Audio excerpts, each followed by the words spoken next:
and find something you're passionate about besides Ziggy. Hey guys, hopefully my audio is okay. I know there was some complaints yesterday. And sorry about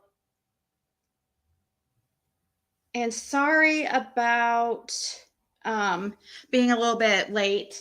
I had somebody interested in some of my grandmother's Lee, so I was sending them some pictures, and the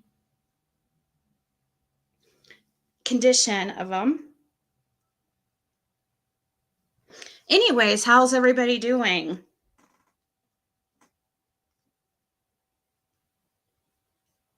Fred says he hasn't seen Dawn, or so, and he claims not to know Brandon Lawson, but I don't know if I believe that.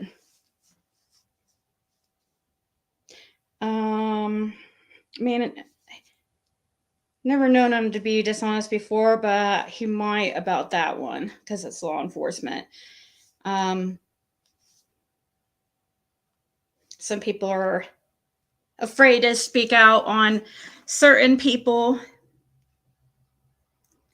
I also was made aware of, I saw that JLR had did something, or had mentioned something that I was gonna, one of the things that I was gonna make you guys aware of also. He mentioned a Levi Bradley, which also, but he didn't mention, one thing he didn't mention though, I don't think, his video went private, so it is possible that he mentioned it and I didn't hear it.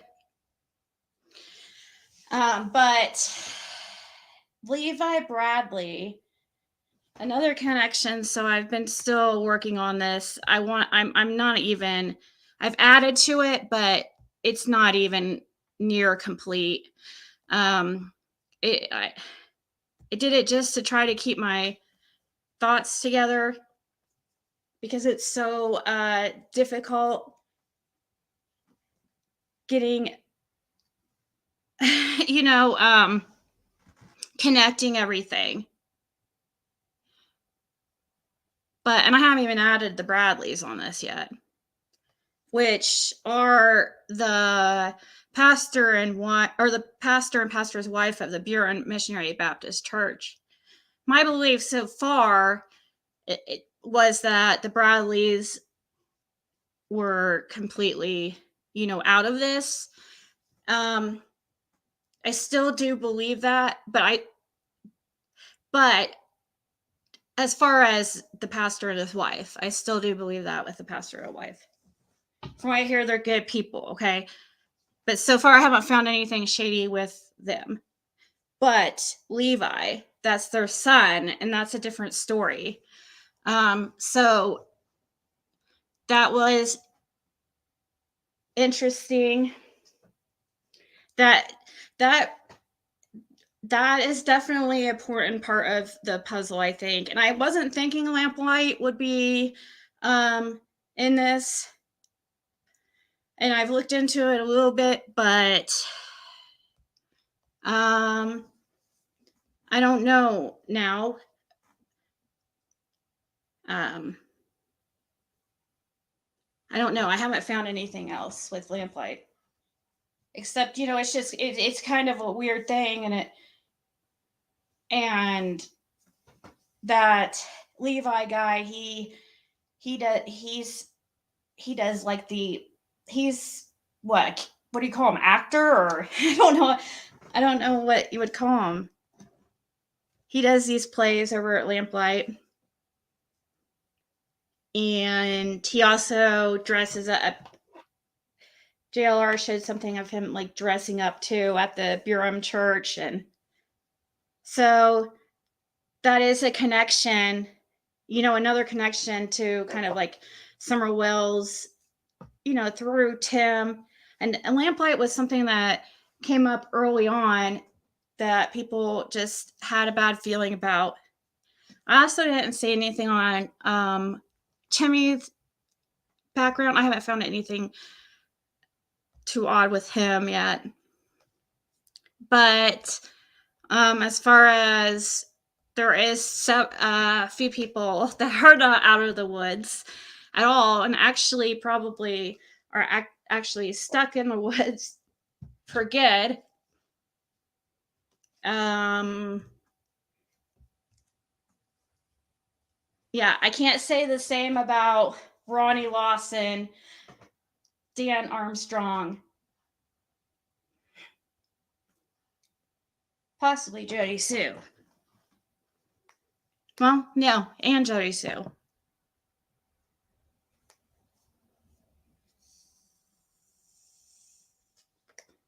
Paul who? Paul Mello, who do you mean by Paul?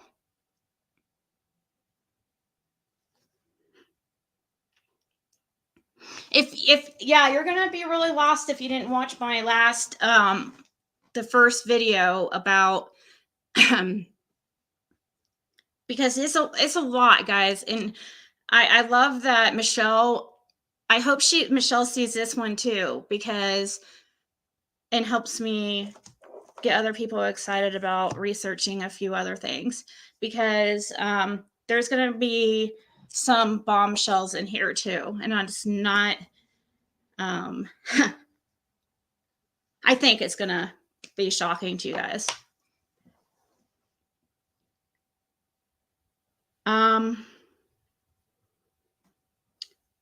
So we did, I guess I could give a little bit of an overview of what we went over last time while we're waiting for people to get in here. And basically that's all this right here is, because I haven't been able to add too much to it. So most of this we had gone over. I said that I had April Michelle Lawson is the wife of Brandon Lawson. And then Brandon is a deacon and youth pastor at the Burin Missionary Church. And let's see here. Where can we continue here? Okay. The owner, let's go to Roger Stewart, I guess. The owner Roger Stewart is a wealthy businessman in the Rogersville area, very well, Hawkins County.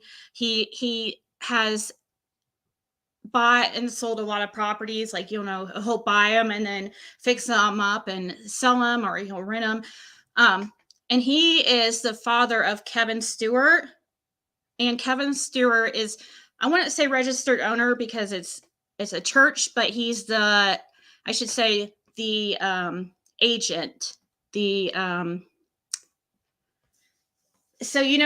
nonprofit will have a board of, does a church have a board of directors? I do know the agent on file though for Burin Missionary Church is Kevin Stewart, and that's the closest you can really get to as a owner, I guess.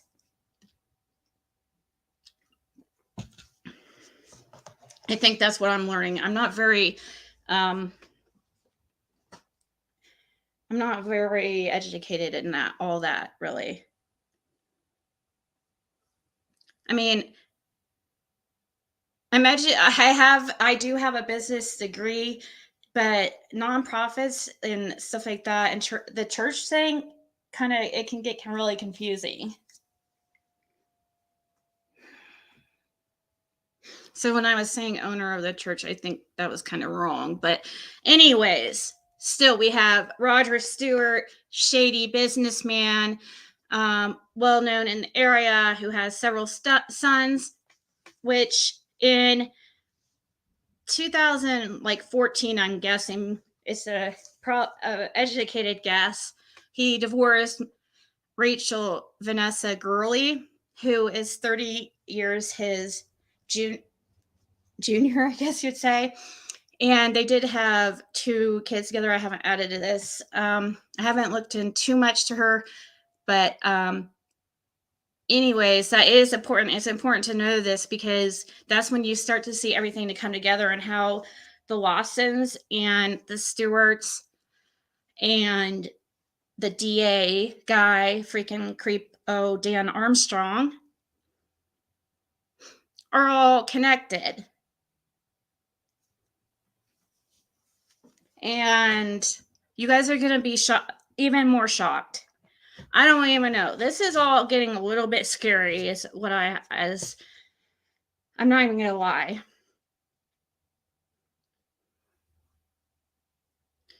Because it's all fun and games when you're like trying to theorize and stuff, but when you're actually finding things that look over back to back to back that looks very bad, it starts to get scary because it's like becomes real. And it's like, wait, what the hell is going on here?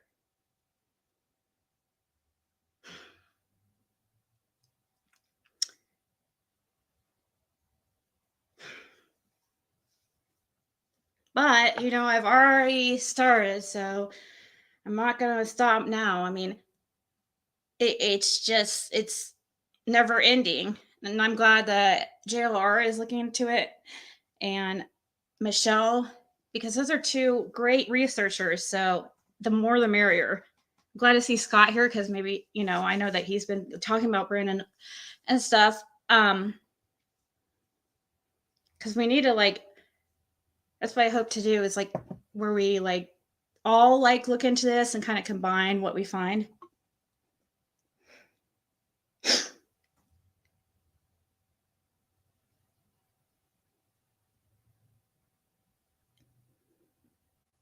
I really be cheap.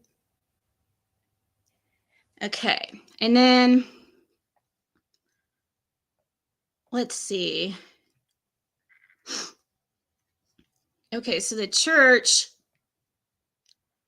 the Bureau Missionary Baptist Church, is like shady city. Like, oh my God.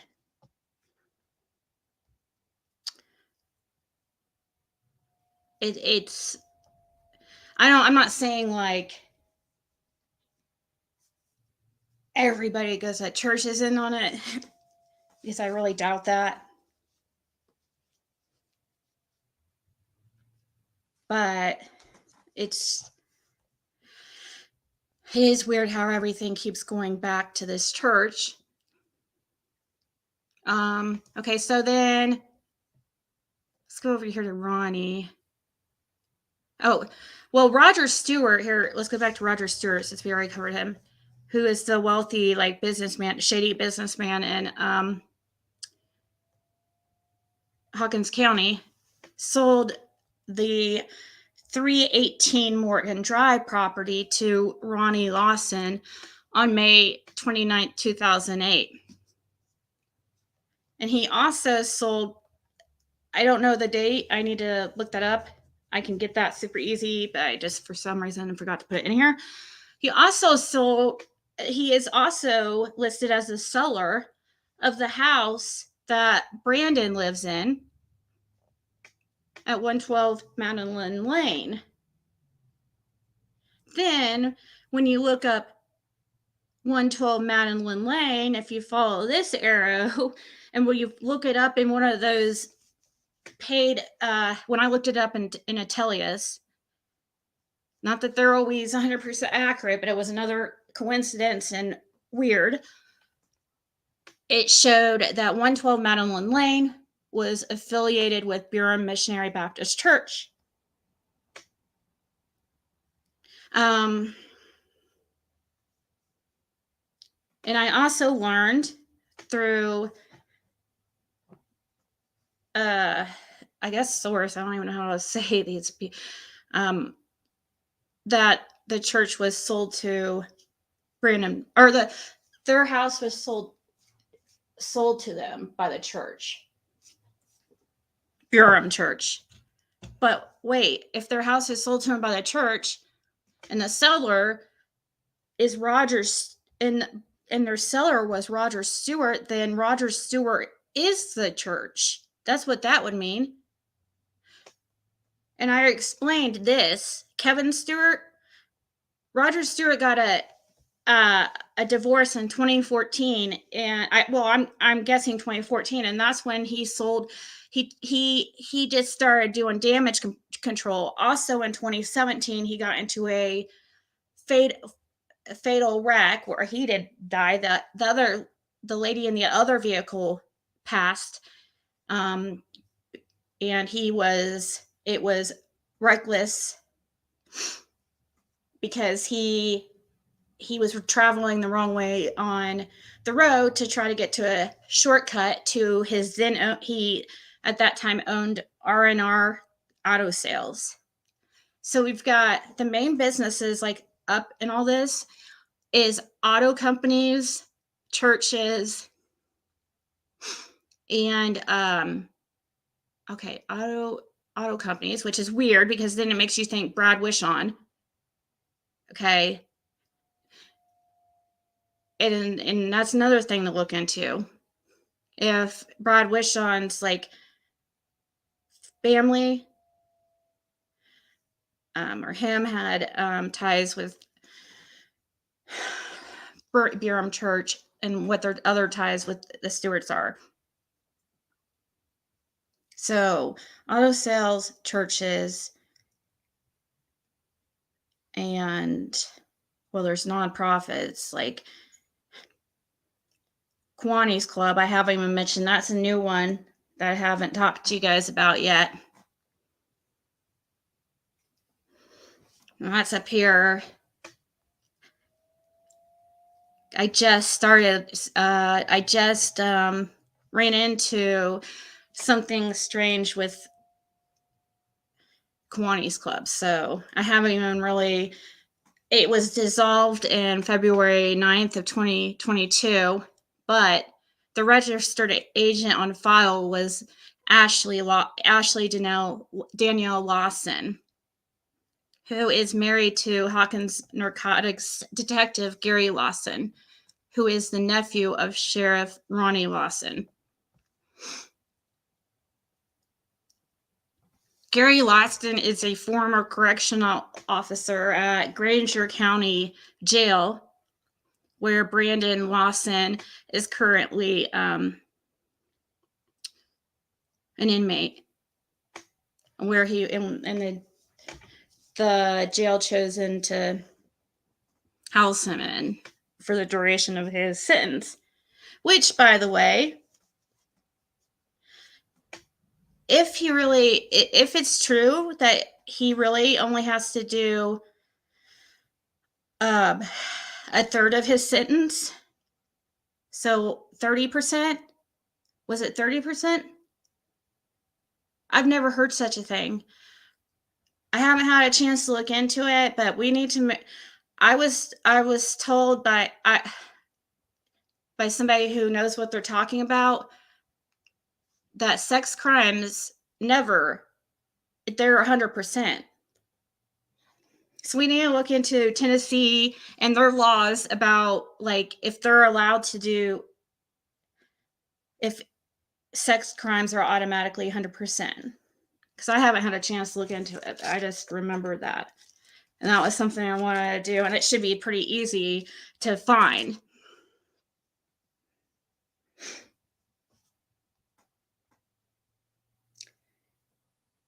Who's the other live on?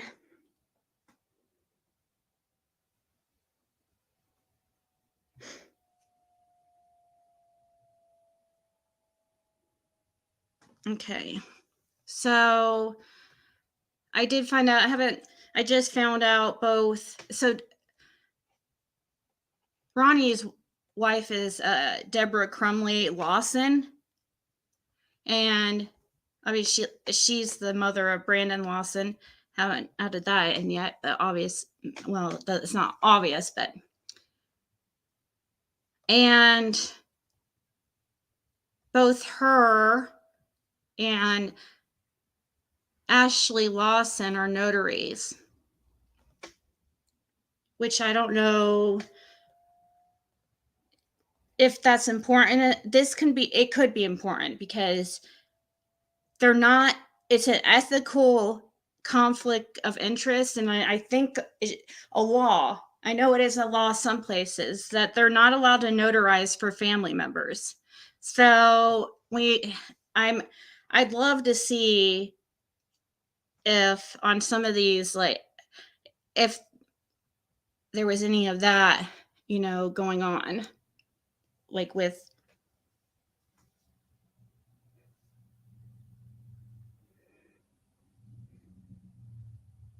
oh, really? Lip lock.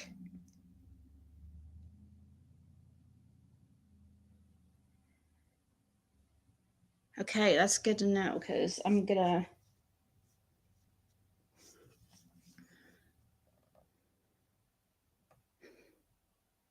But yeah, an Alfred plea is like, I guess it's something that's like rarely done. I mean, it's just really not often heard of. I mean, I hadn't even ever heard of it before. Have you guys heard of Alfred plea? I mean, I know you. Maybe it's just that I've never. I don't know. But I have heard it is kind of like, it's definitely not the standard.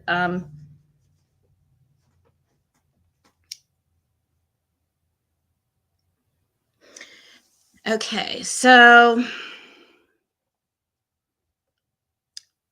like I said, registered agent of Kiwanis Club, I just started looking into that, is a Lawson. And okay, so I think we've brought over there everything on here, which was stuff that we already have gone over mostly. Let's see, what do I have pulled up that I could show first?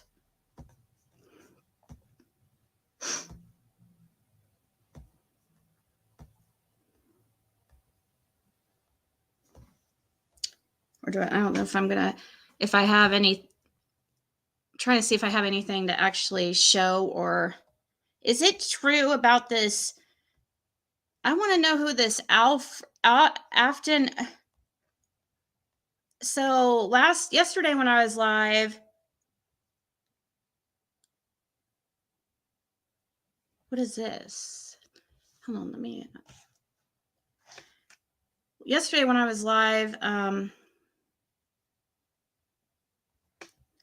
somebody sent me a link to this guy's comment, Afton PJ Smith, and he said something about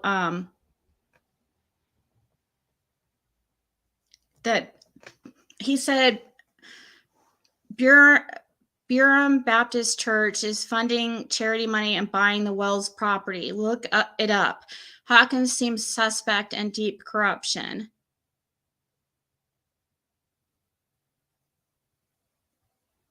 I don't know where he got that. I'm just curious. Because if that is really true, that's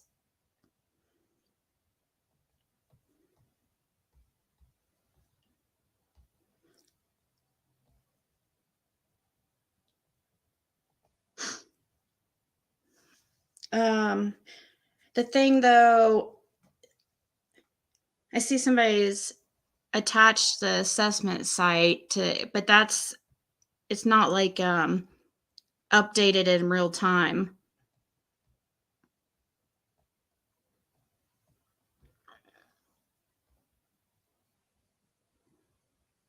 Let's see, he says, because somebody says, I hope you have proof of this. He says, there's a lot if you dig and follow the money, starting with Carly Trent kidnapping. Some speculate laundering, which could be, but it's very hard to prove with the way they are moving the money and whose hands it goes to, and ultimately how it's invested. If a person is money savvy, it speaks volumes. There's something very wrong in the county. Yeah. He sent, I mean, that is true. He says, I'm still trying to get answers or proof. There were mentioned as links to possible corruption. If you go back to the Carly Trent kidnapping, all the reward money was donated to charities through the parents' decision, but the money trail appears to be suspect. Carly Simpson has family ties to the Trents. Well, I mean, everybody's related in that area, though. You have to find really, that's what I'm looking for, is like really close connections, because just finding that somebody is related, is like nothing in that area. You have to find like close connections, and kind of several of them, to really show something weird.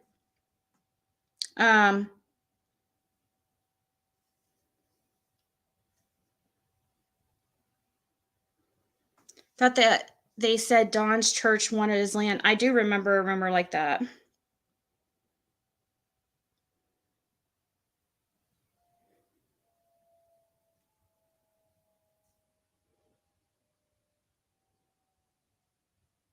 Bet there's a Lawson who works in the courthouse, the banks, and the school board. Well, I'm pretty sure there is on the school board, because I think I read that all the wives of the Lawsons, like Ronnie, Brandon, Gary, all of them are part of organizations like that, like the Chamber of Commerce.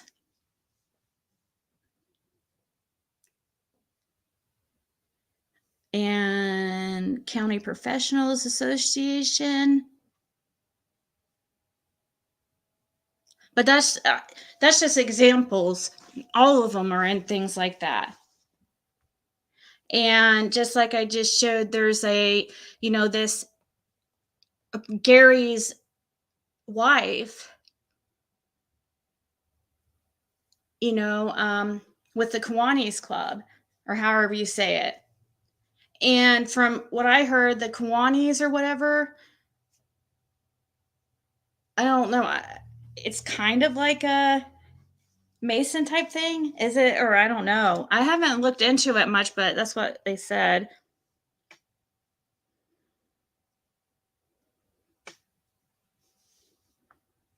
Yeah. And I wonder if now it makes me feel like the Carly Trent and Summer Wells are, well, I know it was her uncle, right? Wasn't it her uncle who was keeping her captive or something? And then magically, Donnie Lawson, which I'm not sure how and what relation he is to Ronnie, but it's not his brother.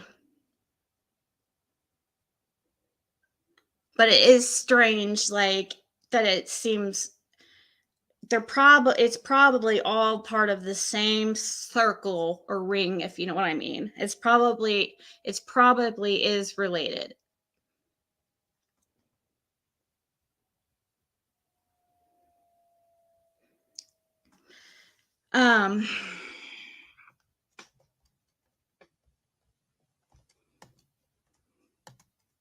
Next thing.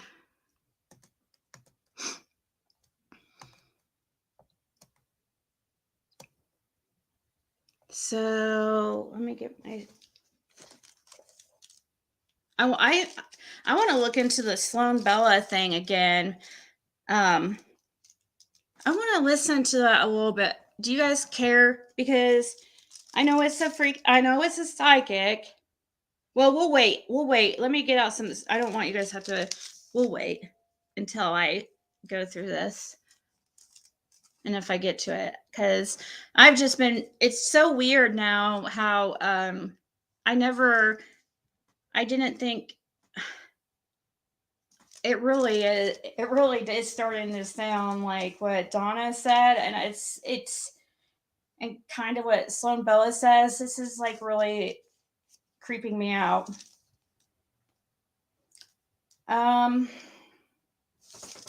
Okay. Also, gotta look in. I have to look into the crematorium too. I guess there's a, let's see, Bean Station crematorium,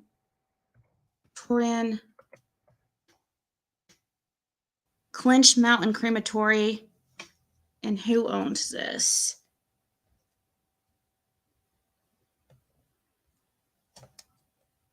Is that, what county is Bean Station?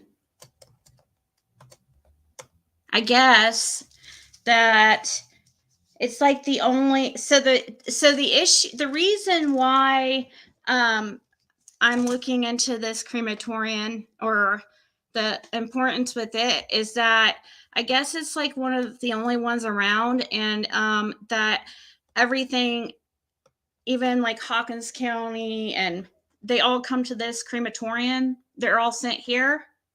So just curious, like, because I just have a bad feeling. And so that's definitely something I haven't even, let's see, it's called Clinch. I guess I could probably look it up real quick and see if I recognize a name.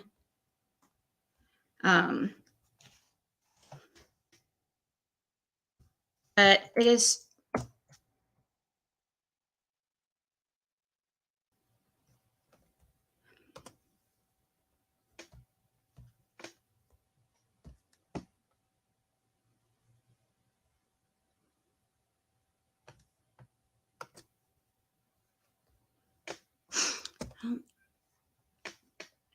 yeah, they're saving these all under like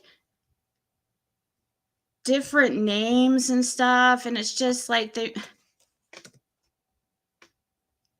I mean, I see why nobody has noticed this going on, because it's just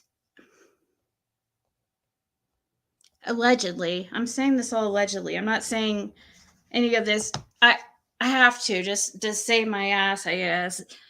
Alleged. This is all alleged.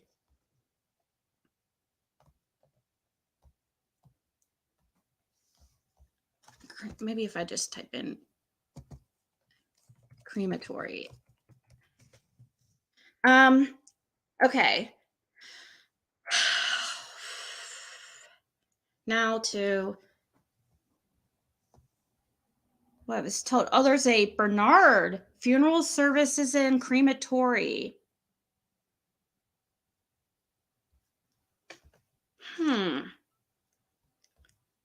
Who owns that?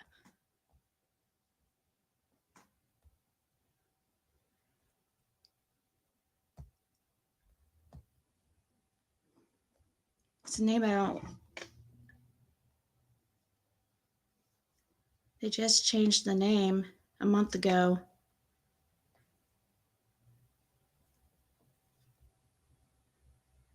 It used to be Loving Care Cremation.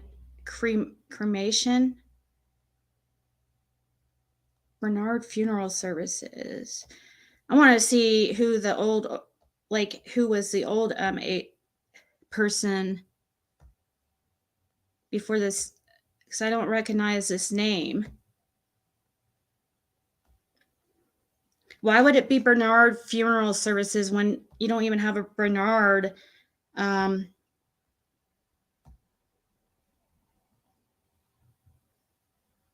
King. King's the last name that has came up a lot researching these people. Thelma King. Who is Thelma King? That's the the person who used to be the registered agent. Now it's Ann Stokes, but I don't know who Ann Stokes is. Bernard Otto.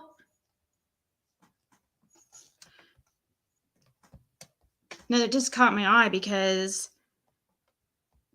I'm trying. Oh, I found the one I was looking for.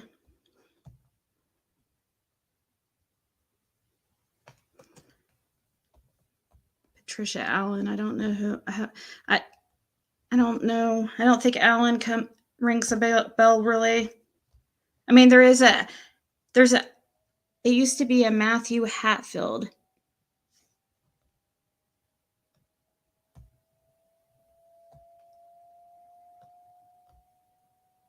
Patricia Allen.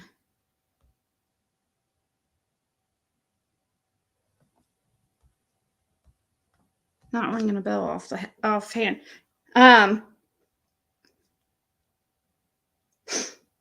I saw that Dotson was fired from local funeral, but went to another local one. Really?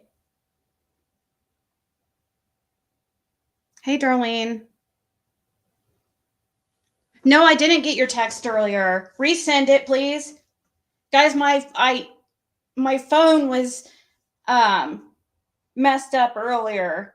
And so there was a few hours I wasn't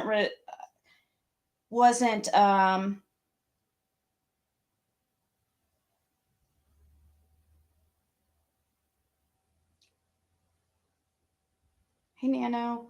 So yeah, I didn't receive. There was a few hours I wanted to receive people's texts.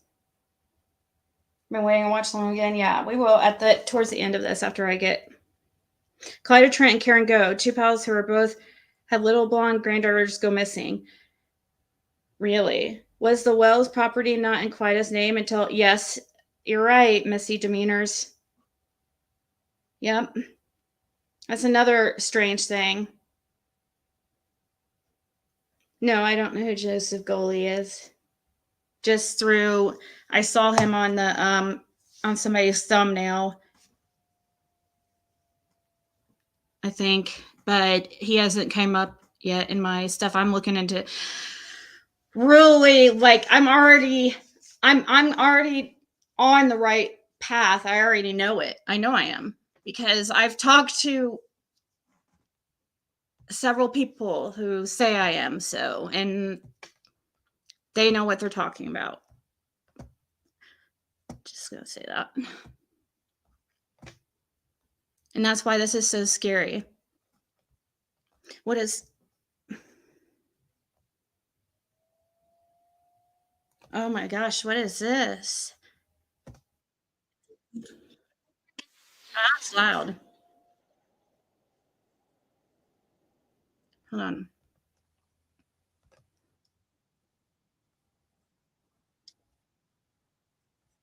Here, let me... 1 second.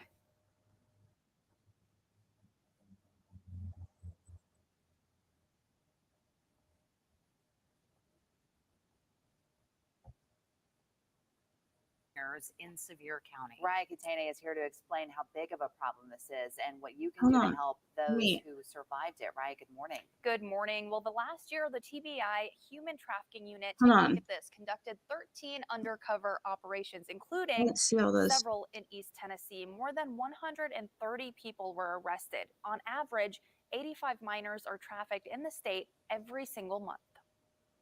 It's like cancer, it knows no boundaries. Across 33 counties in East Tennessee, Lots of times folks are shocked and surprised. Brenna Zacharias says this underreported crime is more common than you may think. We have worked with clients from the youngest age of 3 all the way up to 60. Last year, the Community Coalition Against Human Trafficking had 300 reports in East Tennessee. This year, they already have 85 and predict more are on the way. Zachariah, an educator with the coalition, says it's not like what you see in movies or TV shows. It's actually the complete opposite. So lots of times victims are targeted or exploited by someone that they didn't know. They're related to this person, they're in a relationship with this person, making it the perfect crime. The perfect crime with a lifelong impact on its victims. They needed a safe place where they could find healing and hope. A new resource in East Tennessee is hoping it can be a place of refuge for young survivors. Garland Oaks is one of the first safe homes in the state for 12 to 17-year-old girls. We do have resources in the state of Tennessee for safe housing and restoration for adults, but when it comes to children, there are none, not really. The home, which is sitting in an undisclosed location to protect those staying there, opened in April and is now ready to serve survivors on a referral basis. The whole idea is when they leave, that they are empowered to thrive.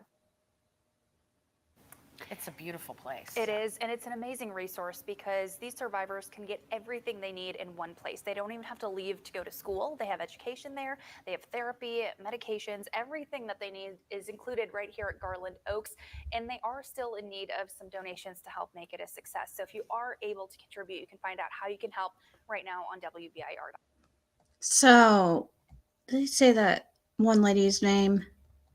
I hope that's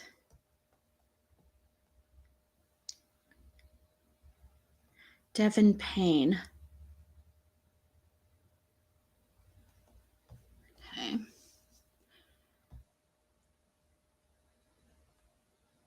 So what was Cracking Cases Live about?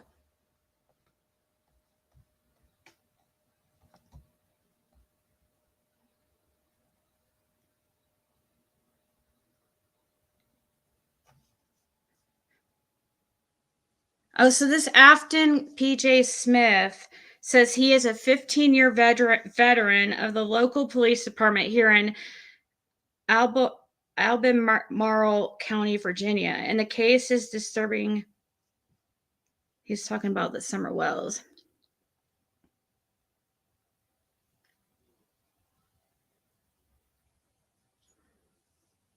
Yeah, and I do agree with him, though. He has something here, and it is also something that is on my list, or maybe one of you guys, I don't know, another creator, but I do agree with him that Clyda Trent needs also looked into again. I don't know about I don't think I do believe there was I still believe the whole like polygamy thing, but I still have a strong feeling with that, but I don't think that's like really important right now. I think she needs to be looked into with her ties into like some of the people that come up.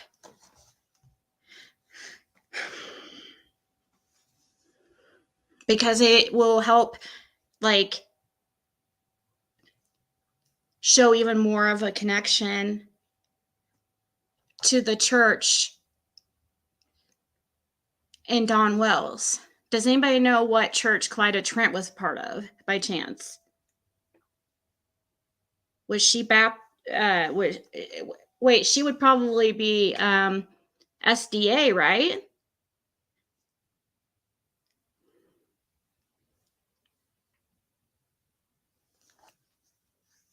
Or did she by chance go to a Baptist church?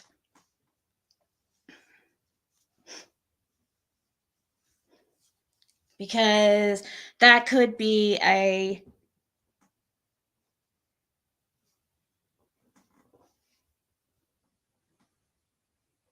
well, what Mormon church would be in that area?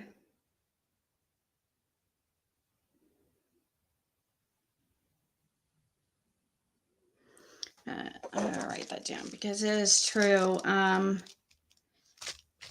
Clyda is probably allegedly probably somewhat, or I'm not saying like she's a criminal or anything. I'm just saying like I think that it's very likely she could be the person that kind of has mended where the connection between the Wells and law enforcement and any, connections there with the church. I want to I'm really having a bad feeling about this. And I do feel like it is very possible the Trent thing and the Wells case could be all product of the same thing or same group of people.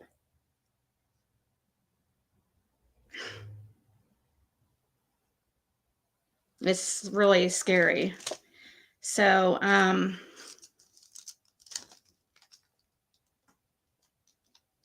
then we hear Ronnie Lawson. Again, I was told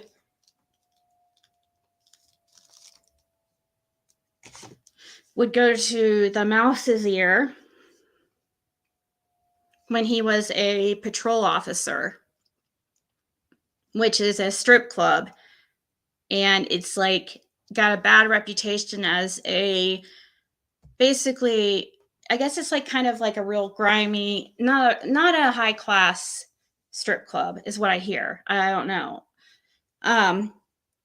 But from what I hear, Jody Sue used to work there. And I still 100% believe Jody Sue is definitely, I still believe the same people are all involved, like as of the family. I just am now seeing other connections and it's sick.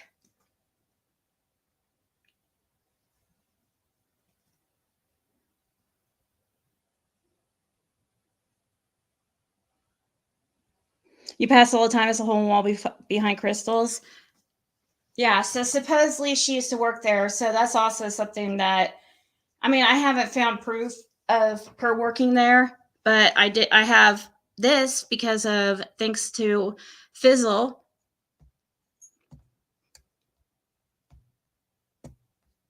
Here's a new one. Can you maybe ask if someone spoke loudly for the world to hear what would happen? Especially if they had over a decade of messages between them and varying law enforcement to back up claims of Merck in Hawkins County. Oh, so you're saying that's Jody Sue. So you have messages a decade. Once again, a decade, guys. What is important about a decade ago? What happened a decade ago? And what Fred Hill said. That whole, and I think Scott had brought up a long time ago, and I think Penny and them, that bust, that drug bust.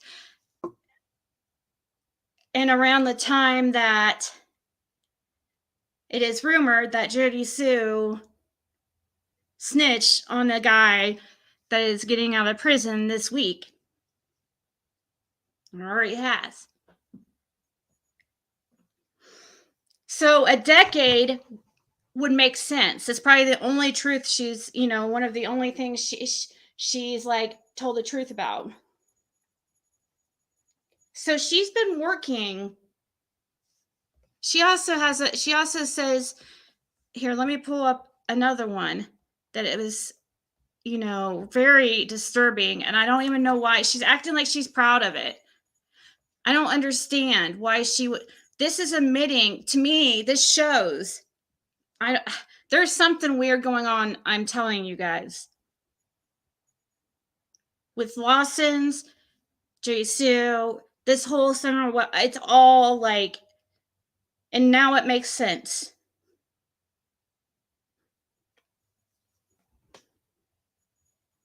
Just like Dawn said, this is so much bigger than we ever could imagine or ever knew or whatever.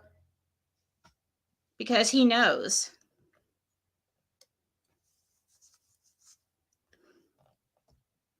All right, let's get this other.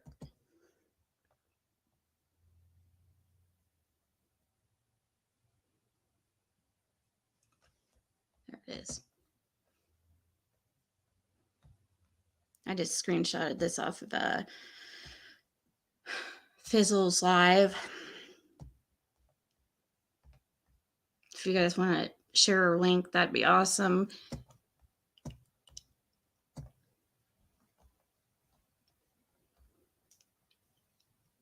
So the one that really concerned me, they're all kind of concerning because she keeps mentioning Lawson and how, that she's being set up by Ronnie Lawson and Andy. And she seems really paranoid about Lawson, and how corrupt he is. And everybody needs to be, you know what? Like, maybe she's actually telling the truth in a way, but you got yourself wrapped up in it too, didn't you, Jody Sue?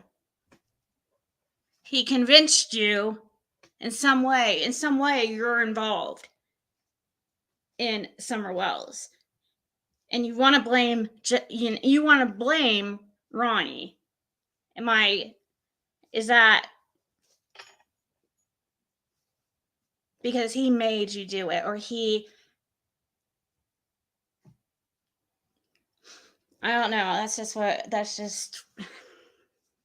She says here, I've worked with many big and small fish for over a decade, including Lawson. Once again, there's that decade thing, but not as much as others, because all the other agencies, even Big Fish, knew not to trust Hawkins. We had to leave them out of a lot of stuff, even while working with many at once on mass things over the years. Why would law enforcement want anything to do with Jody Sue?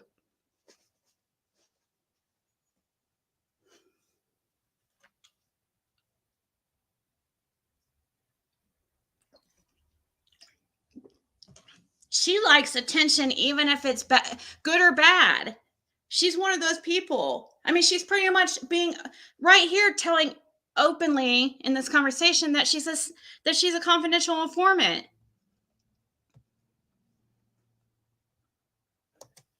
That the rumors are true.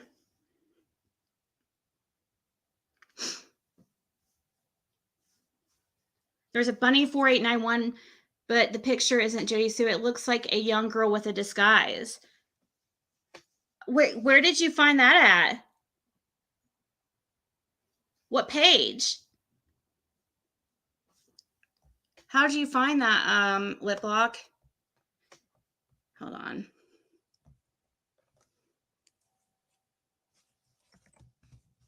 Let's see. Mouse is here.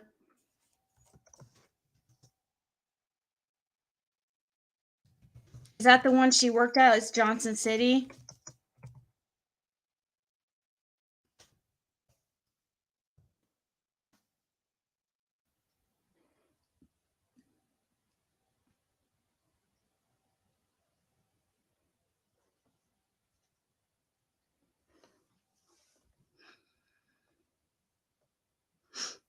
I wonder where'd you, which page were you on? Look.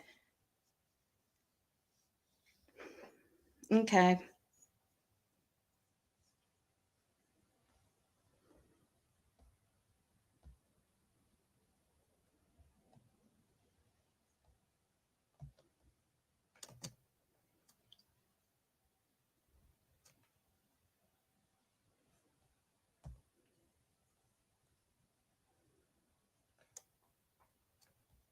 I'm looking at.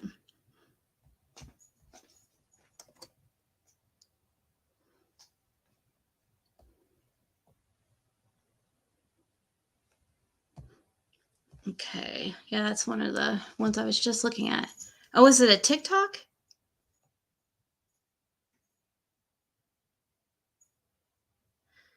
I don't see what you're talking about. This is TikTok. Wait, hold on. What's that have to do with? I don't understand. How's this? I don't.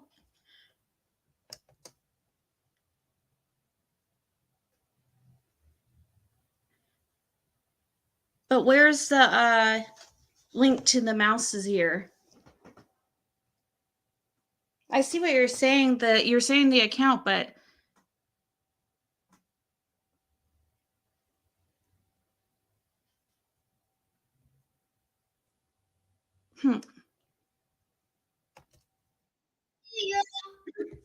no, that's a kid.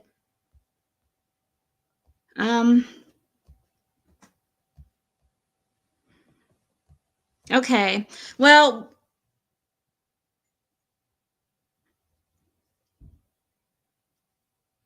we'll answer. You can. It's okay. We'll move on. I'll look into it later. So, because I have tons to. So,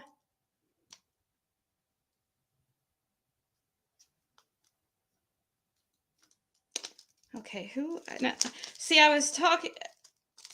Dang it. I can't keep everything straight. I have these notes that are so like, all over the place, and now I'm like, wait, what does that even mean? Dang it.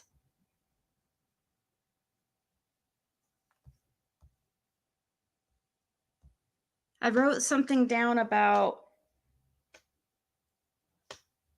a Charlie Gibson being on the Rogersville Police Department. But I can't remember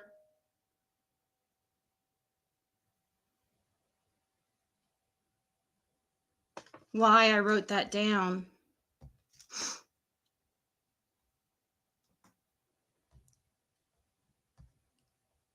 Had to have been some kind of tie into all this.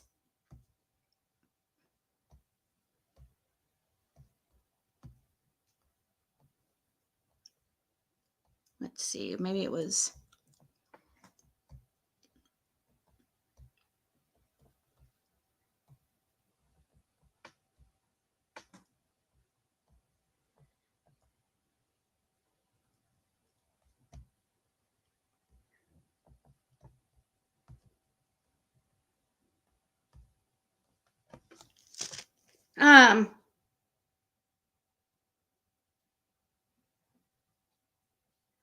That's her. She was a frequent proprietor of the Nashville Sound. It's the name of. She was a frequent the Nashville Sound in Johnson City, and what was the name of the one in Kingsport?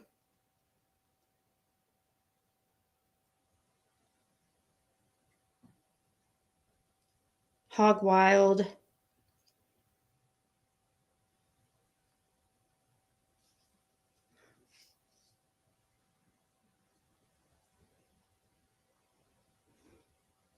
Dang it. I wish I could have remembered why I wrote down about Charlie Gibson. Because he's a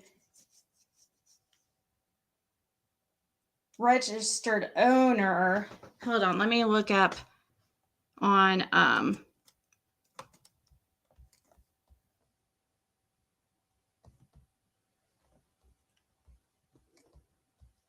he's an owner of. Okay, guys.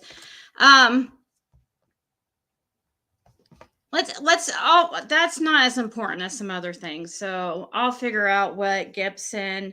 I don't think it's as important as some. It is important because he is another tie. Whoever he is, I remember is a owner of of one of the churches, or not an owner, but like the registered agent of or used to be a registered agent of a church. Let's see, it was Westview or East? So there's a huge connection with law enforcement in the churches, guys. It's really weird. Very strange, and it's going to get weirder. You want to see something even more weird? Wait till, hold on, let me pull up the screenshot. It gets weirder.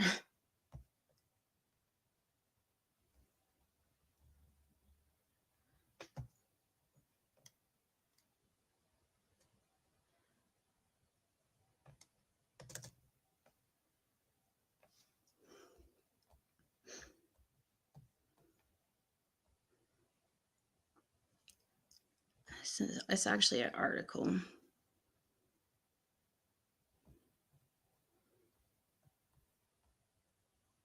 Okay,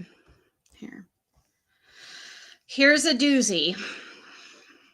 You guys ready for a doozy? It's been an hour, so I think we can do a doozy. One of the doozies. There's a couple. So this is the well, this is from 2014. Okay, so I don't know how accurate exactly it, or how,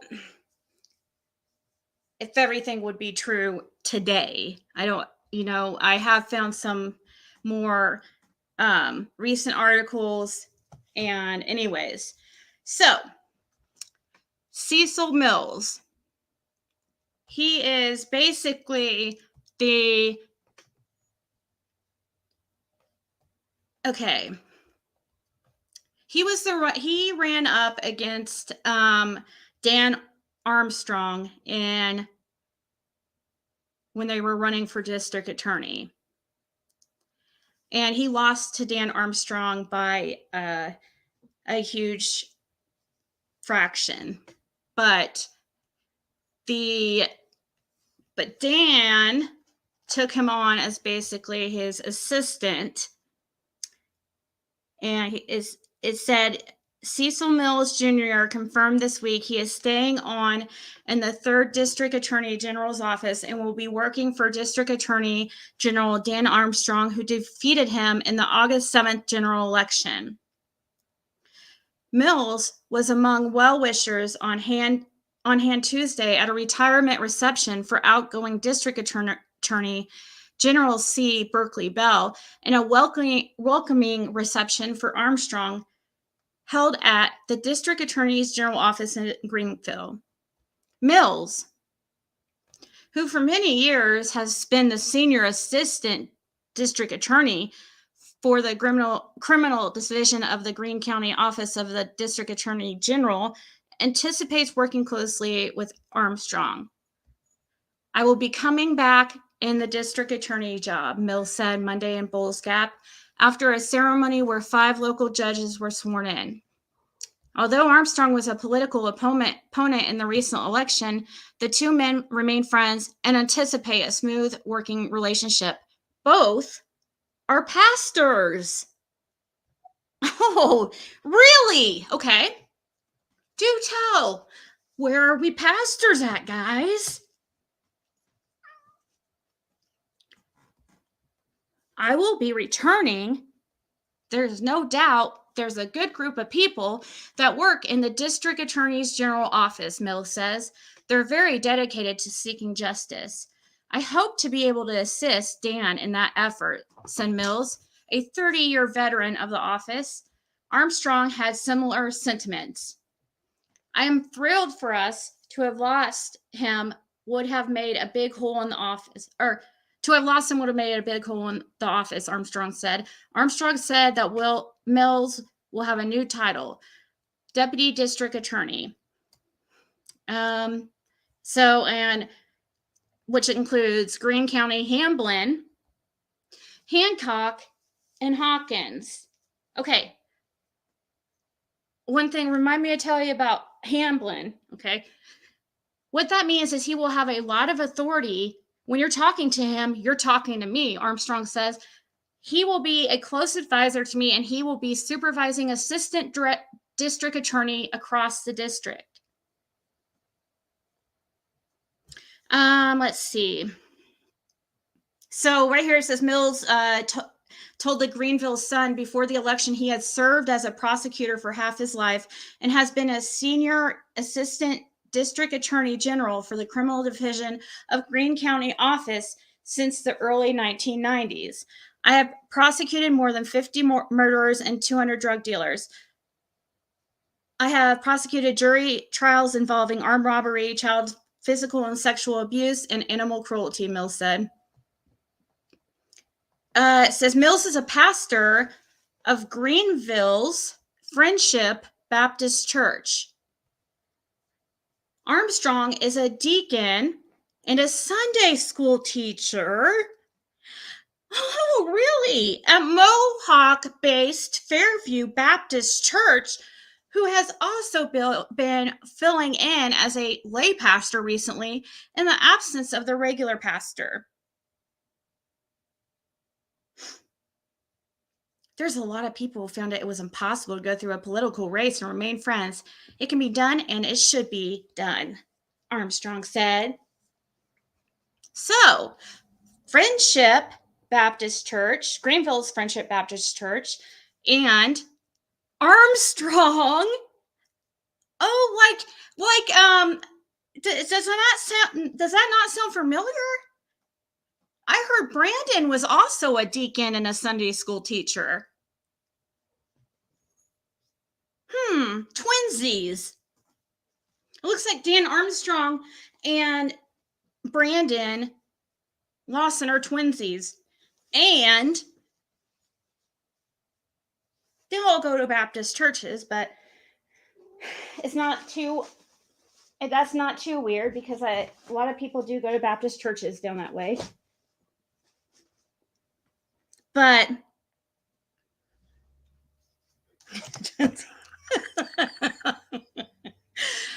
you have to have some here. I mean, if I'm not laughing, I'm crying. So,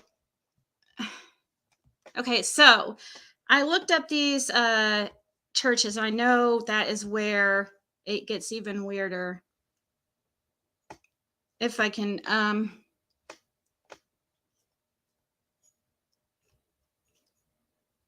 okay, let me look up the Charlie Gibson because I know I've seen that name.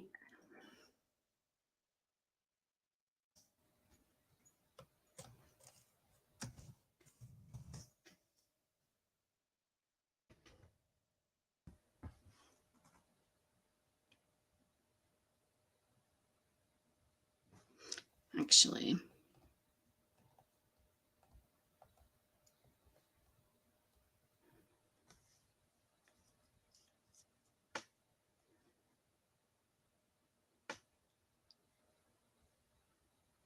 Okay.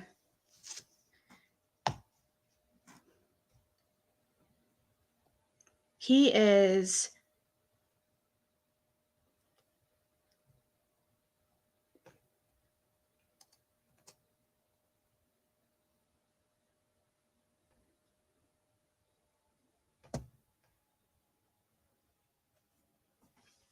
my face is on fire. Gibson Grayville. Yeah, I think I see that. 1 second. I think, but what's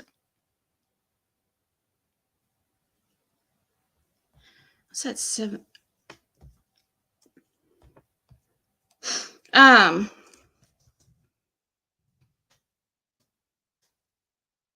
Wish I would have wished all my tabs wouldn't have closed.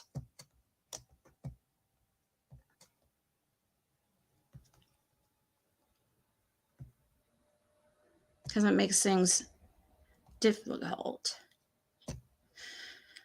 Because I can't remember everything that I take these notes, and I've looked through so many different sites to search businesses. Let's see, put contains. Let's look up. Okay, that church. It said what? Okay, the 2 churches they just mentioned were because I found something weird with these. Okay, Fairview Baptist and Friendship, Fairview.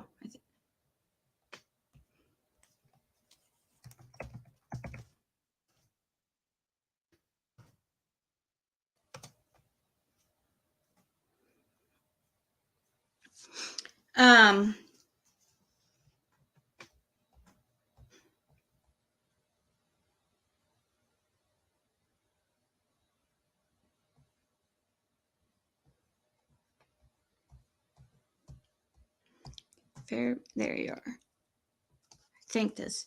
Well, there's a few. They have a few Fairview Baptist churches. It's the one of Mohawk, I believe. And shows the registered agent. Some dude named Chester. So it used to be Richard Keller.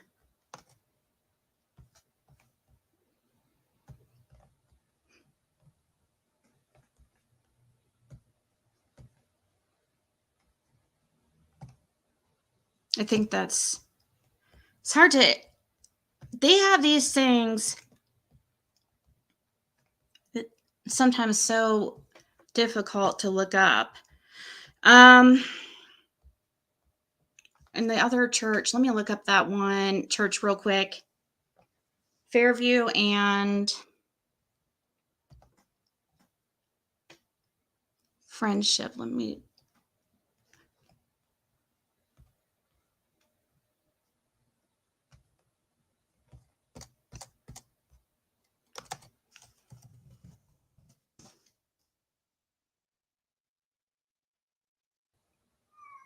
Shush, cat. Friendship. Oh, who's the Friendship? There's all these like auto. I don't know. Is that a common like? Oh, and there's a.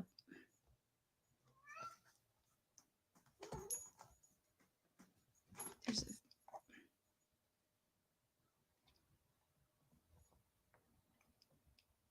Friendship. Was it? He said of Greenville.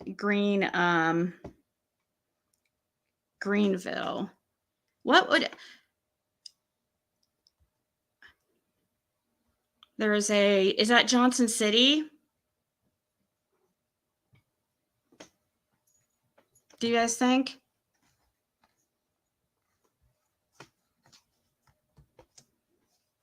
I mean, could it be possibly Johnson City one? This my town seems like almost every preacher has used card salesman. Joanna Maynard? Who's she?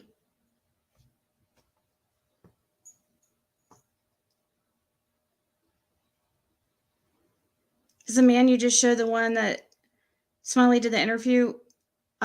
Which man did I just show? There's so many names I've came across. Armstrong also headed the affirmative lawsuit for the county that he pushed to settle instead of going to the trial that netted the county $35 million in 2020. I know. You know what? That pisses me off really bad, Missy Demeters. I looked at that lawsuit and it was absolute bullshit.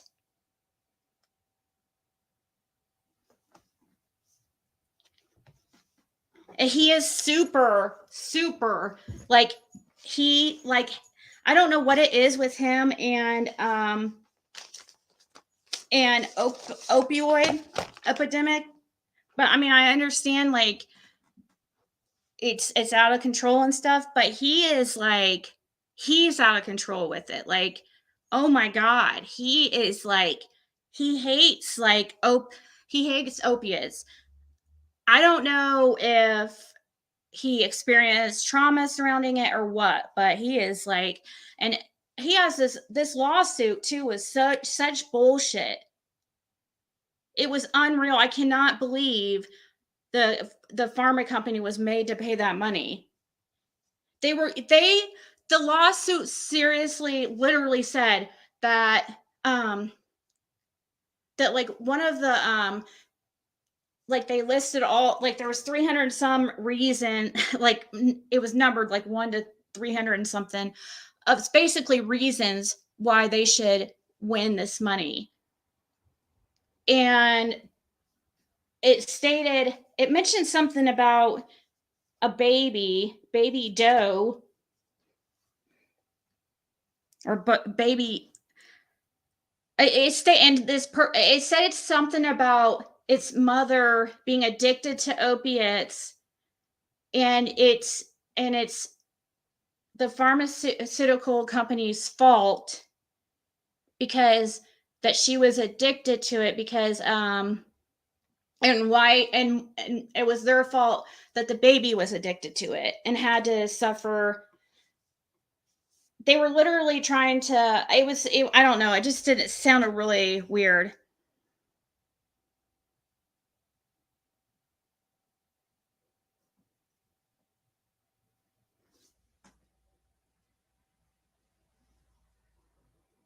I saw today that Lawson man killed his wife in 2017 in Hawkins County. Does anyone know if that is Ronnie's son? Maybe.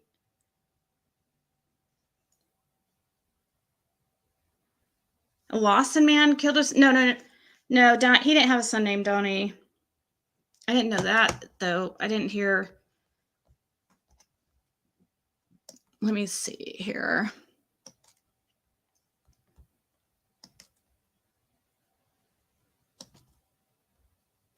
No, there was something... Okay, so...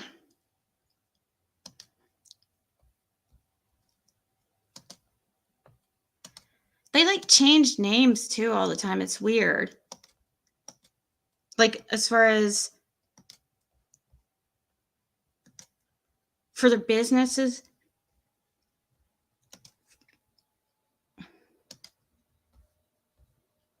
It's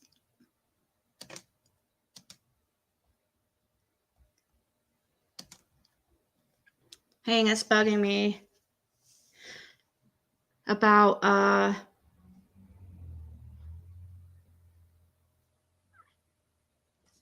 okay. Anyways, so we have to see if sexual charges are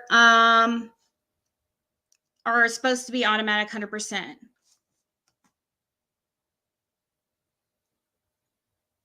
Assault organs.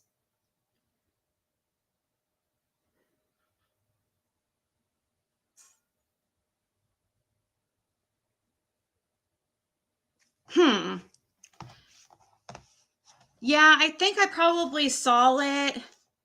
It's so hard for me to, I mean, I can't, this past like few days, I've like came across so much stuff and talked about so much stuff to, okay. What's next?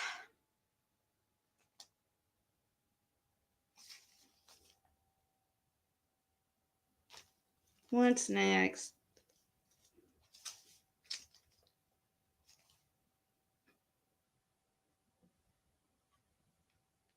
Okay, so I also have learned a little thing about something that possibly, it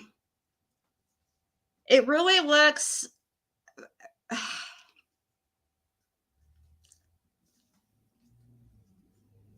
I'm trying to think how to,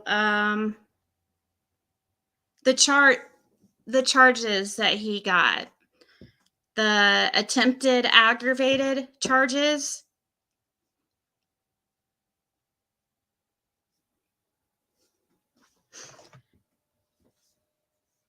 That's not even, that whole thing, that's not even legal to drop it down to attempted. I know they keep mentioning the victims. Oh, they keep saying victims, the victims, like we take into account the victims. They keep saying that. It's like, it sounds like they're basically saying, oh, the victims agreed to it, or requested it.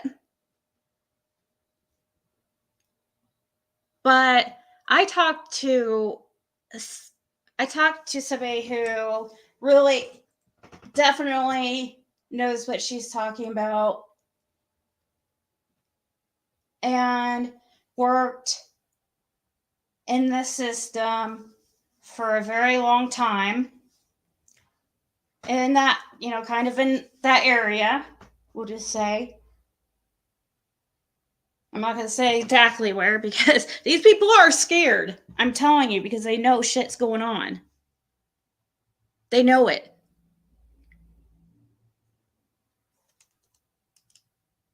Where'd that wreck happen, by the way? Brandon Lawson's, like that 2017 or 14. When was that? Brandon Lawson, in Hamblin County.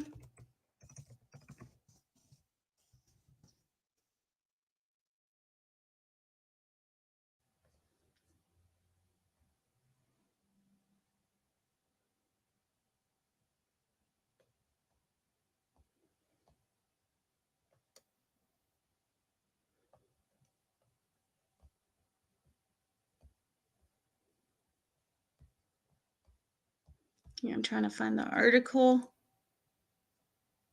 because they make it really hard for you to find anything. And so this is in 2012, Labor Day 2012.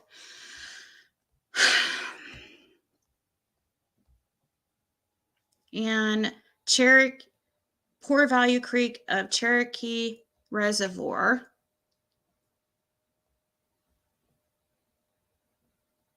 This was Hamblin County. Guess who worked Hamblin County during that time as let's see, was it Dan Armstrong? Let me see. It's either Dan Armstrong or Dan Armstrong, Hamblin County, TN. He was, let me pull up his little.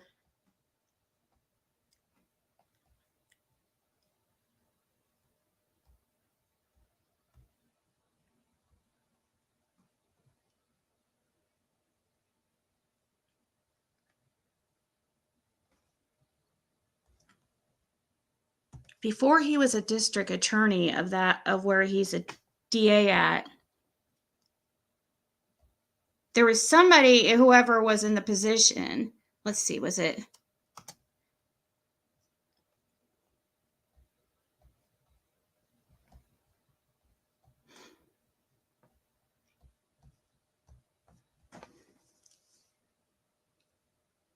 Jody Sue. He was 29, funny face. The kid with him, named Gary Cooper, was 29 and Brandon was 33 at the time. This is in 2012.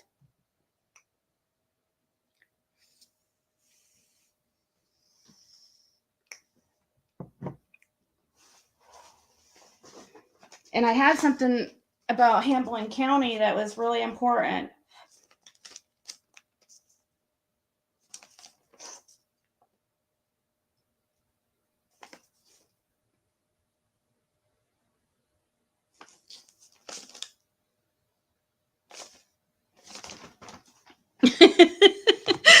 I can't remember, dang it.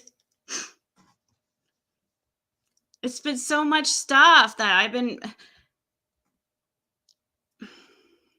And it had to do with Dan Armstrong or Cecil. They were in a position, and he might have... It might have been Cecil or...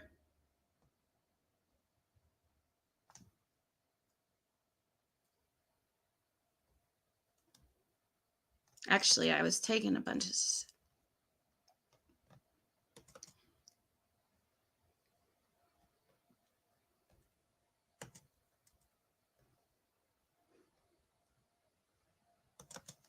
Open these screenshots because I did take a lot of screenshots. So maybe.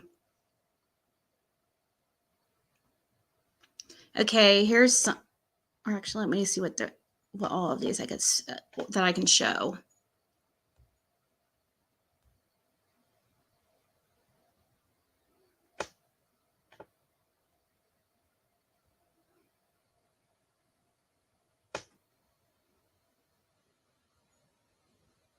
Okay.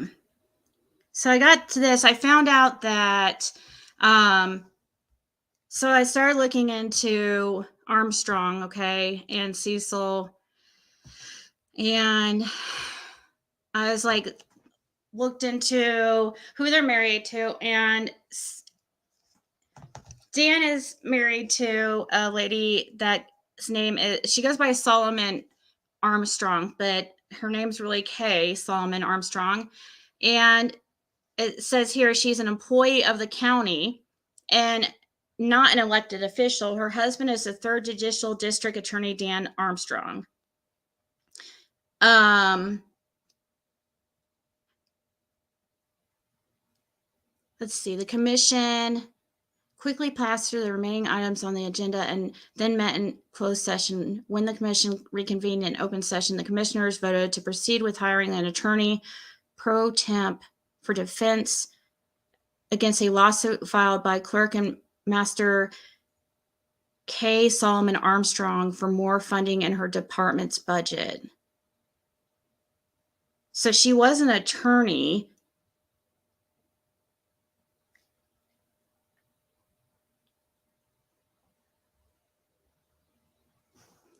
So she's a member, it looks like, of the Greene County Commission. Right here, I circled something. Mills, known for his dual role as a prosecutor and also a pastor of Greenville's Friendship Baptist Church, had likewise built his campaign around the contention that he was most qualified to lead the DA's office. So, Friendship Baptist Church. Here's this weirdo. That's Dan Armstrong talking about Summer Wells. Morristown.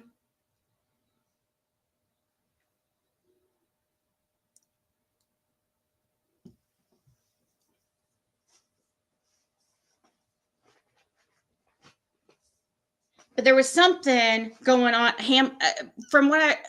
There was something with Hamblin County during the time this accident of who was in charge and stuff. It was all people tied back to Ronnie Lawson.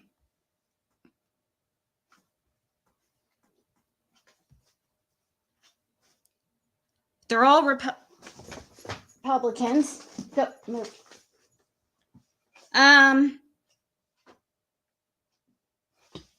Right here it says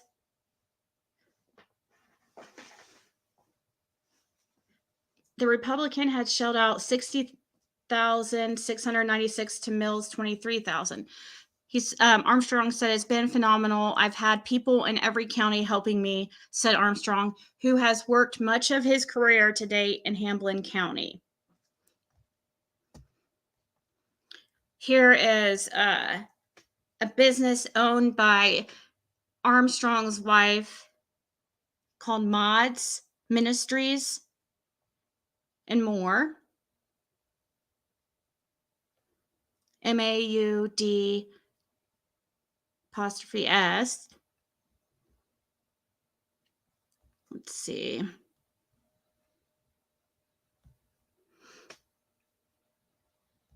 Oh gosh.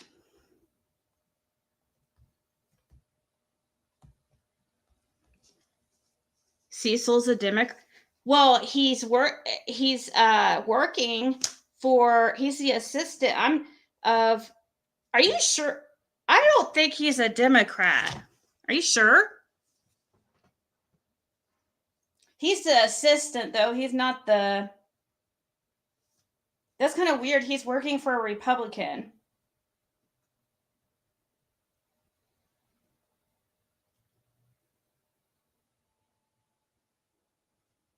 Let's see.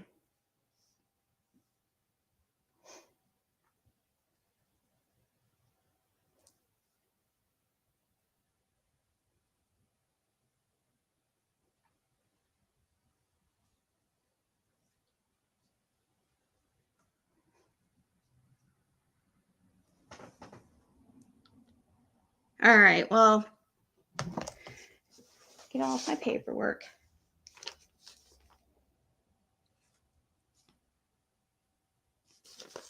Let's see if, let's look up if,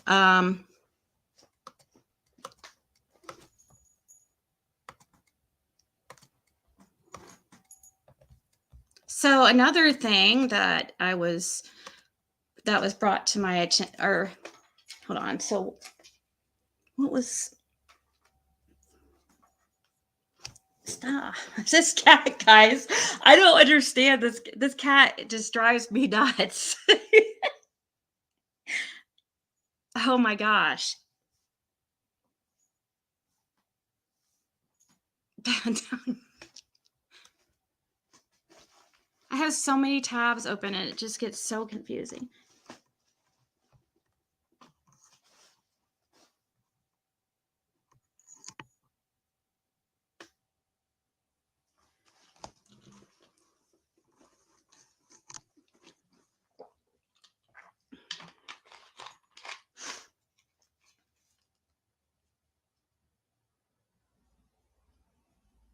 Why would they have to? I didn't know that they would have to be.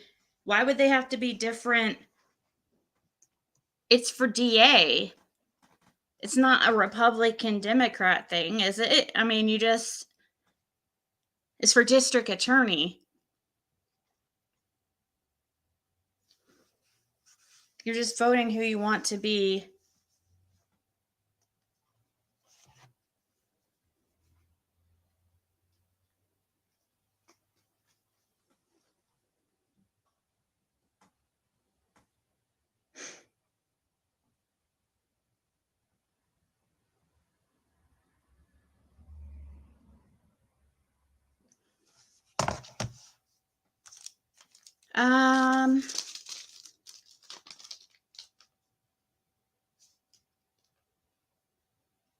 So I'm looking into possible connections, and I mean, I know this came up earlier on,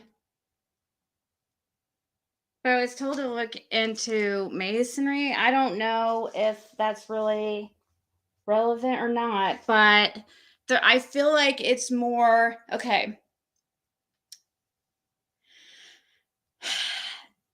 Ronnie Lawson used to be, him and Dawn, it looks like might have possibly been going to the same church at one time, because Ronnie used to go to, was it Westview? And there was East Baptist too. And I know that Ronnie used to go to both of those at one point.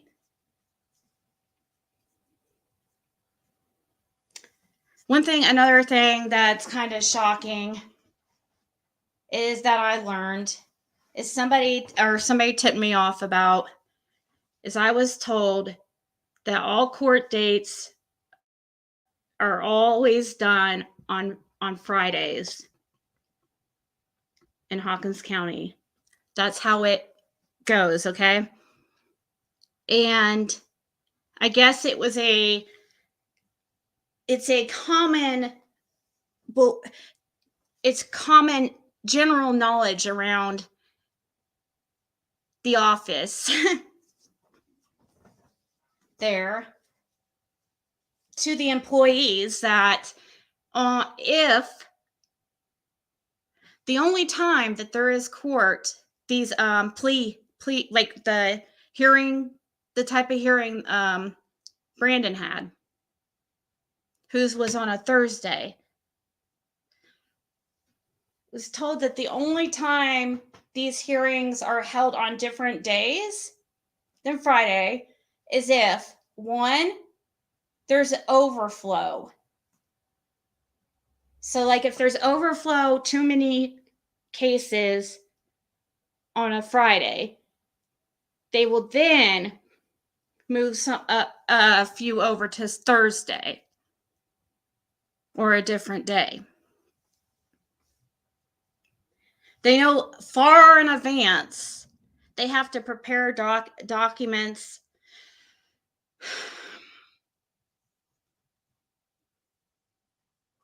And also the second, it was general knowledge that if it wasn't from overflow, that these were the special plea hearings.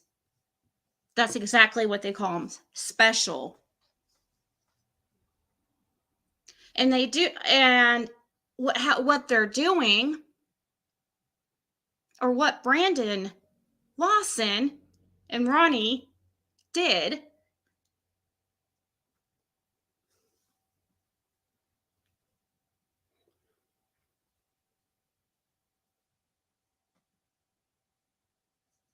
is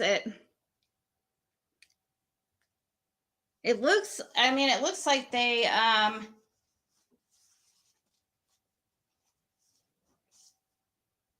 basically arranged it so they were having court date on a day where there wouldn't be other people in the courtroom.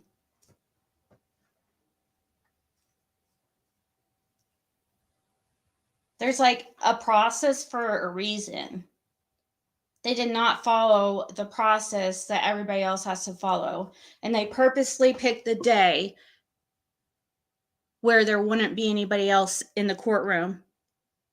Because if they would have picked the regular court day, there would have been others who possibly overheard his case. And if there was anybody else, I guarantee they did the others first. Because they didn't want anybody to hear his sentencing. I'm also told, this is another big thing, and I know you can't just drop a charge from his charges is unlawful. It's completely not even legal. He didn't commit attempted sexual whatever. It wasn't attempted. He actually committed it. Attempted is a whole other crime. What you can do, if you're a first-time offender, is Hawkins County will, in most, it's pretty typical around from court to court or from state to state or whatever, that if it's your first offense, like, for instance, let's say you get with theft, if you steal over a certain amount, it's a felony. If you steal under a certain amount, it's a misdemeanor. But if it's your first offense, and they'll look at your background and stuff, if it's your first offense, then they will give you, sometimes lower it to a misdemeanor. The misdemeanor theft. But that's different. You can't just change the freaking charge. That's not how it works. That was completely illegal. He didn't attempt fucking shit. He did it.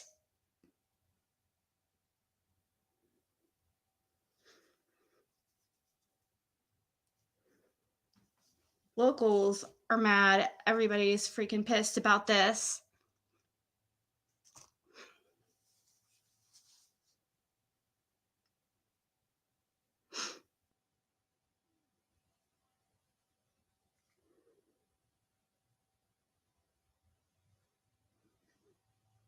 But it's not like a plea down. That's not a plea down. That's like a whole freaking new change of charges.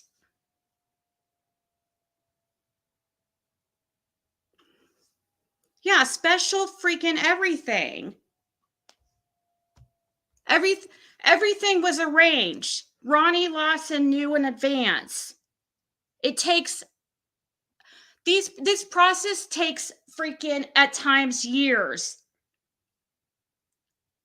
Ronnie Lawson knew the whole fucking time the Summer Wells case was going on. Fucking guarantee it. He's known for at least a majority of Summer Wells' case. Allegedly.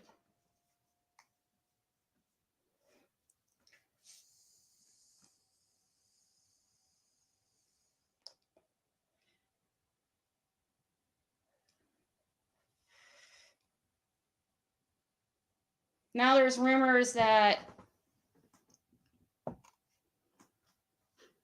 the victims, did this occur at the church? Is that true?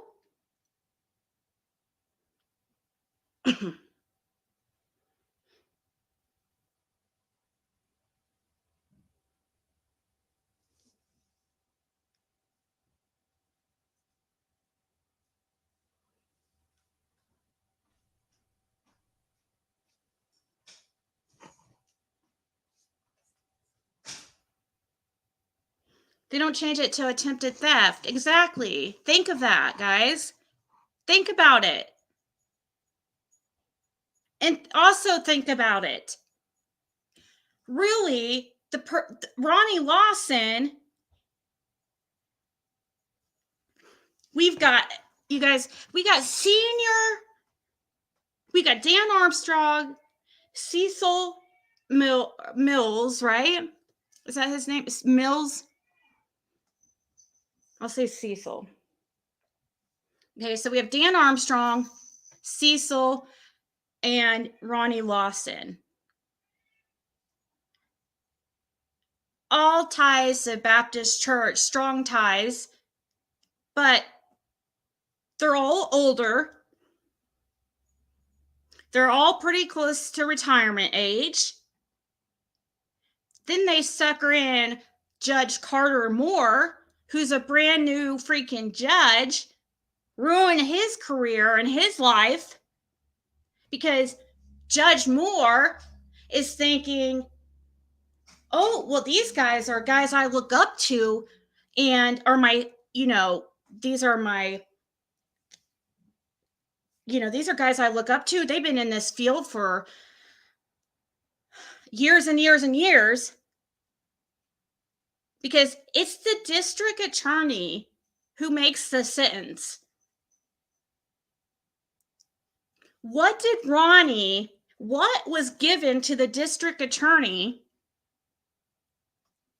In what way could the district attorney benefit where the benefit would be greater than the consequences of people finding this out? What did he get?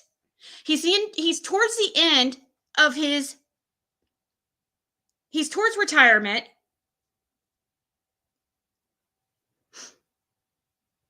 Both of them and the assistant. Freaking Dan Armstrong has Cecil go do his dirty work. He had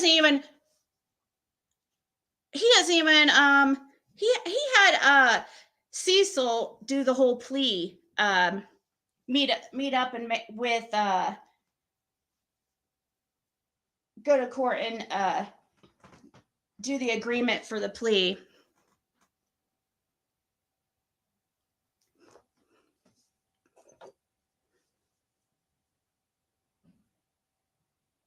So something was given to that district attorney. I'm telling you, allegedly. That district attorney, Dan Armstrong, is the biggest weirdo of them all.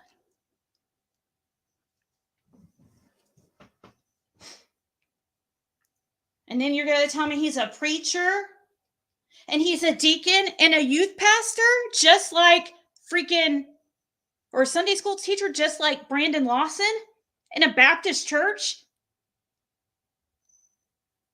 Then you're going to tell me he has been a key figure in Hamlin County most of his adult life, where Brandon and his buddy were in a wreck in a boat and killed a man. And there's rumors about alcohol use. And just so happens, Dan Armstrong was a key figure in the area of that incident too. So here's twice now, Dan Armstrong is helping get Ronnie Lawson or Brandon out of fucking shit.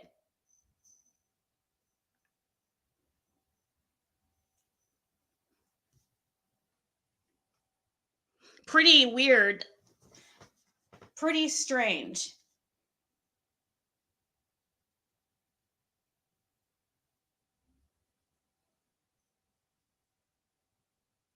I just can't think of what would, there has to be something. And just, it makes, okay, like, does Ronnie have the, how would Ronnie come up with that kind of money? Like, let's say they he was given a couple $100,000 or something. Would that be worth it for him, for all this to like blow up? And where would Ronnie get that kind of money? Does he have that kind of money? And if he does, how? Are they part of some kind of weird thing where, they make money on illegal activities like financial scams with buying and selling properties, which Dan Armstrong's wife is heavy in, just like the Stewarts.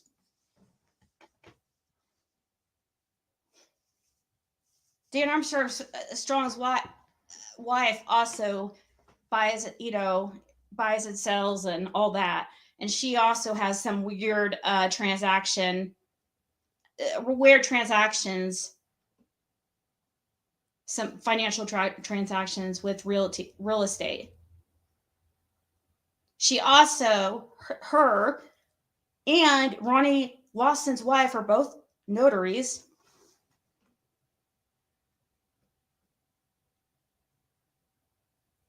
And she's a lawyer. Or is there something that it was so bad that they would risk their jobs and their reputations to try to cover up this Brandon thing? What was so bad? Why didn't Ronnie come out and speak? Why didn't he address this beforehand? It doesn't make sense. It's because this incident would open a can of worms for Hawkins County in the Summer Wells case. And it would expose corruption and possible child crimes, allegedly. Which would then, we would see, oh, this is odd. There's connections between the little Carly Trent and Summer Wells case, with the people all connected in that. Oh, another coincidence.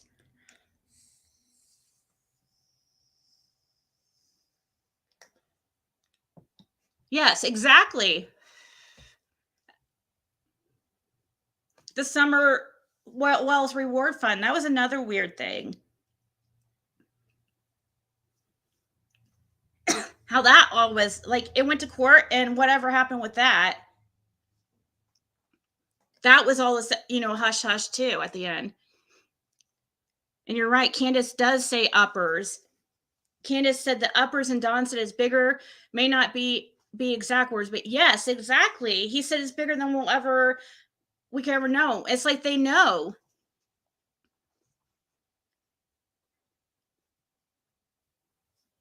That's why they agreed to it. Because they pretty much knew they're going to get away with it. And that's why Dawn says she's never going to be found so confidently.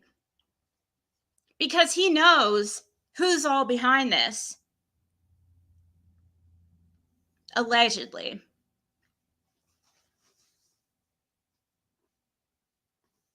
And Ronnie Lawson and Jody Sue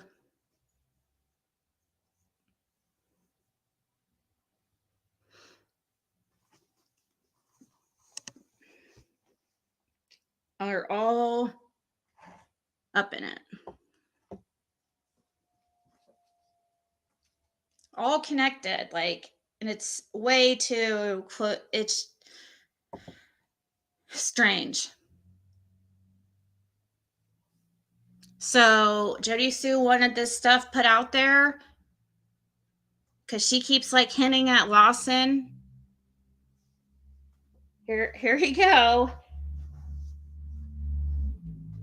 Because I think this looks like really, really bad, guys.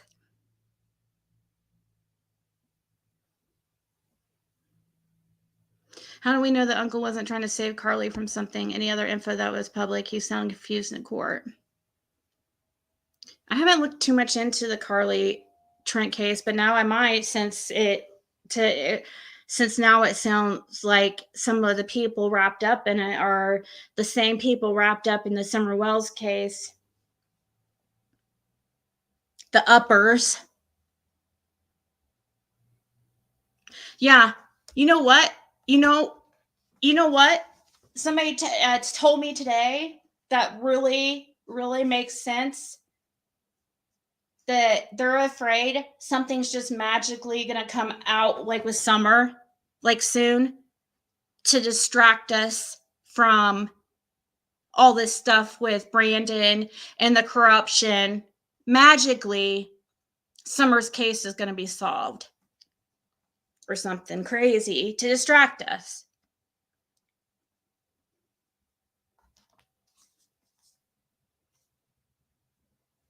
Hey, forensic astrologer.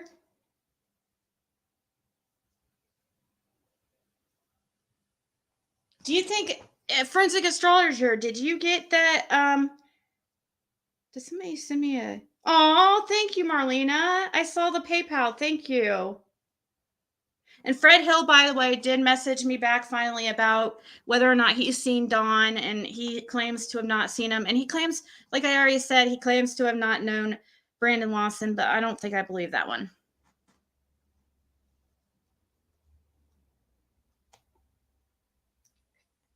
But I don't think I blame him for not wanting to say he knows him, so...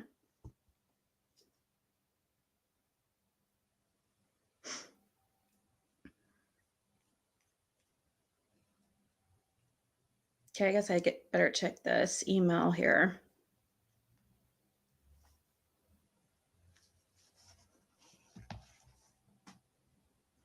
That barn. Look at Carly Trent case. Look where the reward money went. Oh my God.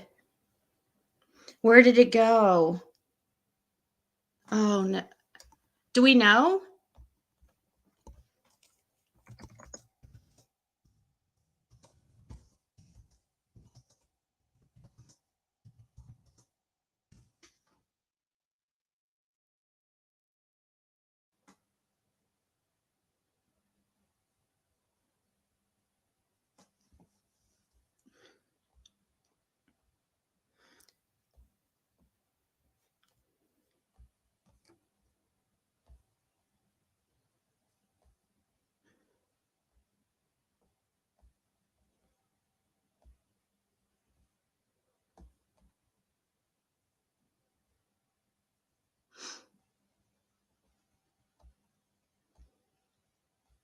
Middle and East Tennessee Amber Alert issued by the TBI on behalf of Rogersville Police Department remains in effect for a 9-year-old Carly Marie Trent.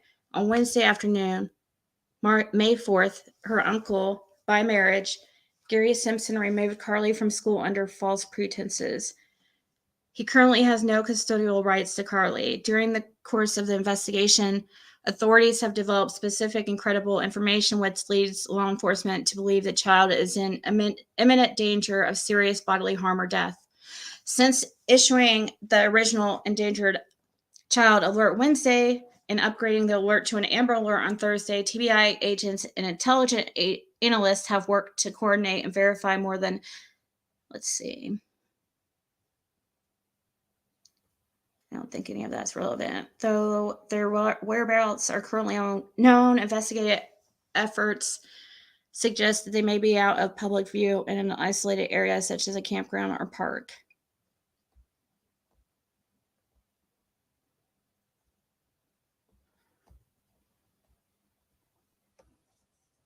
In a command post in Rogersville. Where was this command post? The reward for information and connection in the case now exceeds $40,000.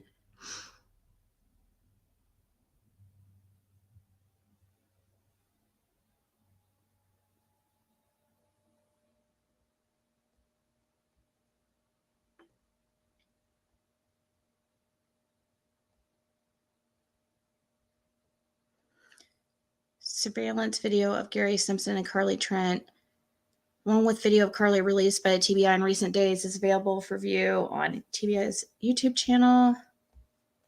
It was supposed to go to local child charities.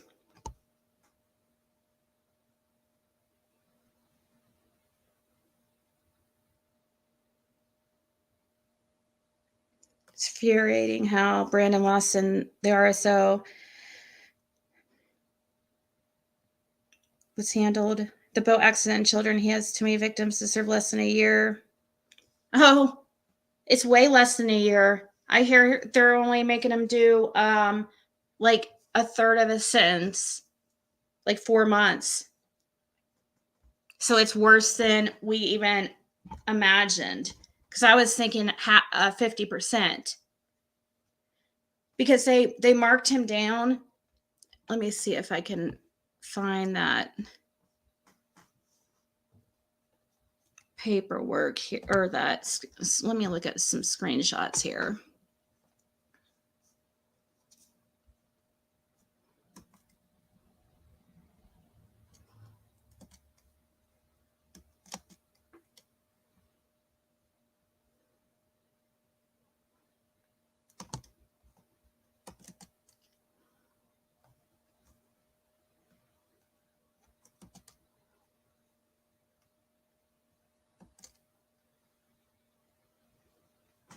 Let me see.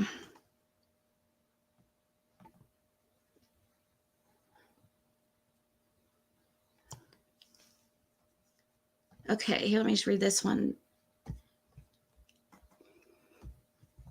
Just trying to see what I haven't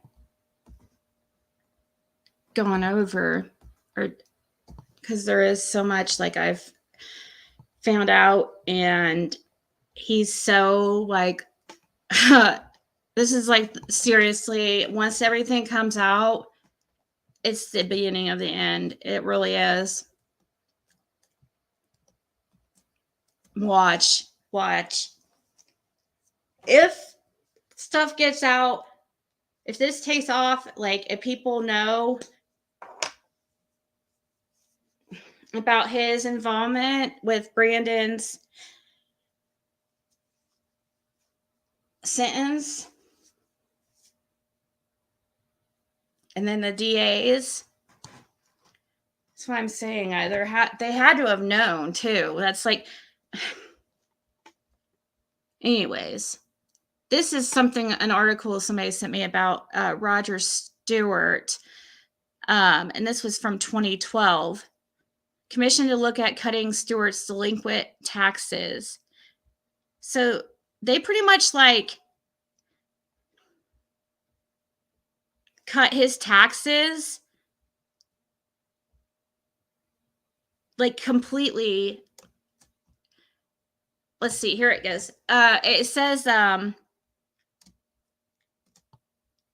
county's delinquent property committee, or it says a 37% cut in the delinquent property taxes owed on the former card and label property will be considered by Hawkins County Commissioners later this month. The county's delinquent property tax committee reportedly met in late August with delinquent tax attorney Jim Point and made recommendations. According to a resolution sponsored by committee chairman Daryl Gilliam, which that's the name that I've seen. The last name Gilliam has come up a lot. So I don't know. I haven't been able looking. There's so much, but I do know that's the name has come up a lot. To be presented at the commission's September 24th meeting, property owner Roger Stewart owes the county $62,576.84 in delinquent taxes and penalty fees for the 2009, 2010, and 2011 tax years.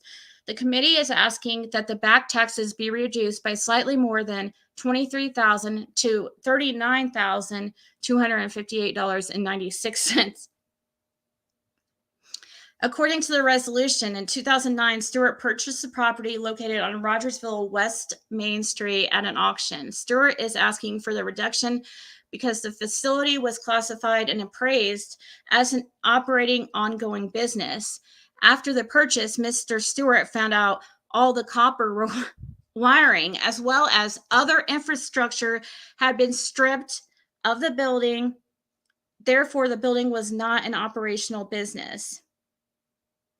Was your contract, was it as is? I mean, you should know that you're supposed to inspect properties. You're a buyer and reseller. Oh my God. According to county records, the appraised value of the property was approximately $2.8 million in 2009, then dropped to $1.2 million in 2010, and finally to $447,600 in 2011. The majority of the reduction would apply to the 2009 tax bill. The committee, after hearing the situation, voted to recommend to the full commission that the reduced amounts be approved to get the property off the delinquent tax list and to avoid the potential problems of the county purchasing, acquiring the property at a delinquent tax sale with the inherent environmental problems and cleanup costs to the county. On September 19, 2008, a voluntary petition seeking Chapter 7 bankruptcy was filed for the Rogersville location of the former printing company. At an April 2009 auction, Stewart submitted a bid of $260,000 with a 10% buyer's premium, raising the final sales price to $286,000. Following the auction, Stewart said he planned to raise the existing industrial structure and replace it with a commercial development. As soon as they turn me loose, I'll have equipment in here tearing it down, and then I'll get the lot cleaned up. The developer said after the auction. I hope to get us a big shopping center in here with some big name stores. 2009, he estimated the land is worth approximately $1 million. Okay. So I mentioned this because this is just to show like he's had some financial, like major financial issues. And even more recently than this one. Okay. Wait, I don't want to accidentally show something I shouldn't, because there is one thing that had a picture of a minor, and I don't want to.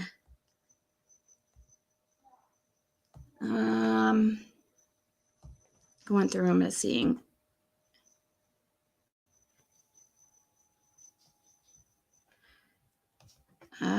Shit.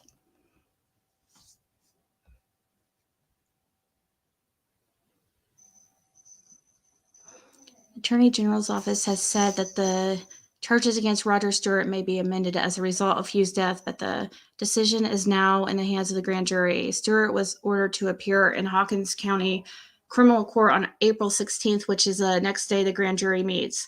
Following the accident, Roger Stewart was cited into court without being booked and has not been placed on bond. Doesn't that seem like kind of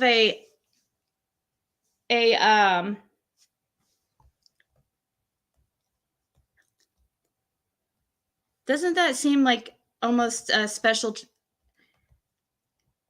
treatment? I don't know. Hawkins County does oh, I already know about the 10,000 by the so following the accident, Roger Stewart was cited into court without being booked and has not been placed on bond.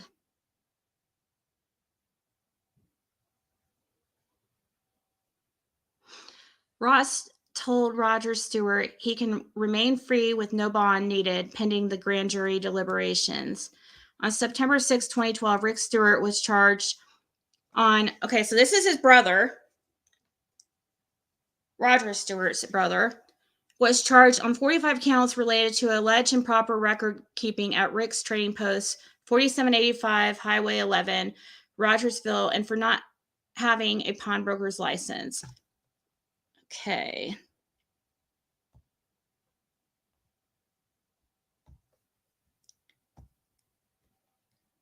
And their court date was the same one. Okay.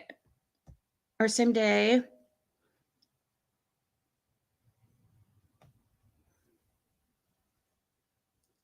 Here's just showing that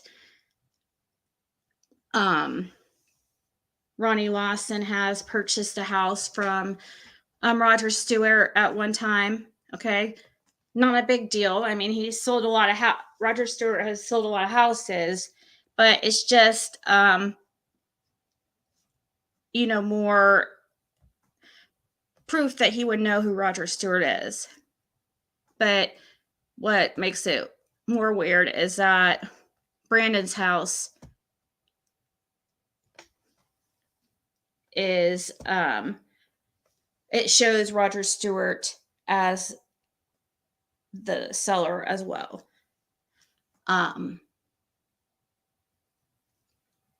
But I also heard that Brandon's house was sold to him from the church, Burham Missionary Baptist Church.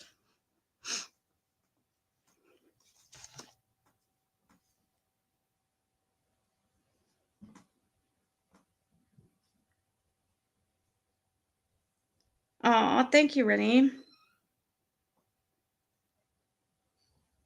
Okay, let me see here. What else?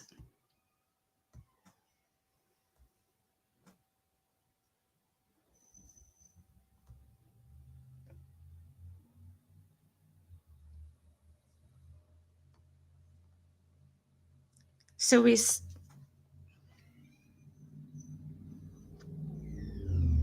think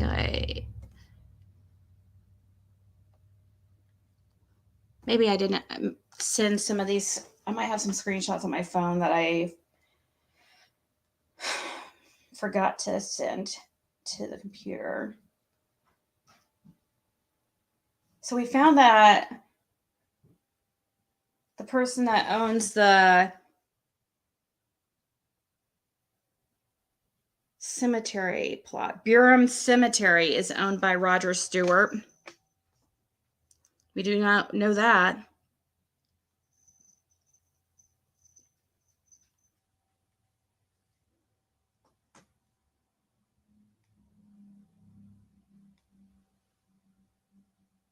Oh, I was going to show you guys this. Where did I put that? I know I have it.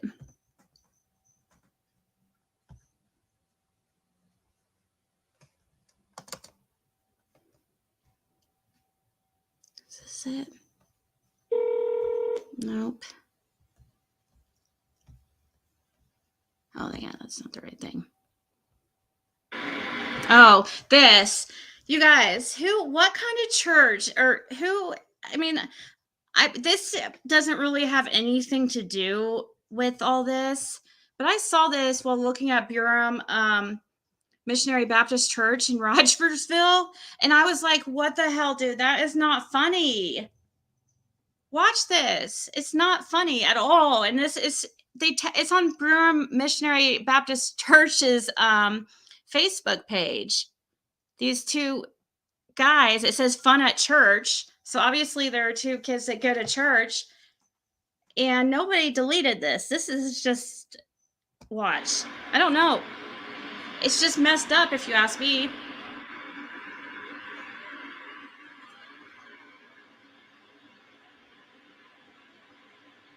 So he was acting like he was going to spot him, and he pulled away.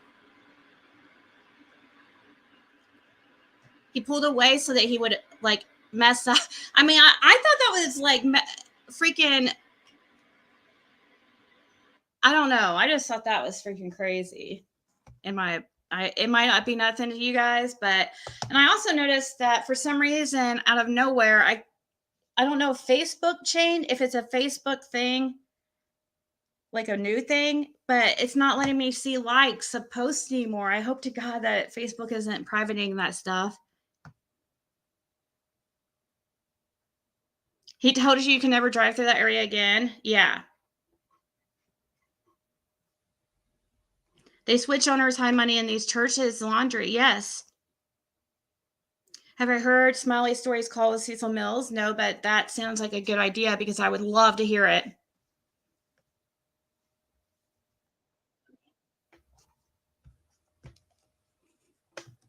Because I'm telling you,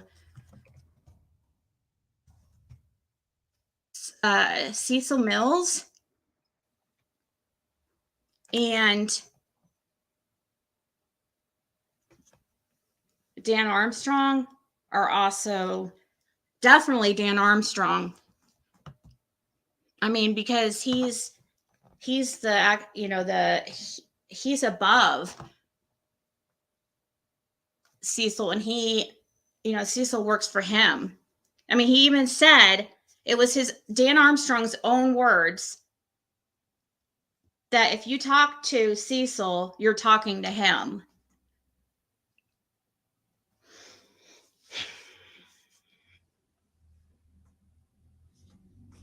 Okay.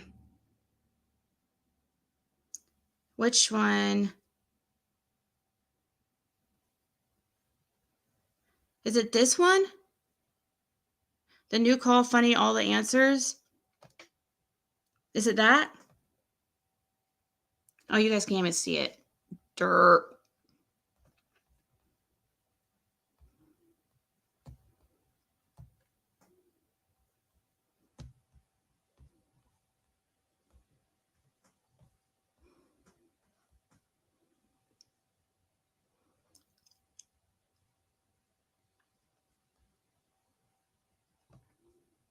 Was it just today?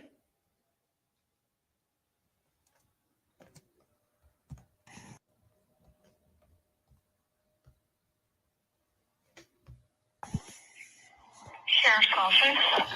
Yes, ma'am. Well, can you tell me when Donald Wells gets out of jail? I can transfer you to the jail. Just a moment. Oh, it starts with I'm just going to do it. So she's... Okay, so I have to find it. Look at those cute little glasses. I love. So what timestamp? Do you guys know?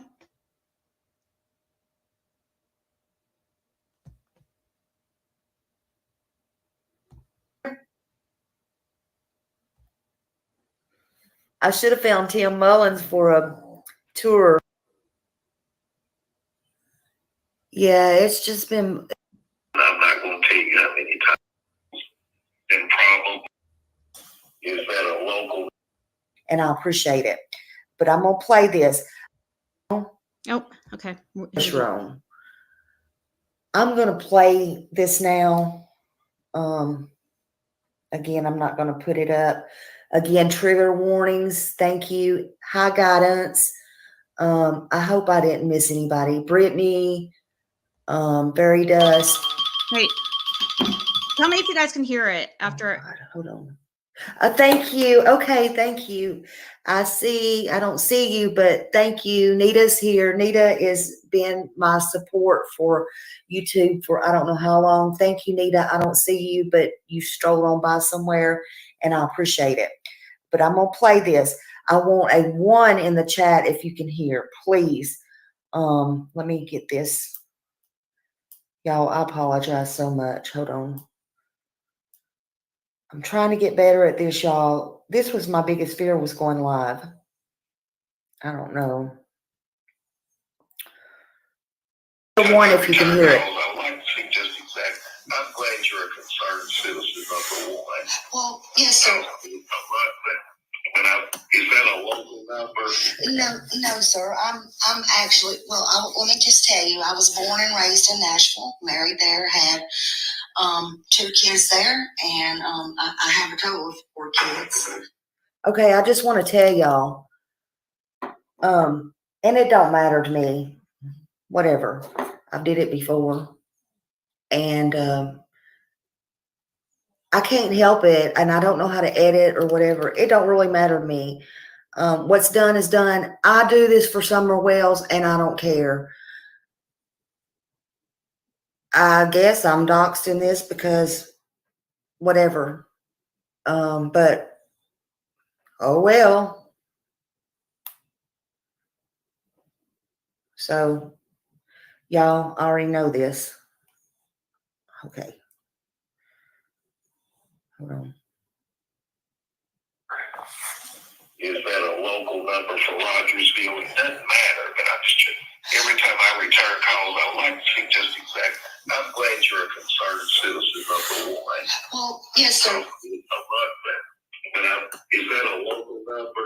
No, sir. I'm actually, let me just tell you, I was born and raised in Nashville, married there, had 2 kids there, and I have a total of 4 kids. I have family there. I still consider myself part of Tennessee, if you will. But I want to let you know, I want to answer your question. I'm in Florida. That's where I'm from. So this is a Florida number. The story again, I thank you for being very honest with me. The answer really didn't matter, but I wanted to know what I didn't know myself because I'm getting a lot of calls. Yes, sir. From numbers that are not local, but it doesn't matter. Okay. Because that tells me a little bit about what I was going to tell you. Okay. I'm a lifetime East Tennessean. It does not matter what I'm getting ready to tell you next. Okay. But I'm an African American in an area that is only 1% African American. Yes, sir. And I want to tell you that doesn't matter to me. I just wanted to tell you, and that doesn't matter to me if you're African American or white or whatever. It doesn't matter. Right. The reason why I told you that is because I have lived on nothing other than my name and reputation. Yes, sir. I have served the citizens of this area. I grew up here. I've lived here. And I've served the citizens of this area for 39 years. Yes, sir. And I have tried more jury trials. There's a reason I'm telling you all this, because I'm going to answer your question. No, I appreciate it. I've tried more jury trials. I can honestly say this. Murder trials than probably everybody in this entire area of about 300,000 people in Upper East Tennessee. Yes, sir. Except for maybe 1 or 2 attorneys. It's I'm okay. giving them credit. They probably haven't. I said all that to say this. I'm not chicken to try case. Hey, it doesn't matter that I'm playing this. Smiley, is she in here? She's in here, right? Do you care if I play? I'm sitting here playing a lot of it, so I didn't know. I'm sure she's okay with it. I just.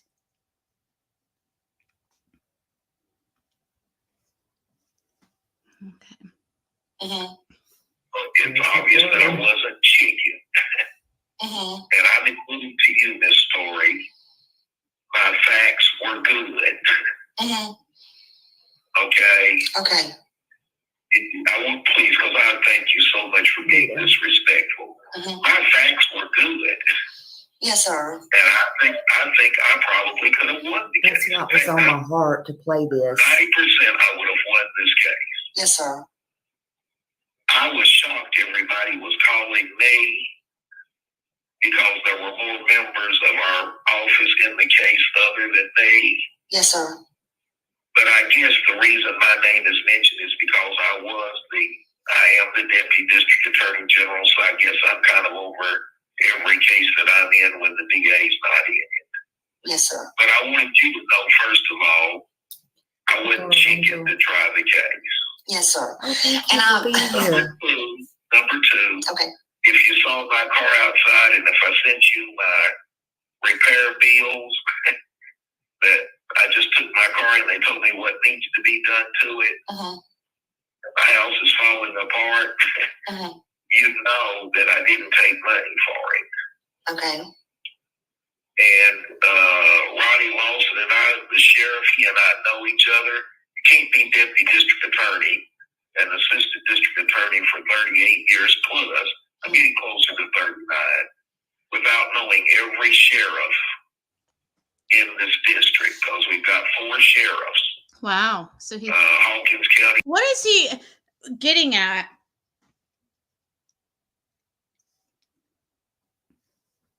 He's saying he would have won the case if he would have.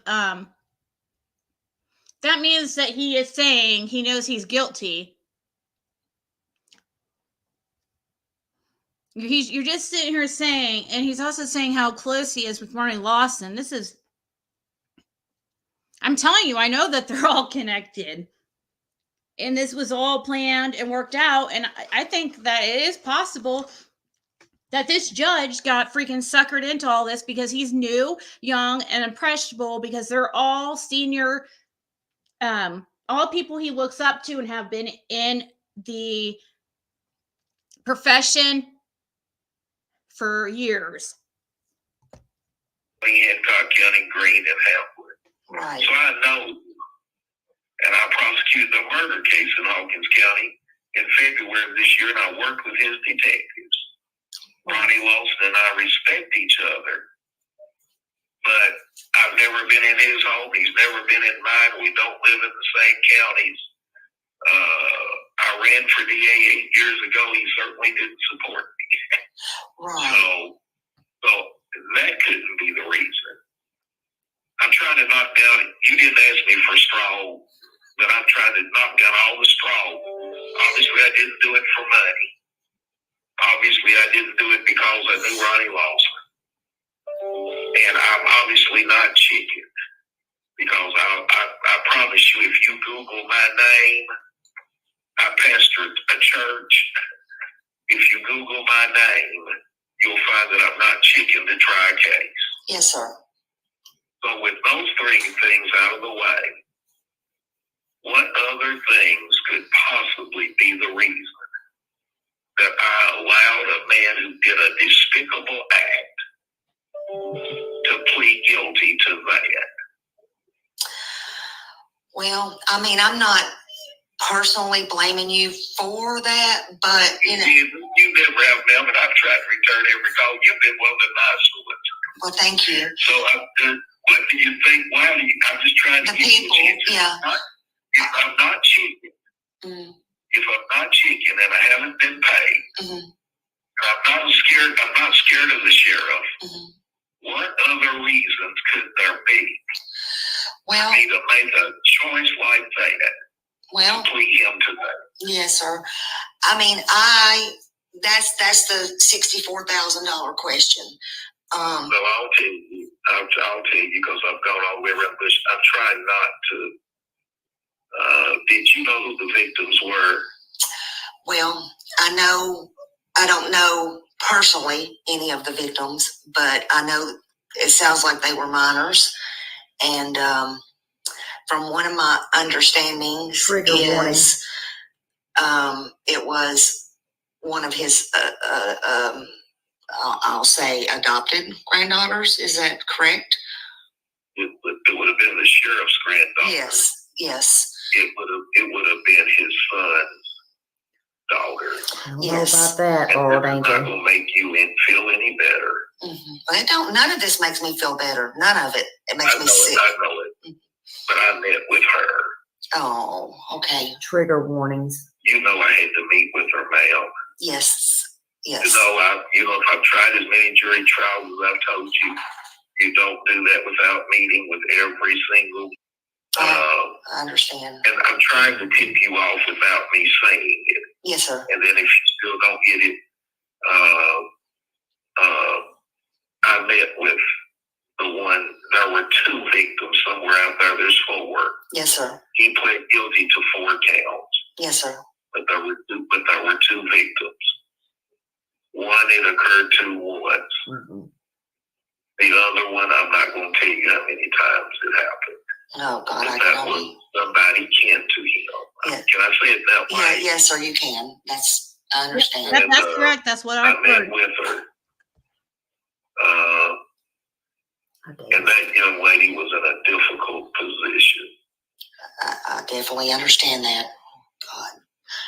And I may have made the wrong decision, and you can blame me for it and put it all over. You've been so nice. Thank you. But I made a decision not to re-victimize a victim. And what about the others? Decision, I'll let you. But I just wanted you to understand, even if I was dead flat wrong, why I did it. And I don't like ever using that. Other law officers, other district attorney generals use that excuse all the time. And I say you just didn't want to try it. But I'm telling you, in this one case, I made a decision that I did not want to re-victimize the victim. But what about when he gets out? She was in a tough position. And I understand that, but what about the other victims? And I'm trying to be respectful, but what about the other victims? And what about the ones maybe? What about there was one other victim. That we know of. That we know of. What about the ones that hasn't come forward or when he gets out? We did an exhaustive investigation. It wasn't my office, it was the TBI, the Tennessee Bureau of Investigation. The other victim, yes ma'am, it's not right for any of them. But they did exhausted and they brought me one other victim. And it was terrible. Please, I'm not going to excuse what happened. I'm not trying to excuse him. I'm just telling you, like I said, ma'am, I understand it. You can say I was incompetent or in this one case I screwed up. But that was the reason. We can only find one other victim. If any other victims come forward, obviously that changes everything. How would it change it? To these 2. If somebody else comes forward, can I just ask you, would y'all go back and charge him with those? We would look at it, certainly, and if we could prove it, we would. Okay. I'm not trying to foreclose it, but that's the key. And thank you so much. I just wanted to let you know, I understand people disagreeing. Yes, sir. Because we all have our own, and I'm carrying the burden for this, but I promise you I wasn't the only one that made that decision. I understand. Okay. I understand. No, okay. I'm the one, the buck stops with me. But can I ask you this? Yeah, in a way, guys, I feel sorry for him in a way. I don't know. But I don't know what he got. I don't know if I don't think he would have just gone along with it though. But the reason why I say that is because it's not his decision. He's not the district attorney. The district attorney, the one voted on by the people, is Dan Armstrong. Dan Armstrong makes the final decision, and he tells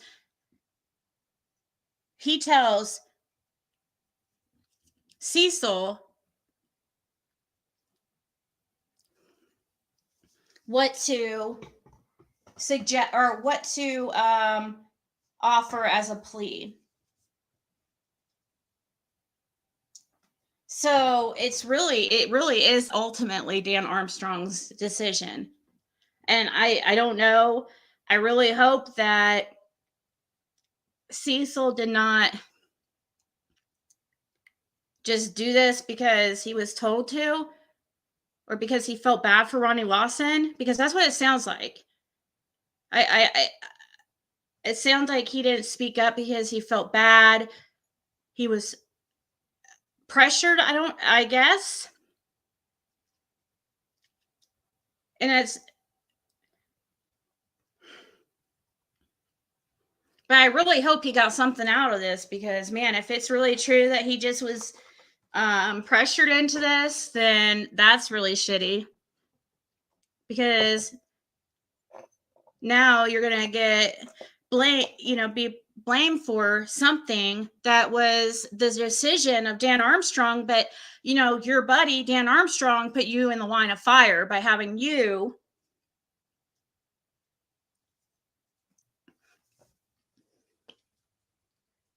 did it on purpose. They purposely did this. They him using I'm sorry, it's true. Him using the African American attorney, it was all planned. That way they could use things like, people aren't going to want to be called a racist. Right? But really, the thing is, though, it's Dan Armstrong that threw him under the bus.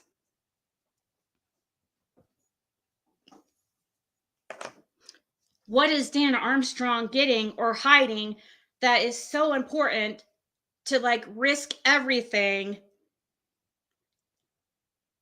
to cover this up?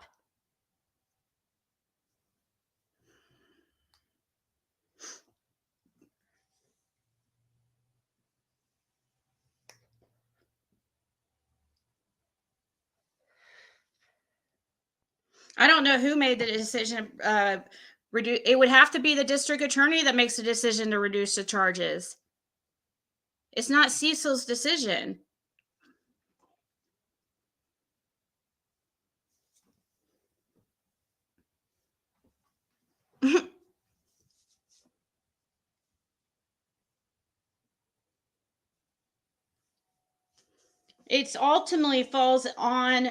The responsibility ultimately falls on Dan Armstrong, ultimately. But he tried to set it up in a way that it would fall on Cecil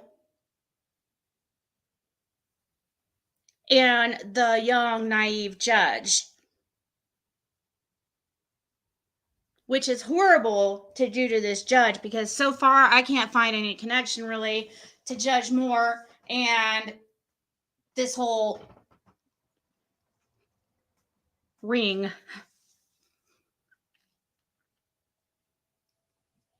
I think he was just young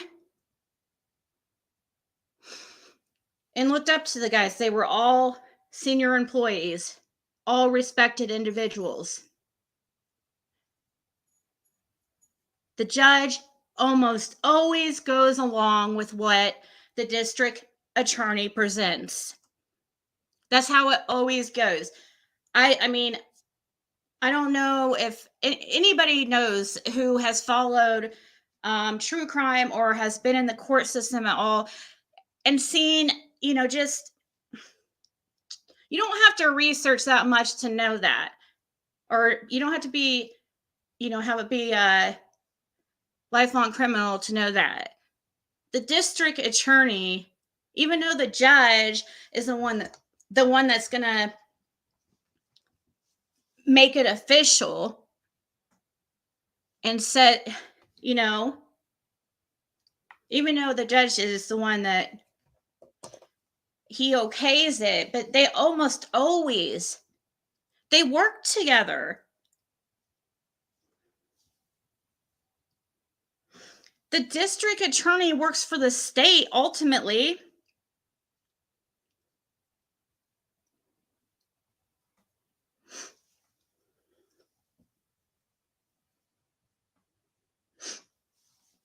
They want to do whatever makes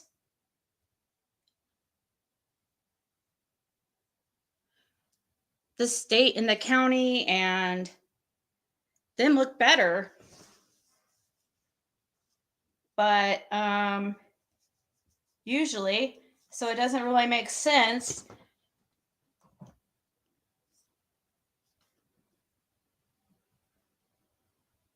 Yeah, it was a narrative completely set up. Yeah, Judge Carter Moore, who is only 40 years old. Looks like he's like 30. Okay, let's continue this. Good. What happens, or what was you thinking, or your thoughts, like when he gets out in a year to his daughter? I mean, his daddy. There's been an aggravated assault injunction. That's his daddy's going to cover up for him, though. Did you think about that? Say that again. I mean, but Ronnie's going to cover up for him. Did you think about that? We did. I don't think he's going to be successful, this young man. And I don't mean that because I'm not concerned about his age. Mm-hmm. But you know the other things that went down in that plea. Mm-hmm. You know he's on community supervision for life. Right. That's not his daddy. He is on community supervision for life. He's on the sexual registry. He's not going to be able to be around youth. He's not going to be around. He keeps repeating that. That's automatic. That's what happens if you get convicted of a sex crime. Why is he saying that like it's like, oh my God, such a severe sentence? That's what every sex offender gets. They all have to register. Everybody, it's mandatory. A court can't just audit. I mean, if they did, don't you think it'd be kind of weird that they didn't have him register for life for a charge that says you have to register for life? Then I want to comment also on something he said. What he is saying is 100% everything I heard. I heard that there was only one of the victims only had one encounter. That there was only one, that one of all the charges were for one victim, except one. And actually, it was way more than that amount we know about. They just agreed upon a number. We're just going to say 4. That sounds like a good number.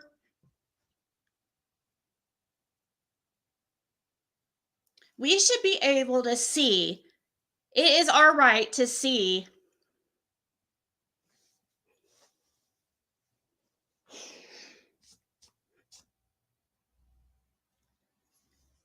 how that court case was handled properly. And what are you guys going to do when it is outed that it was completely handled? It was not handled. It was special.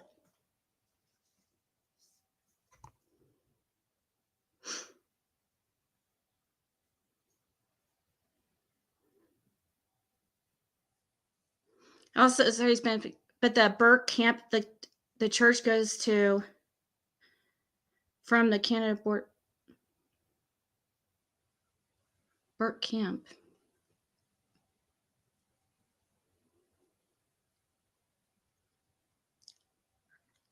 Oh.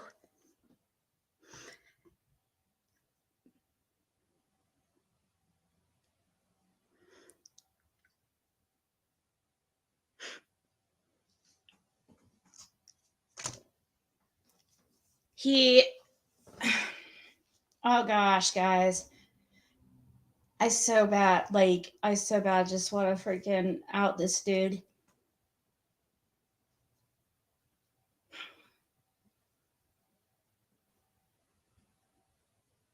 It is so much worse than you guys fucking can even imagine.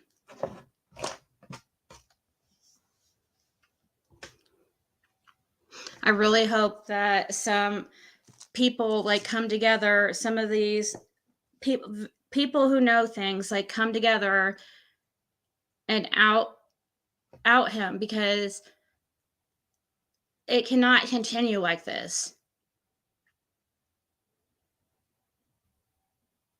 This is the opportunity that God has given Hawkins County, really, to finally to make a change.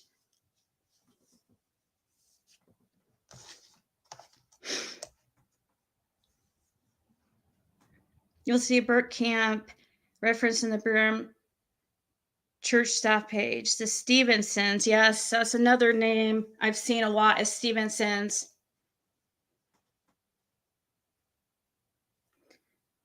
In the article, Jeff Bobo wrote he has been struggling with those demons his whole life. Oh, which demons is that? Sugar and Spice?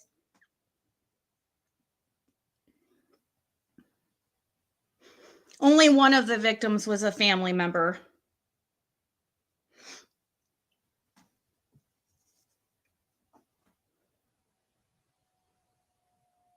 Yes, Noel.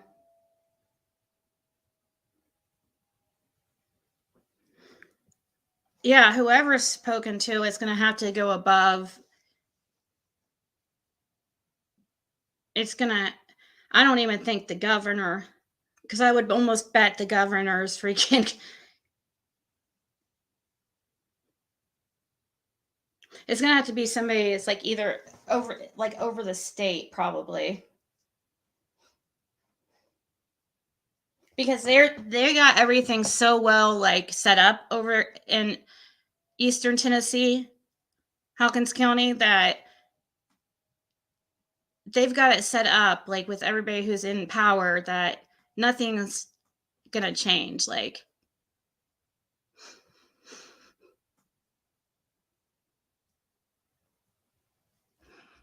anyways, let me. Telling you.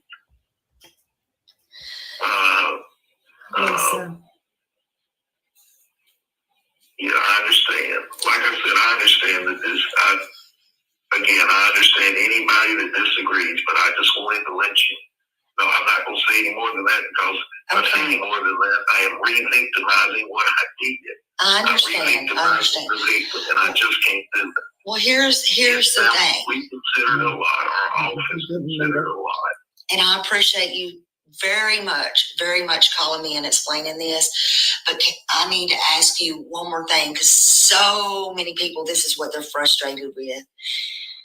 Okay, the Summer Wells case. And I don't know how anybody can't take into consideration. They really feel Ronnie Lawson needs to be taken off of this case. They feel it's a conflict of interest. Now they have Brandon, all involved in this. While this was going on, Ronnie knew it. We understand it was his grandson, granddaughter, whatever. But Ronnie needs to step down, and we don't feel like he's going to do that. There was an election recently. But nobody runs against him. That's right. That's what I'm getting ready to say, ma'am. That I don't live in Hawkins County. I live in Greene County. Yes, sir. I'm adjacent to his county. Yes, sir.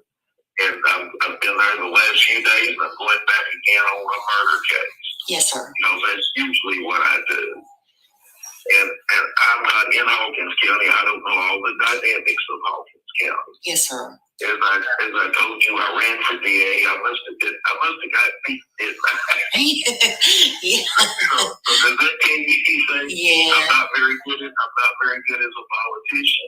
Oh. This area is, I'm not talking politics. Sure. I'm just like, this area is heavily Republican, and I was stupid enough to run as a Democrat. Forget everything I just told you. It just shows you how dumb I am. It's okay. And I'm just telling you. So the bottom line is this. Ma'am, I know you don't know me. Right. I know you don't know me. But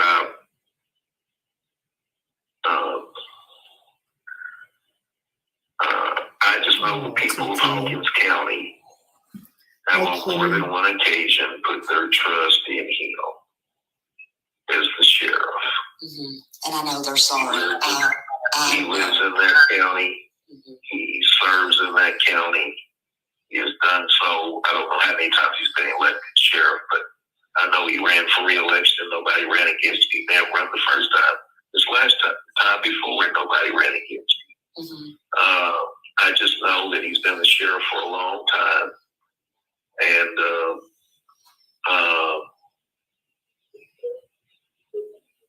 somebody over there trusts him. A lot of people scared of him too. And you said, I understand you said you weren't and all that, but there's a lot of people that is being silenced and that is scared of him and don't want to come forward. And that's the whole problem, especially in the Summer Wells case. And that's where, a lot of people, want him gone. And I know they voted for him and all that, but, this is just a whole mess. So I think that's why a lot of people are coming for you, because you were the person on the case. And I can understand what you told me and everything.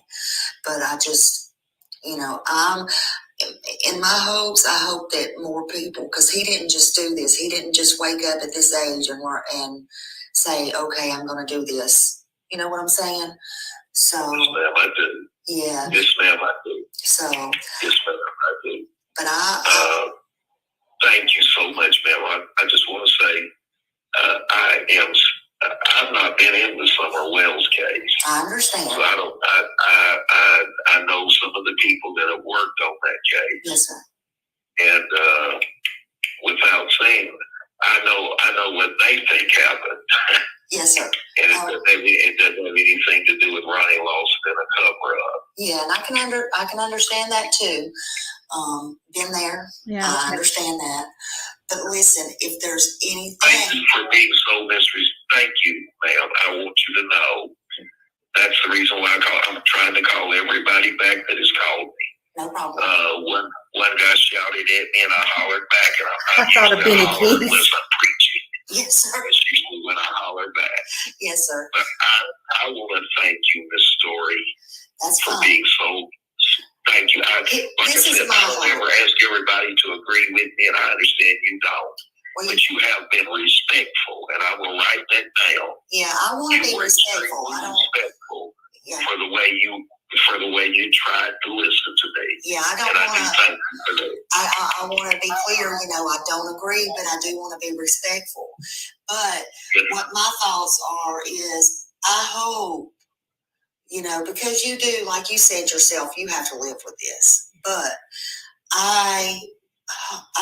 my wish is maybe on a personal level or some kind of level. I don't even know, friend level, not friend level, not with me, but with somebody there that you could possibly put in their ear, Ronnie needs to step down from this Summer Wells case because it's the right thing to do. That's my hope and my wish. Thank you, Miss Story. No, thank you. Thank you for listening. Thank you, ma'am. Okay, I won't keep you on here, but I thank you for taking the time to call me back, okay? All right. And good luck with everybody else. Bye-bye. All right, bye-bye, sir. Well, what y'all think about that?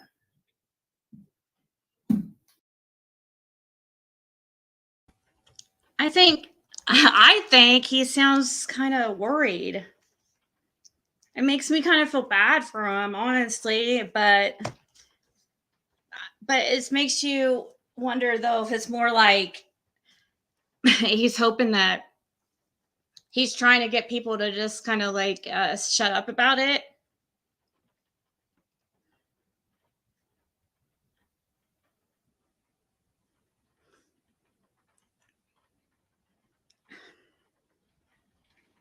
I don't know what I think he should do if I were him, and if he was pressured into some type of arrangement. What I would do if I was that man, I would tell somebody. I would out it. No way would I let that shit fall on me. Any of them, if that judge or any of them were pressured into it in some way, I think that they should out it. I think that's their only thing that's gonna save them, because otherwise the whole boat's going down. Whole ship.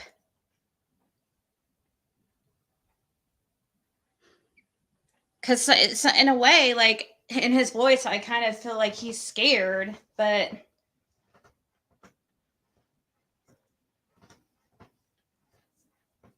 I don't know. He's got to, if one of them is, they needed that's what really needs to happen. People need to just like come together and speak up.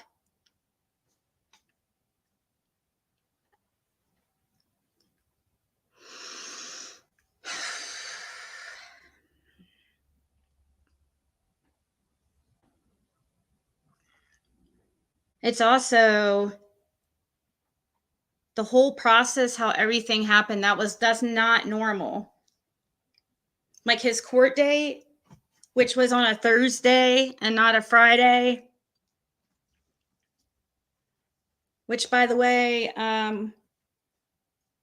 is not normal. But anyways, only for special cases, like sheriff's son cases, those type, the arrangement type of the special ones, the hush ones, the ones that you don't want public to see.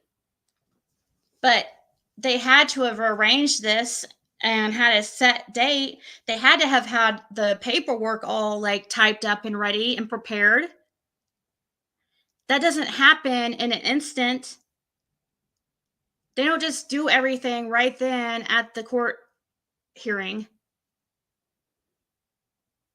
on the plea date or the plea sentencing or whatever it is.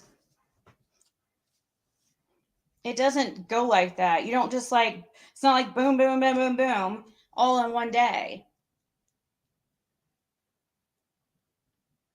And from what I hear, there's no way for them to cover it up either and try to say that they did have it in the system like any other case, that they did have it on a docket. If they try to say, from what I hear, if they try to say that they did, like there's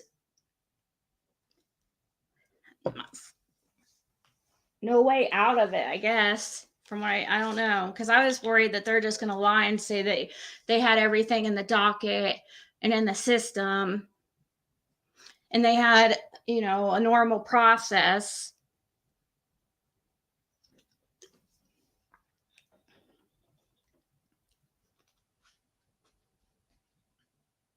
Right. It is what it is. And that's another problem, a really big problem with this situation that somebody brought up about the precedents, like about somebody I spoke to who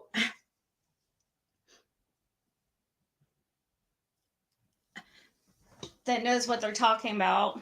Just say that, because they said, they claim this is completely abnormal.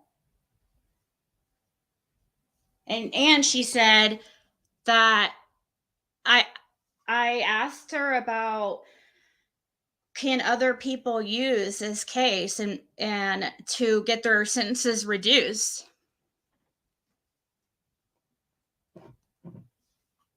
And she said, oh, absolutely. Because they're going to be like, well, this guy only got this. So now it affects more than just Brandon Lawson and how much time he gets, or it affects a lot of people. It's just like a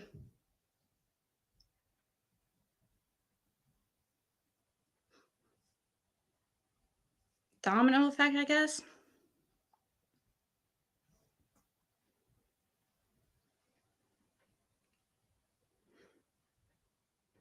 Even the Rogersville, that's another thing. Even the Rogersville, there's something about Jeff Bobo all in this. Jeff Bobo is tied to this, to Lawson. He shut off the comments to the Rogersville Review for Lawson's article. Who convinced him to do that?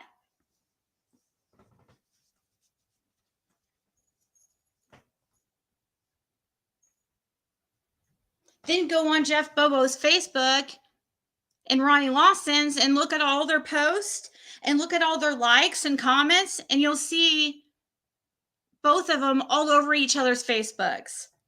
Even Ronnie Lawson is all over Jeff Bobo's Facebook.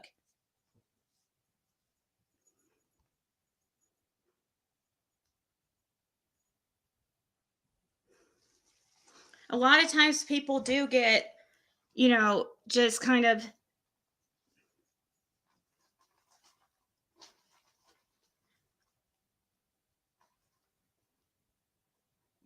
pressured, I guess, into, they don't want to speak out against, they don't want to be the whistleblower and all this.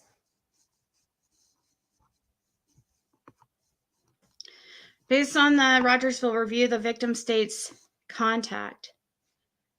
Why are there no contact charges? What do you mean?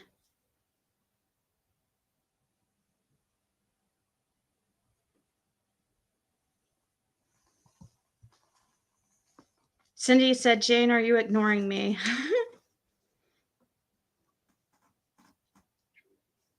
She said, no, my lovely.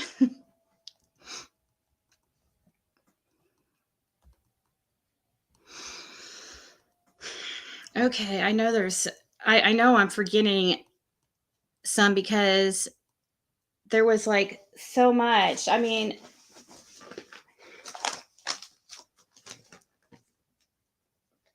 I think that the fact that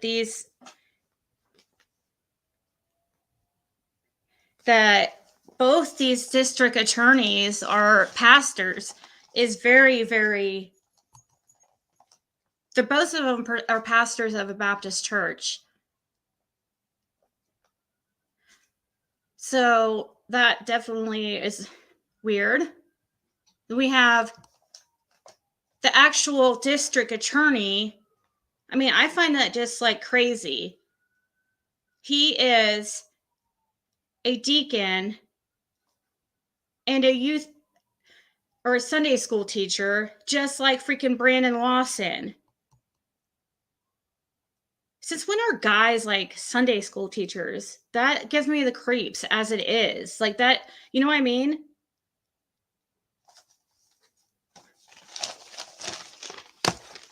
I know that not all of them are weirdos, but when I see these two creeps, I mean, gosh, look at it. Take a gander at freaking Dan Armstrong. He's he just screams like weirdo.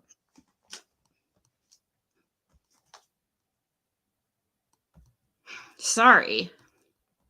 I mean, it might sound mean, but I'm telling you, he's more at fault than any of them.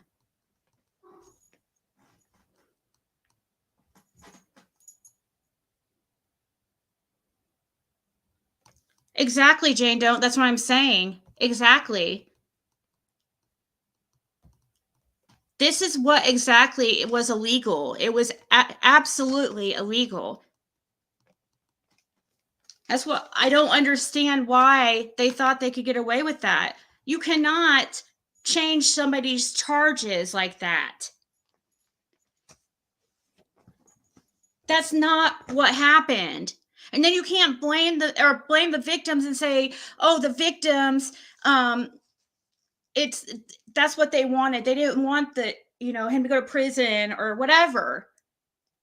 That's what they keep doing. They keep referring to the victims. Well, don't you think the victims were probably pressured by, since they are family, one of them is family of the culprit. And I'm guessing the other one's probably a friend, right? Who spent the night or something, or went to church with her, because I've heard church come up. I don't know.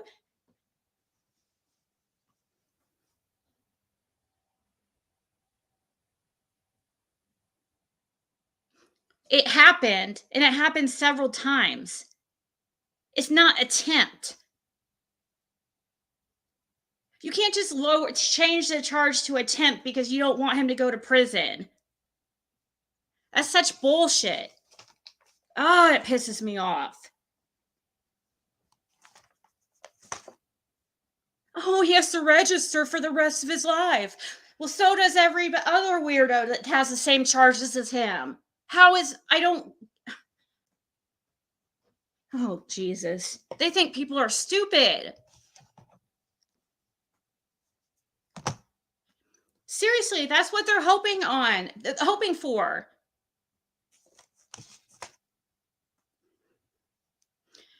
Ronnie Lawson has gotten way too comfortable in his position.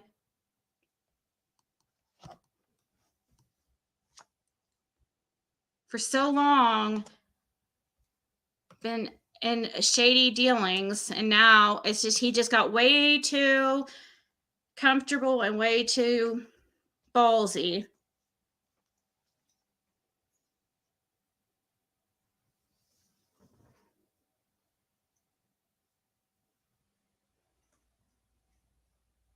And thank you to the person that sent me a Cashapp. I didn't say anything. It told me not to say anything, so I can't say who it was. But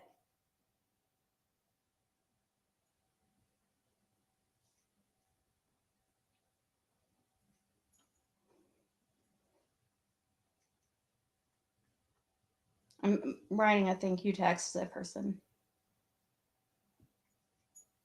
So don't want me to mention them. Aw, Cindy. Thank you so much. She sent me a Venmo.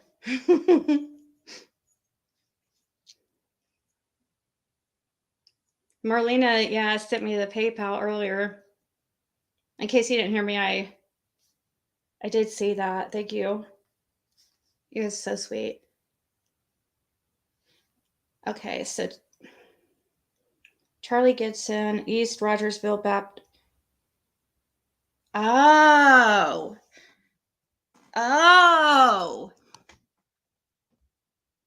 So, guys, that's which church it is. So the East Rogersville Baptist Church is the person who is the registered agent on file for that church is Charlie Gibson, who is, by the way, law enforcement. Oh, really? What is this with law enforcement being all up in these important positions for church. I know it's an area where church is big and you're in the Bible Belt, right? But I'm not seeing that with other denominations. It's just these Baptists. I don't understand. I know most people are Baptist down there, but there is other types of churches. I saw them. There's all kinds of different churches, just like any other place.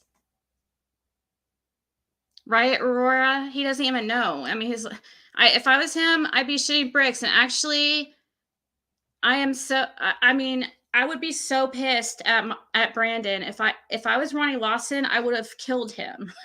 Probably literally. Can you imagine your son being in Ronnie's position and being the sheriff of the county for the last, and your family, how well known they are can you imagine your son doing something like this? And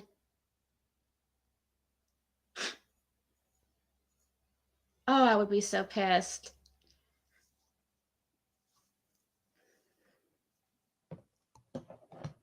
But yes, Ronnie is just as bad. That's the thing. Like I always get brought back to some of the things that I know for a fact.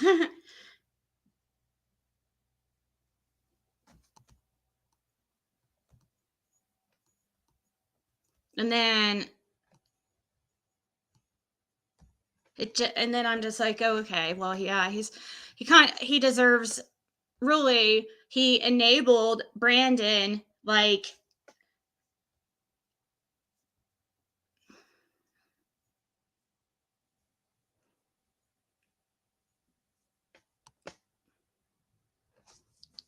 is that 710 East Main? Is that the East Rogersville Baptist Church? Let's see, East Rogersville.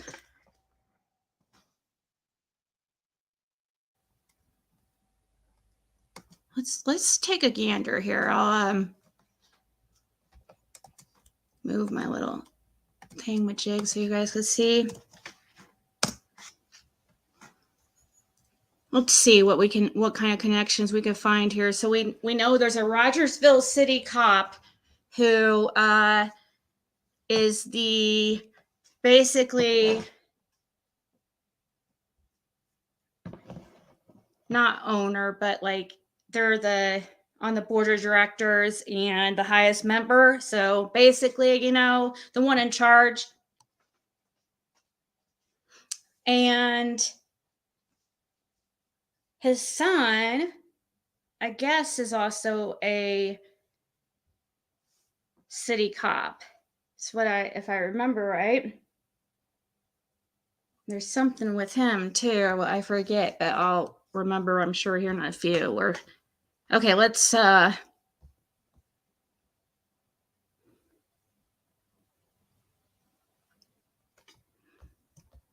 about 1100 East McKinney. Well, what's 17 East Main Street?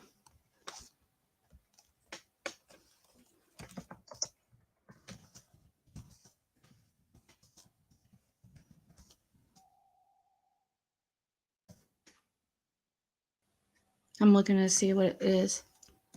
It looks like just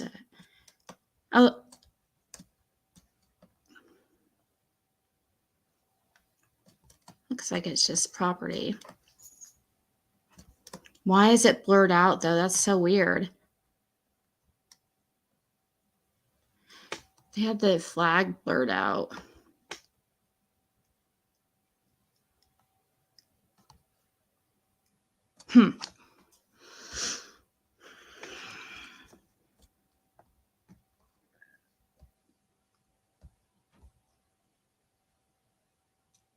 Bob Newton.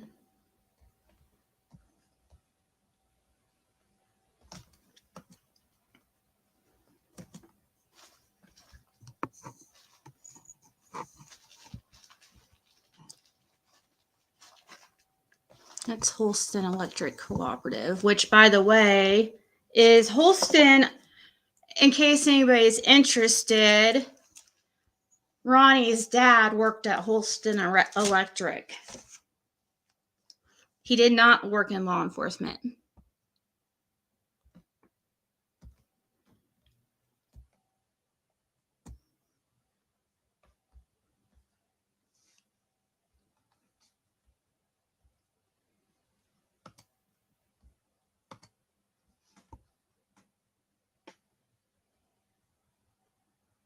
Kirkpatrick.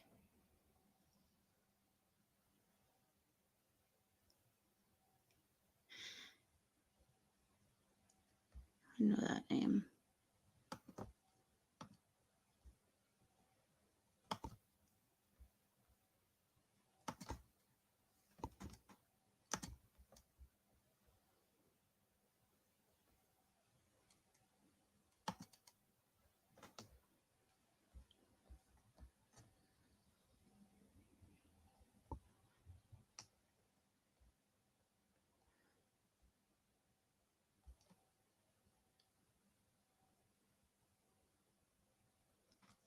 I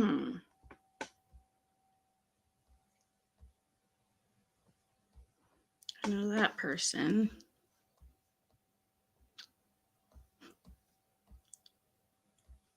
Look, there's Ronnie Lawson. In 2013.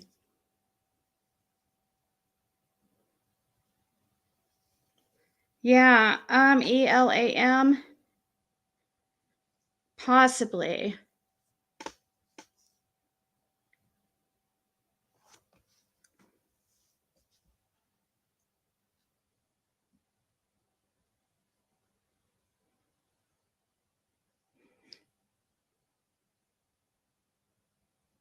Yes, there is a maximum sentence that then he'd have to be. You can only do a maximum of a year, in a county jail. So it was all planned out for him to go to that jail that he went to. What message was deleted? What did it say?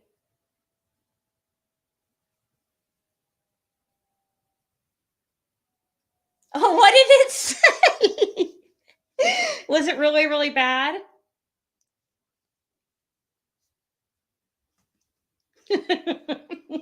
Here, let me maybe rewind on my phone and I can look. Oh, I can't see it. You can't see on this. Never mind, you can't see it.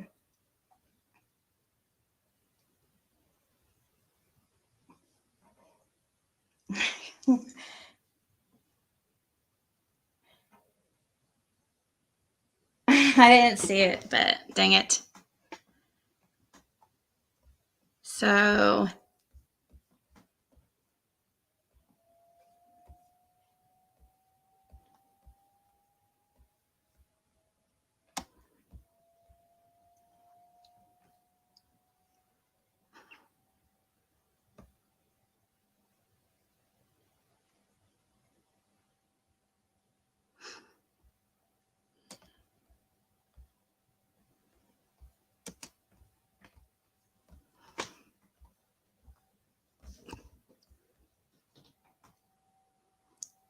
Ronnie Lawson. Looky there.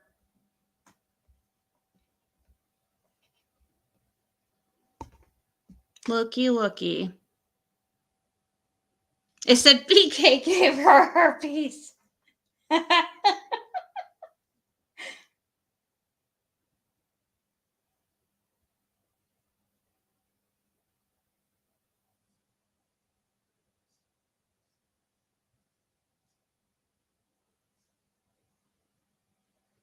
Yeah, everyone signed the petition. My old English teacher made me love English, even though it was.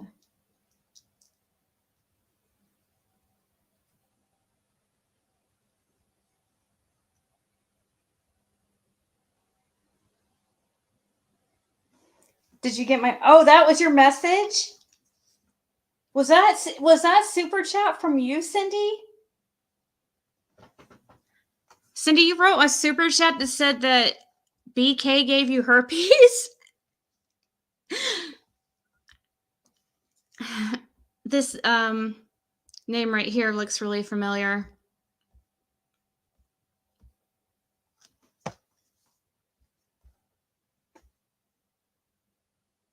And the link ghost name too. Oh, look, Ronnie Lawson again. Ronnie Lawson loves social media.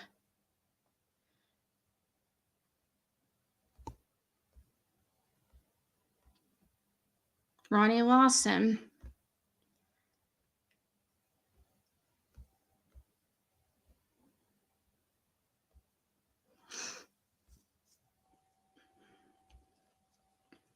Okay.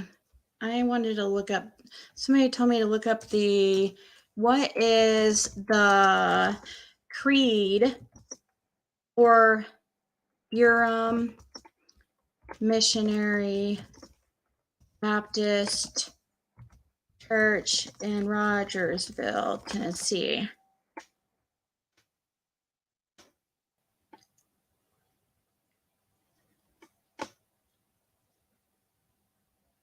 What's creed mean?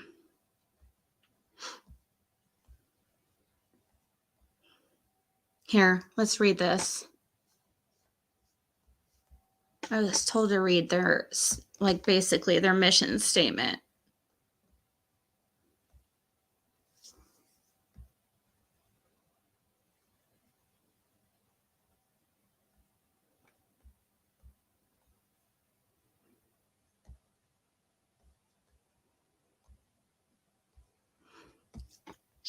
Wait, you said no? That's what the message said? Oh, you messaged me what it said. Okay, I thought you were saying you wrote it. Okay, so this is Urim Missionary Baptist Church. Our mission comes directly from Matthew 28:19. Go ye therefore and teach all nations, baptizing them in the name of the Father and the Son and the Holy Ghost. As a body of believers, we desire to love like Jesus and live in obedience to this command through our church and in the community. Our vision is to reach the unchurched by equipping and releasing people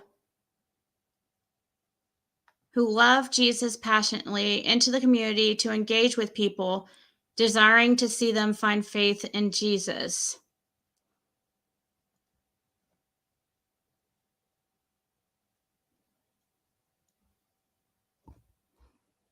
Our values. We believe the community among Christ followers facilitates encouragement, prayer, edification, and we believe that community among Christ followers facilitates encouragement, prayer, edification, and accountability. Generosity. We desire to be a body of believers who give willingly, cheerfully, and liberally of our time, talents, and resources. Basically, that means give us your money.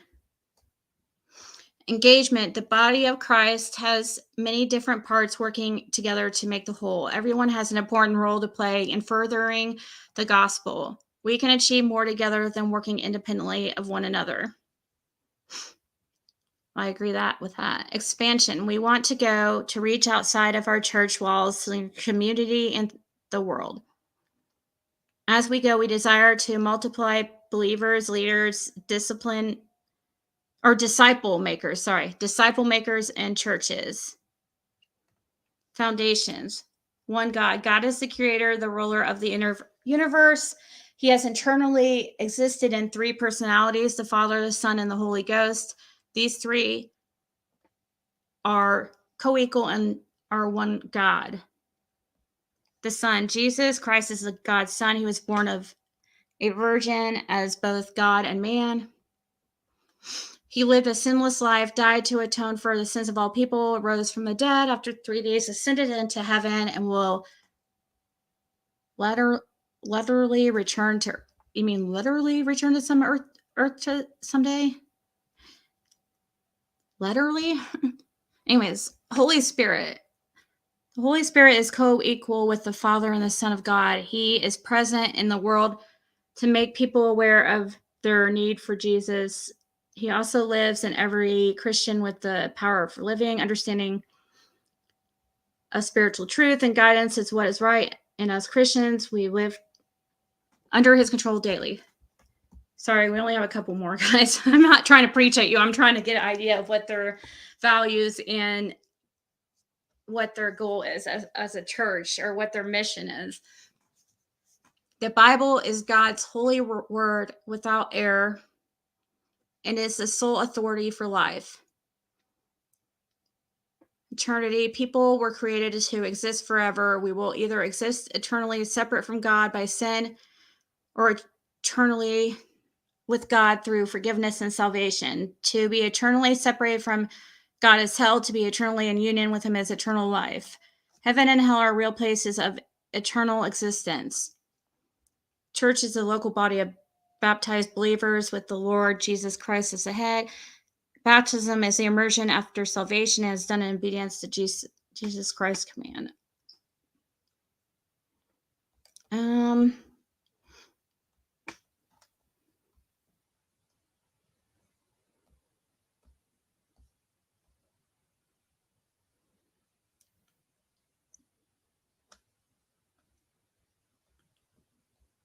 I think it looks like, is that why with the name, with missionary added in, does that change anything?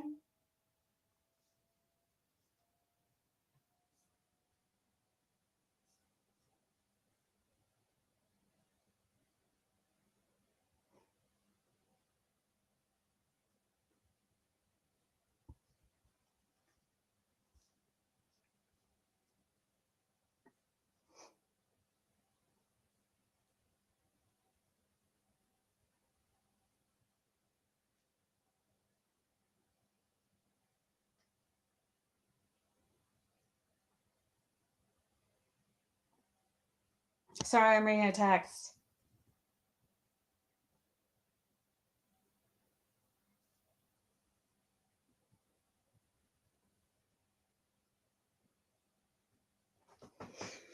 Hold on, guys.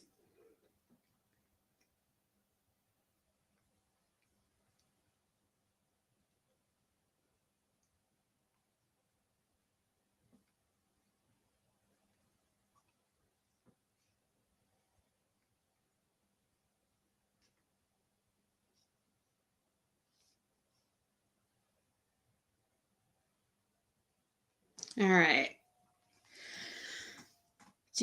Ronnie boy, do you feel like a godly man after choosing not to protect your granddaughter?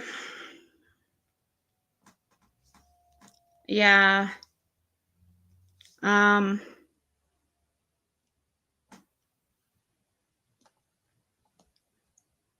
need an app.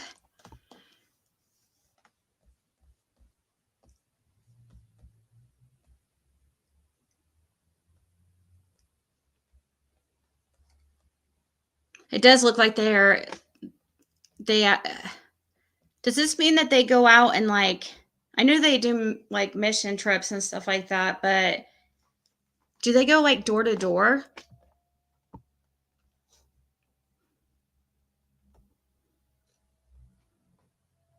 Burke Camp is a non-denominational church camp in upstate New York, located just minutes from the Canadian border and operating now for over 70 years. Each year, numerous families come out to the camp, nestled back in the woods, for a week of Bible study, games, and worship. Community outreach, witnessing, and even some fun slid into the packed week of growing closer. Spiritual togetherness, along with some strong family ties, welcome you to a quiet and focus on God. If you'd like more information, please contact John and Tara Stevenson through our church page. So this is some kind of camp.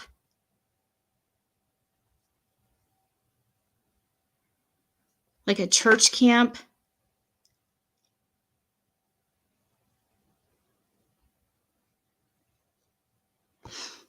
You can't make out anybody's face. That's why I'm showing it. Like, I know there's kids here, but you can't even see, you can't make out anybody.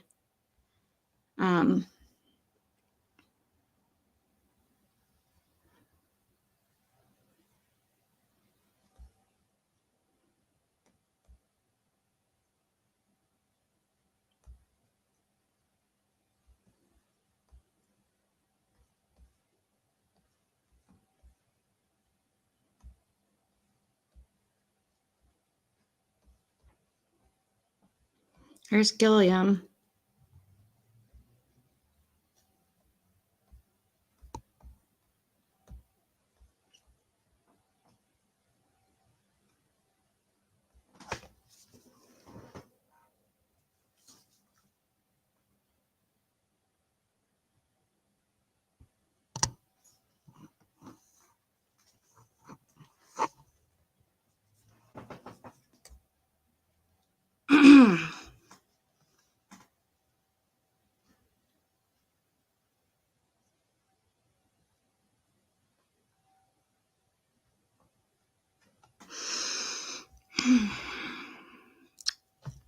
I wish there was some. Where was the church camp?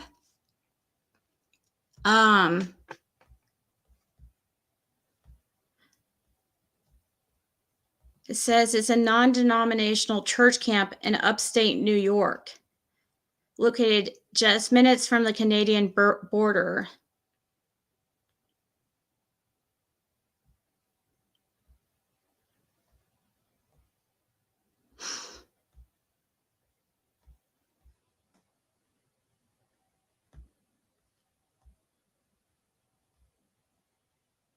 Haven't looked in. I did see some people mentioning it, and it didn't. Let me see. Make sure I've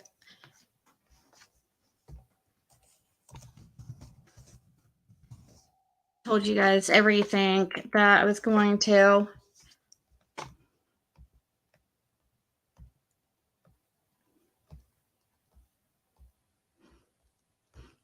Sure, I'm forgetting something.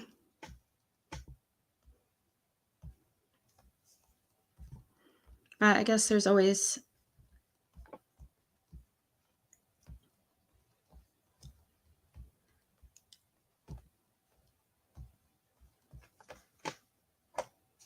We do have to get. I mean, this district attorney,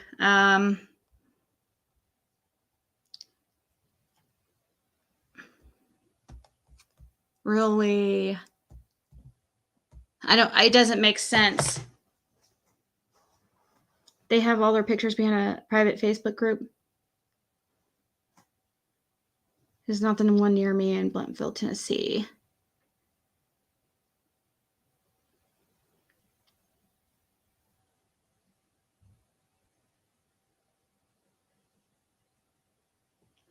But anyways,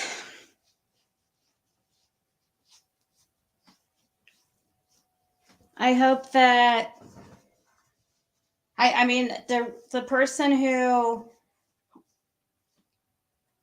it was really, I mean, who I really feel for is the two victims, you know. And can you imagine being in the one victim's, position?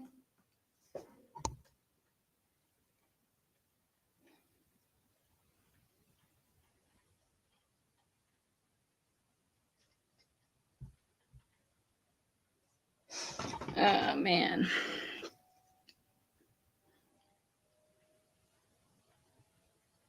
Can't figure out how to get to where I can share it. I haven't watched the whole thing, but I'm told Brandon was his arm around a boy in it.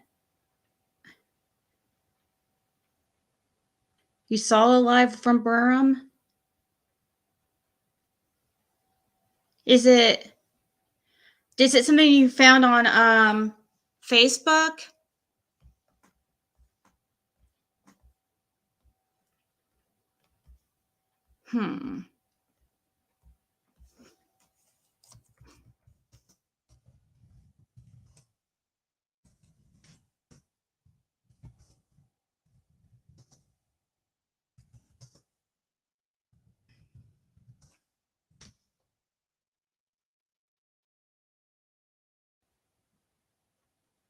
Let me see if I can find what you're talking about real quick.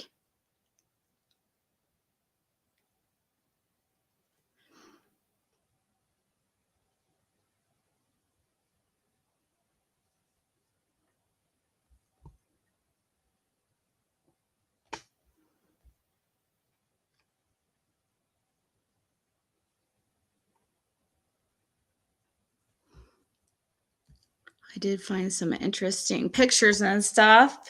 I'm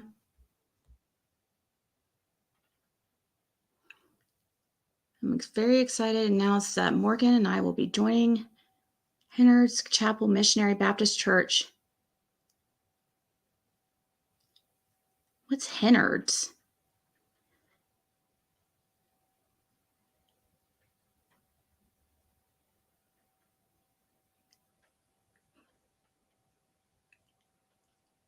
What is Hennard's Missionary Baptist Church? I have not seen that come up at all.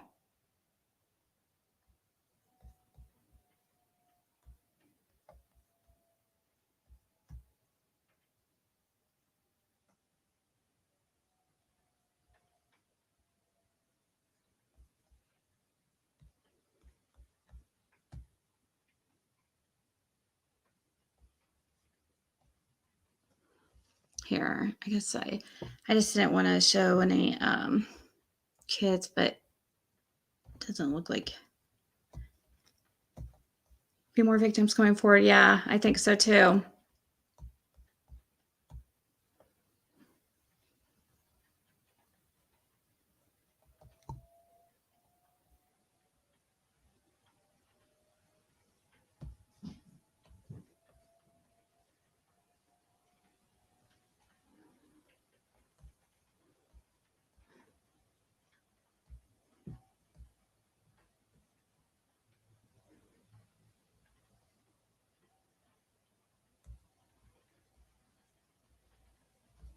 I want to get the kid on there. My bad. I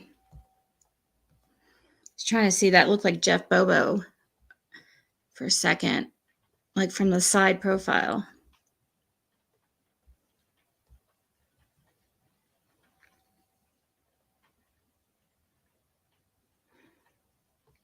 Some of these I can't pull up because it has kids in it, but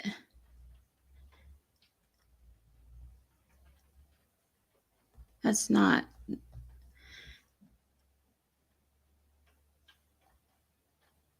These aren't all Burim. They can't be. Hennard's. I've never heard of this Hennard's. Let me see what you guys are saying.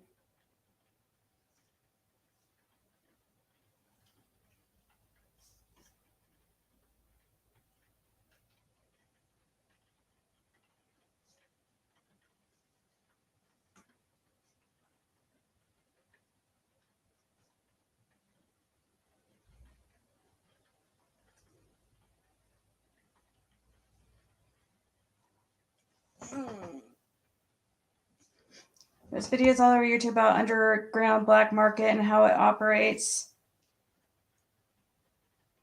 Oh, as far as with trafficking, it's a live stream from the church. The preacher is thanking the participants who went to the camp. Oh.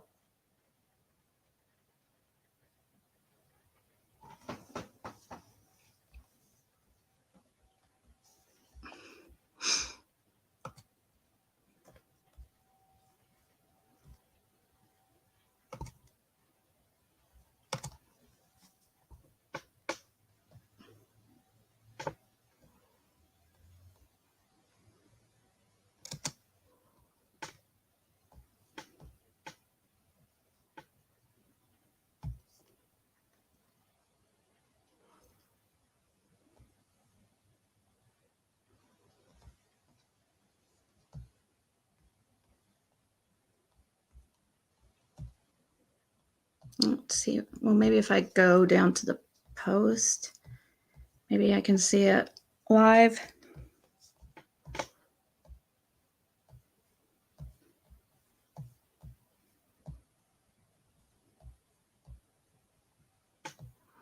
thought I looked through all these.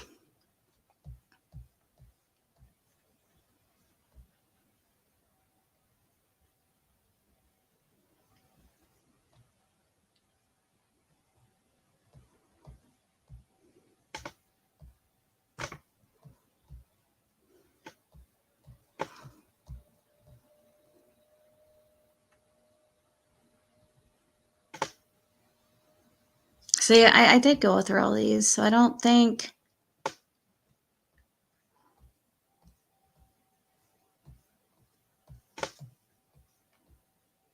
How many pictures did I need of this?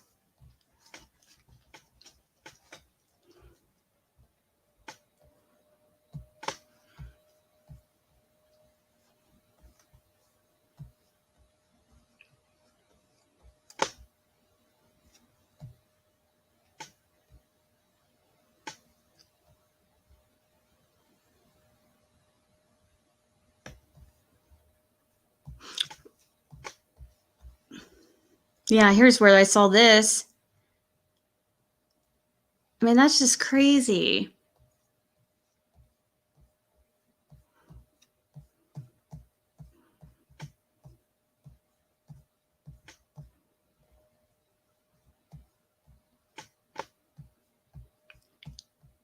Yeah, I don't know.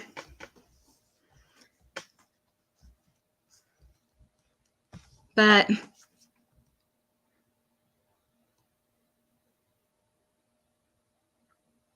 I'm not sure. I'll have to find it. I'll get some more stuff, find some more stuff to show you guys. I mean, it's never ending, so I just need to be better at keeping track of it. So I'm sure I have some stuff that, let me look. I already checked there.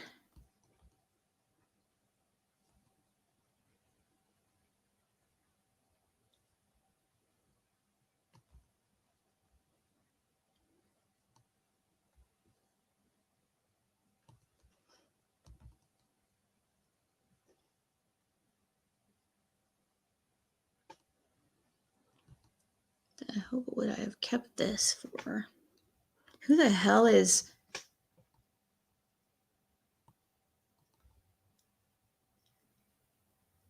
Who is Charles Mongold?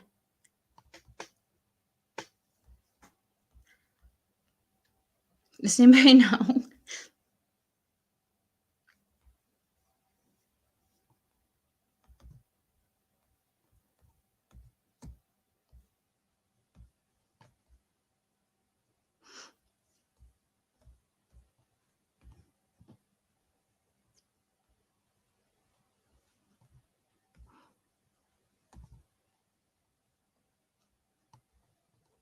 Yeah, I think I did.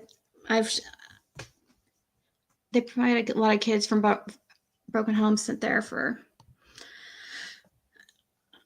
I don't know, guys. Keep looking into that.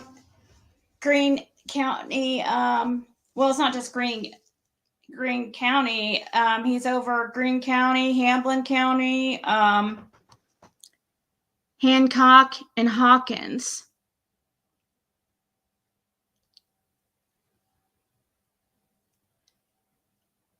Which it seems like a little bit of a conflict of interest.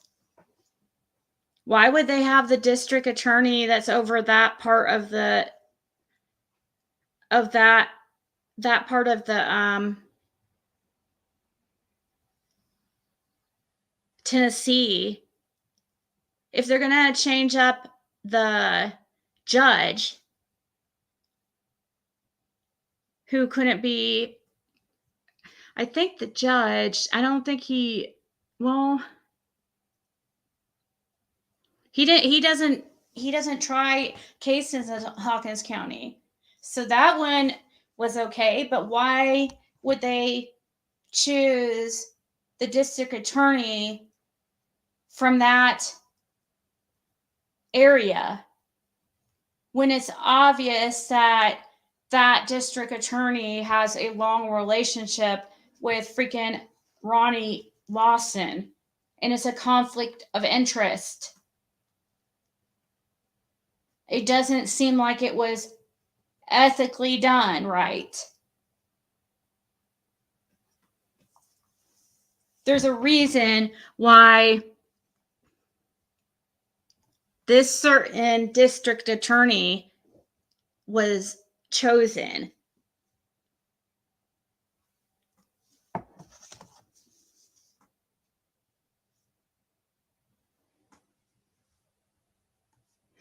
I don't know if nobody... No, none of it was ethical. I mean, some of it is not, illegal, but there is some actual illegal things that have happened.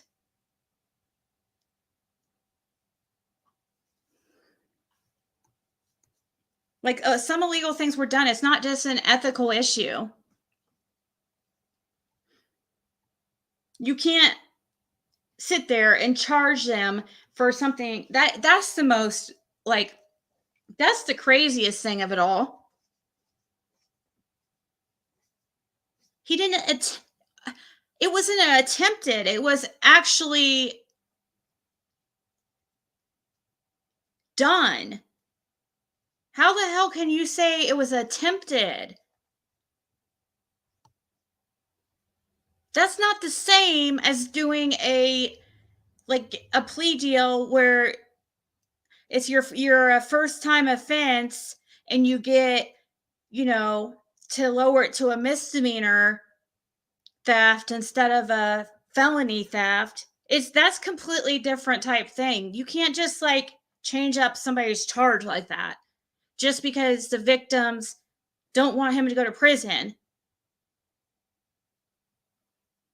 You do take in consideration the victims, but you also have to they're paying a debt to society too. And you also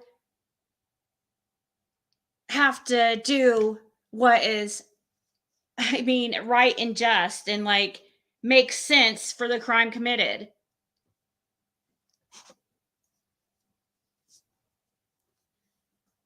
And I know this because I talked to somebody for hours over how the process goes in that area who absolutely knows what they're talking about.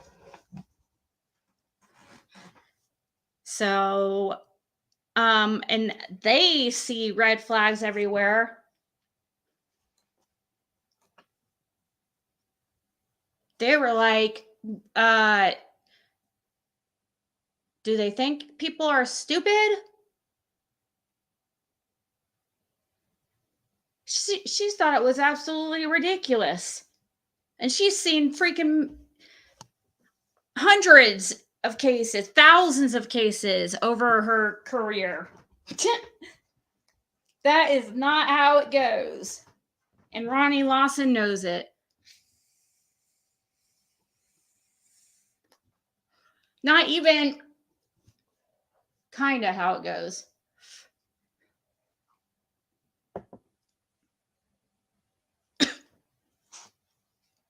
I wonder what they do. They sneak him in a side. Can you guys imagine the shit they went through to try to hide this? What about the day of his court? Who do you think was in the courtroom and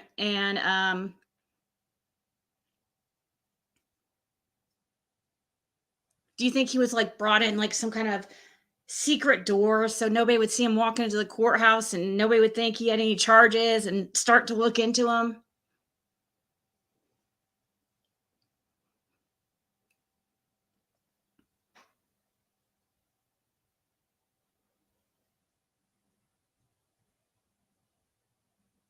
Changing the crime to warrant 1 year in Granger County Jail right down the road from Hawkins. Yeah, where his freaking cousin was a correctional officer for several years.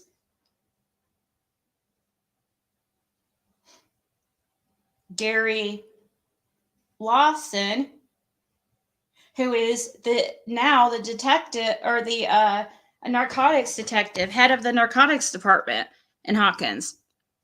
But before that, he was a correctional officer at Granger. So don't tell me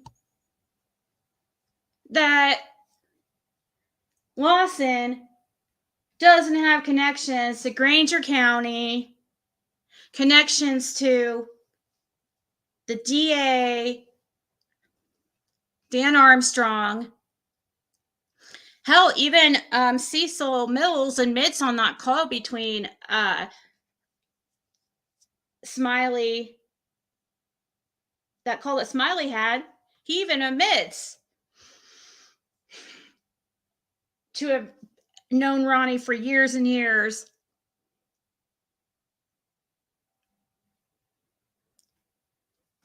Felt bad for him, though, because he sounds like, it sounds pitiful. I feel bad for him. I don't know if he got tricked into it or what, but like I said, he needs to speak up if he does know something, because the ship's sinking. Like I said, it is. This is, I don't see how he's going to recover from this. I really don't. Like, if, unless like somehow it just like stops like getting attention, which I guess could be possible, but I mean, eventually I'll get tired of talking about it, and so will others. I'm talking about his nephew, Gary. Talking about Gary's son, Gary Lawson Jr. Actually, he's not really a junior because they have different middle names. But his name's also Gary. And he works at the detective. He works as a Hawkins County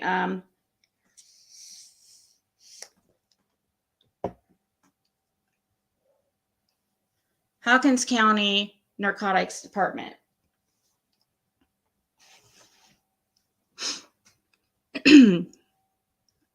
It's confusing as hell. There's a lot of Gary Lawsons.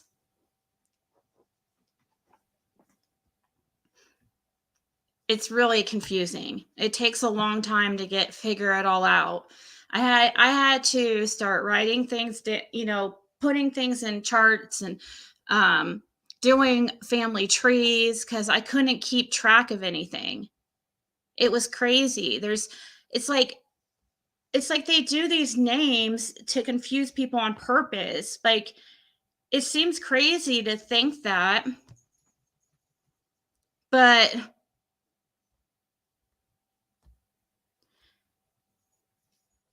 it seems crazy to think that they, people like name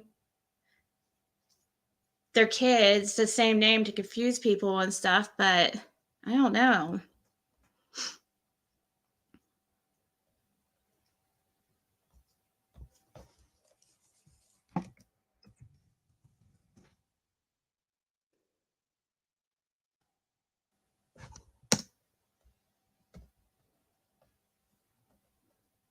Here. I am about to get off here, but I just was looking at something here. I was looking at the charities. I found a new thing that I hadn't seen before.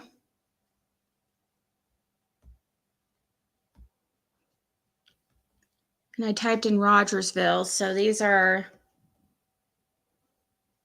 how many? There's 28 in Rogersville. I'm afraid to look at these because I'm afraid what I'm going to find, seriously. Hawkins County Rescue Squad.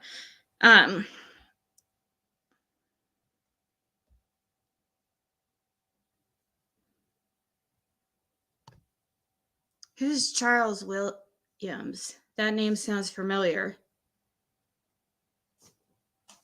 Charlie Williams. I know we said Charles Gibson. I've seen this name. I mean, obviously it's the Hawkins County Rescue Squad, maybe, but I think I've seen the name in.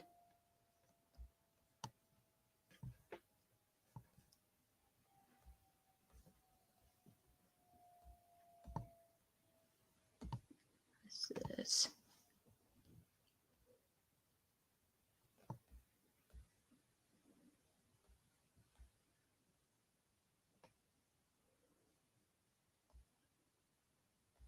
This is the Free and Accepted Masons Bulls Gap Masonic Lodge. Raj, Mr. Danward Bolin.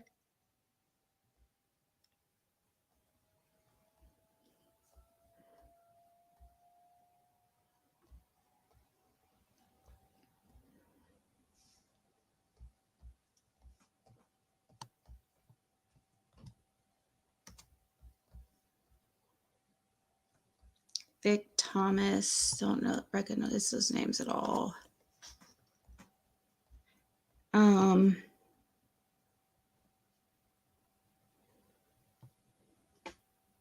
lot of these are expired, but still. Let's just go one. Buttrey, I know that name. Teresa Buttrey. I don't think that's her last name anymore. I think that's her maiden last name. She might be a Lawson. I'm trying to remember.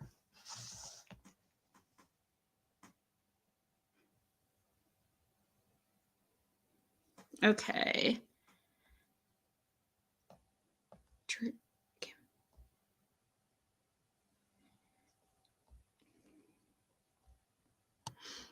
Price, Testerman. Okay.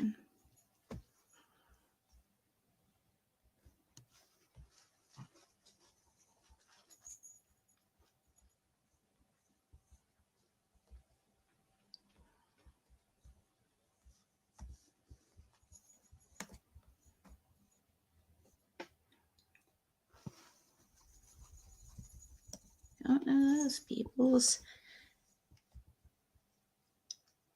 Glinda Davis. Oh, geez, sorry, that was so rude of me.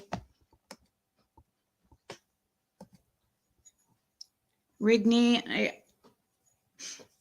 that name kind of sounds familiar.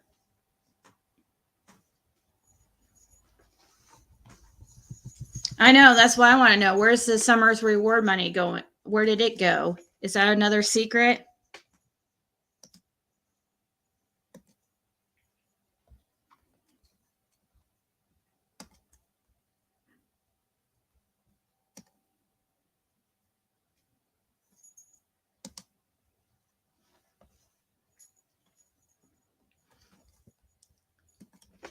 Because I think they wanted to basically make that a whole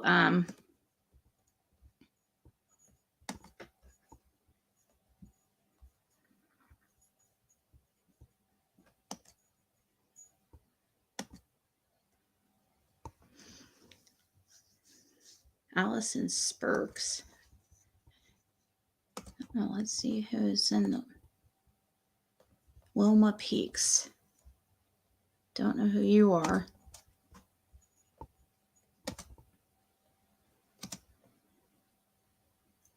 Never heard of you.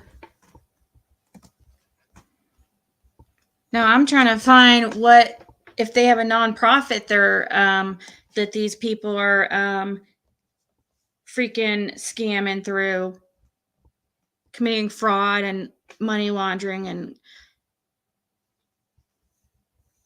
creating distractions. I feel like there's got to be. As if I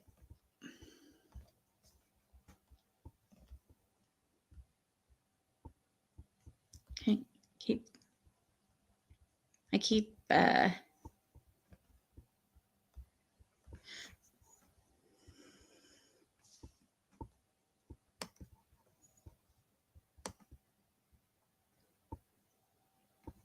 Susan Dishner. Who's she? I know that name. Who is she? It's a live going that says creators panel. I wonder who she's having on. Are you serious?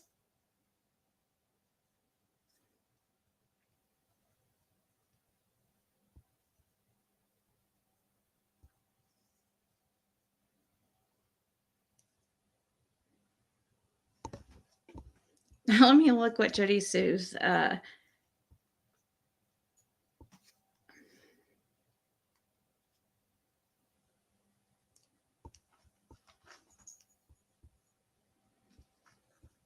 she hasn't even started. Looks like she's just getting started. Which is great. That means I'm just in time to see her live.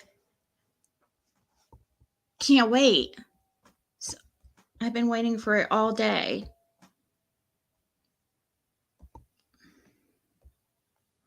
Oh, I know. She's already been on 20 other times today. Now, these could be what's this place? Heritage Association. What are you? Some of these names look kind of sus. Who are you? Renee Trent and Elizabeth Smith and Williams and Smith. Let's see.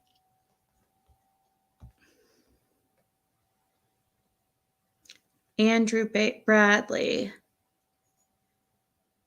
That's not one of the Bradleys that we've heard. There's a Price. Ronnie's really very closely related to the Prices. His mom is a Price.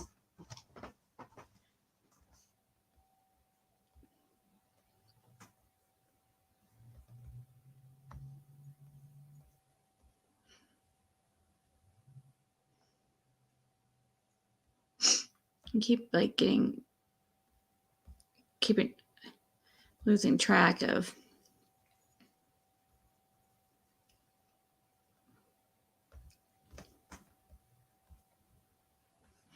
Mary looked at this one. I don't know that. Turnmeyer. Maybe she'll have Benny up tonight. Billy Dishner Truck Driving School. Yeah, who's Billy Dishner? What is that? Why does that sound familiar? That name's came up in the Summer Wells case. I'm pretty sure Dishner's came up.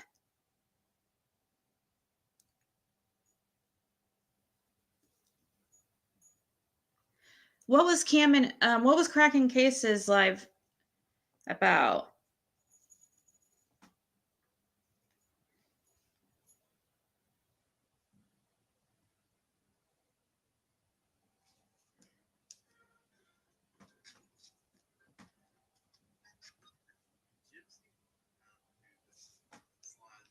Because I just kind of got this stuff at the last minute. Thank you, people that are watching on Facebook as well. So, all right. Let me see where to start real quick. Let me get this pulled up and I will start talking about it. Do you guys remember we did a video where 24 minutes after a profile picture on Don Wells' account was changed and there was just a random face that nobody could figure out who it was. There was a lot of speculation as to this guy in Arkansas or this guy here and this guy there. I've got it pulled up right here. That name I've seen before. I've seen this Haskell Winstead. I don't know who that. Right here. It should be on the screen now. You should be able to see it. You can see the short video. Hold on, let me see. Put this up. This guy right here. Let me go over here and zoom. Here, I need to pull this up on it. See, just happened to be on Facebook and saw it 24 minutes after. Here, I know you guys probably want to see this because this is interesting. But I don't want to play his whole video, but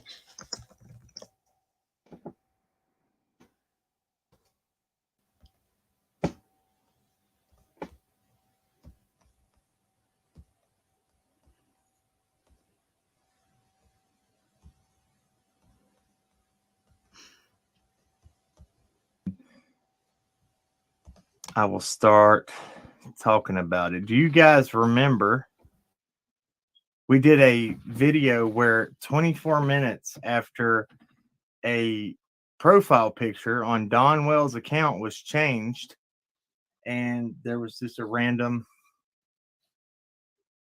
face that nobody could figure out who it was. There was a lot of speculation as to this guy in Arkansas or this guy here and this guy there. I've got it pulled up right here. This is going to blow your mind when we tell you who this actually is right here. It should be on the screen now. You should be able to see it. You can see the short video when we put this up. This guy right here. Let me go over here and zoom into it. So Allie just happened to be on Facebook and saw it 24 minutes after the profile picture was changed. Now, when I tell you who this guy is and what his name is, it might be a familiar name to everybody. Well, the surname, last name, whichever one you will. So let me do this real quick and we'll just this is who that person would be. His name is Joseph Gully from Rogersville, Tennessee. Are we familiar with that last name? Yes. And why? Because it ties to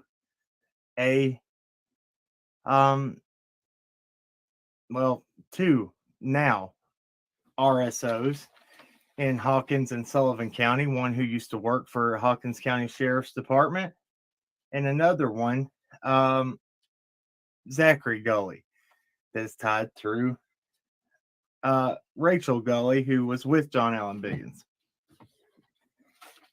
This right here is important because whoever has control over this profile, when that was changed, it was right around the time that we were just talking about and finding out everything with the goalies and everything. Okay. Is this somebody giving somebody a clue? I've speculated so much on what this could mean. Because this, now, mind you, we know 100% that Don Wells used this Facebook, because this is the Facebook that he first messaged us on when we spoke to him about coming and filming the trails on the property at the beginning. So that would lead me to believe that only very few people have access to this account. You see what I'm saying? Is this a clue? What is it? I don't know. But the goalies are tied all the way into the Manises, the Mocks. Now, speaking of the Manises and the Mocks, who are not only the children. I just found something crazy too. Wait till you guys see this. The two girls, the children of Mary Sexton, who is Don Wells' stepdad's sister, her children that lived right behind on Simpson Road.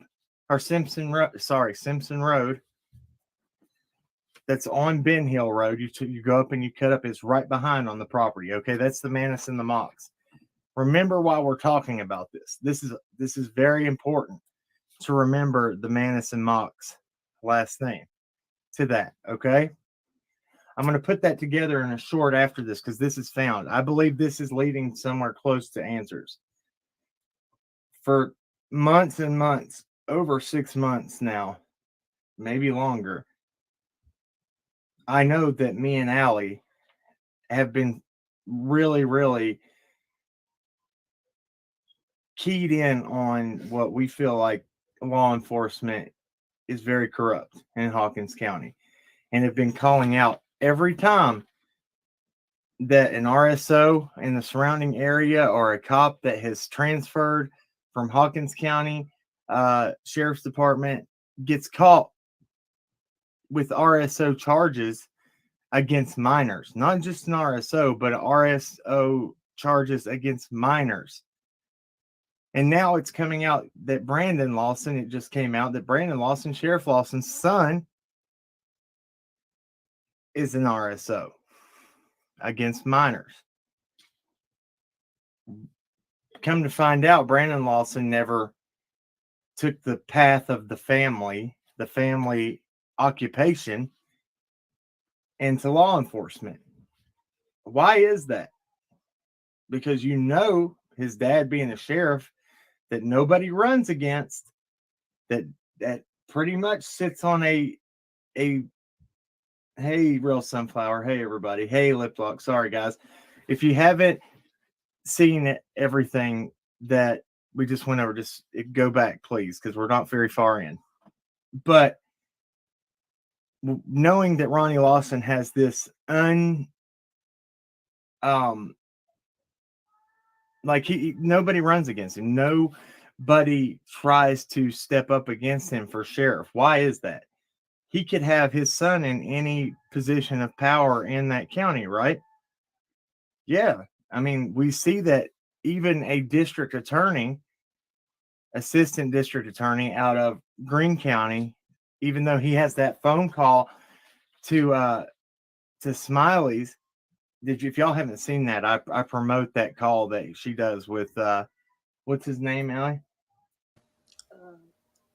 Cecil Mills. Right. Yes, Cecil Mills. When she has that phone call with him, he is very, very appreciative and thank you for being so nice. And it struck me as very weird because he's under fire for the very, very small plea that he allowed Brandon to take, or gave him, mind you. If you've ever met a Commonwealth attorney or a district attorney or a prosecuting attorney, do they ever sound like Mr. Cecil Mills sounds? Thank you so much. I know that right there. Those kind of people usually assert their power. They're very confident and they don't take no shit from nobody. Excuse my language, but it's true. And they normally will not identify a victim. Sorry, I did play it a long time because he is spot on there. He's exactly right. He is under fire. And so I don't understand though. Okay, so goalie, I still don't know exactly understand who goalie is, I guess. But it is weird that his Don's profile picture got changed to that. I want to wonder if I should play a little bit more or not. I have something to show you guys that I just found that is very concerning.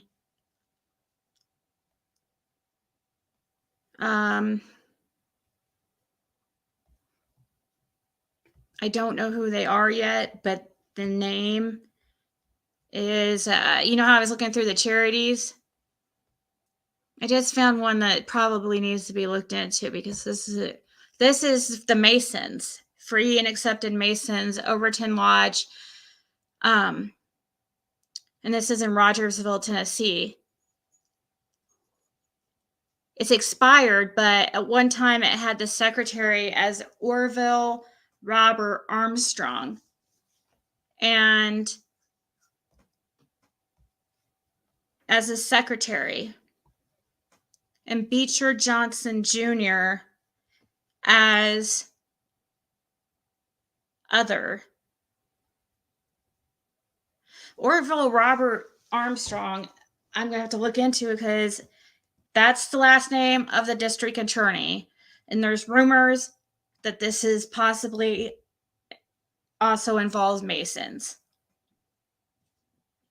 That all these guys are Masons, which would complicate things even more because Masons, they stick together.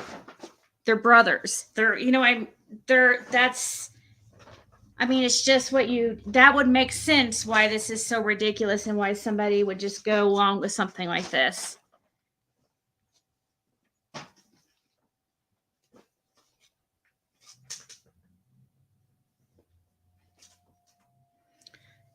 Yeah, I think they do wear capes. So, who is Orville? Let me look just real quick. If I can figure out who this Orville Armstrong is of Rogersville. I'm going to see if there's any relation to Dan Armstrong.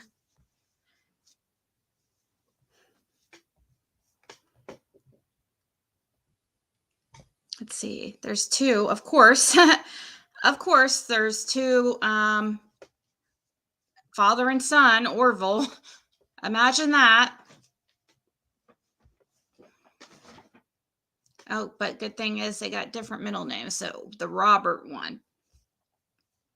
Well, thank you for at least being nice enough to have a different middle name. So I can more easily find info. Get away, cat. I'm not petting you right now. I'm busy. Okay. We're going to see if we see Dan Armstrong on this. Armstrong Machine Works Incorporated. The president of Armstrong Machine Works. We got some Armstrongs, Orville Bryan, Clayton Armstrong, Linda, Virginia, James Winfield, Laura Hicks. Don't see Dan, but Carolyn Stewart. Oh, good Lord.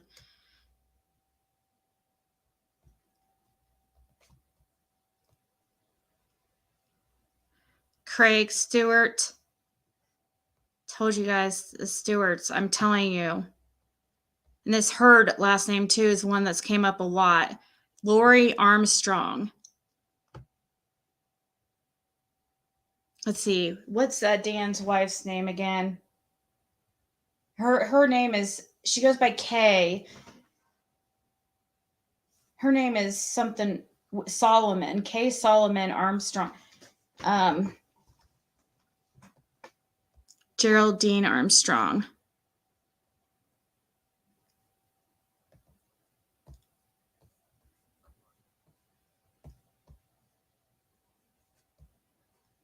They all have concealed weapons. Which...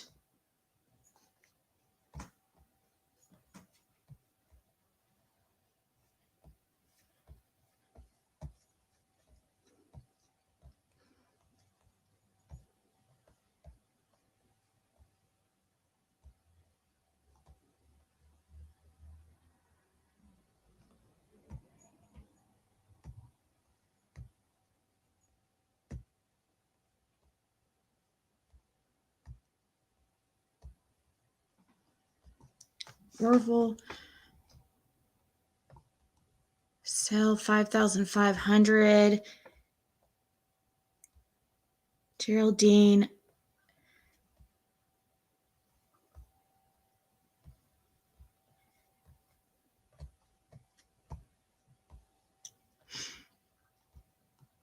Sorry, guys. This is what doesn't understand, or what I don't understand.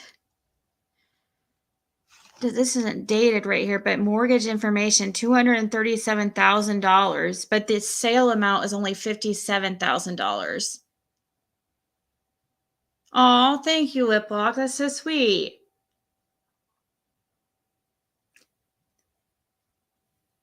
Who guys were Mason? They wore their regular clothes. What kind of?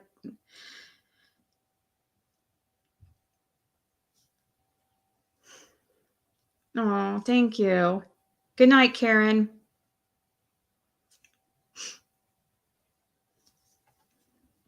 So I know I'm Clayton Armstrong. Clayton. See what I mean? This whole selling back and forth is strange.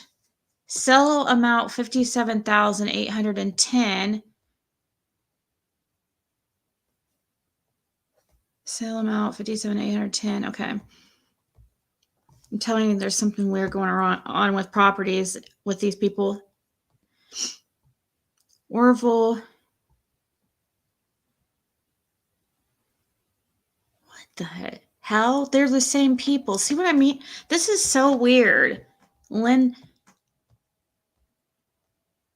Armstrong.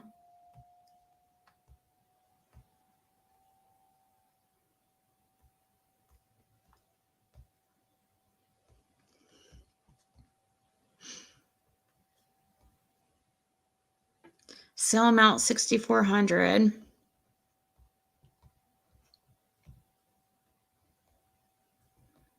Mortgage amount $126,000.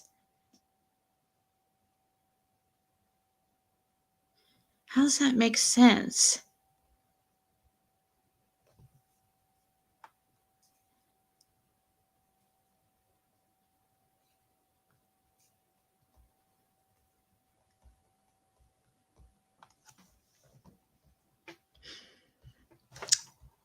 Okay. Sale amount 6,400.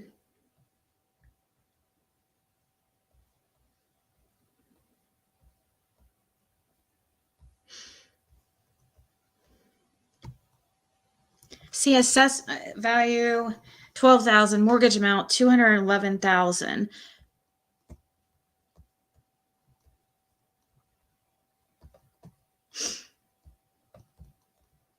Right here, assessed value 1,525 and mortgage amount 89,000.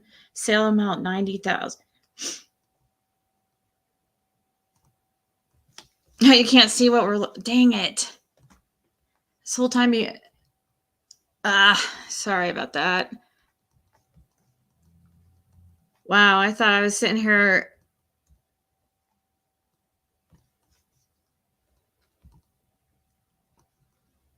Is this the right one? Nope, that's not the right one, actually.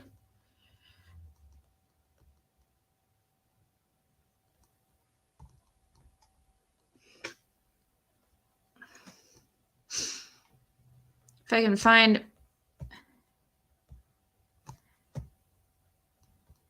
Did I just freaking close it?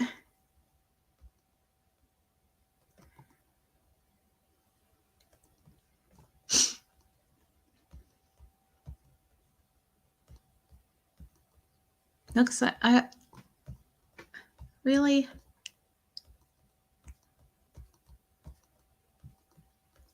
Gosh darn it. Okay.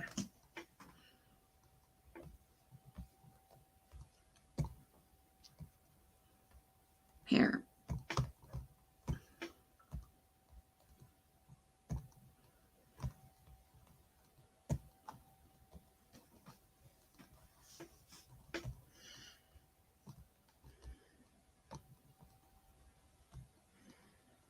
Oh, wait, look, we can see we'll see if we can get Dan to come up in the relative of the relatives.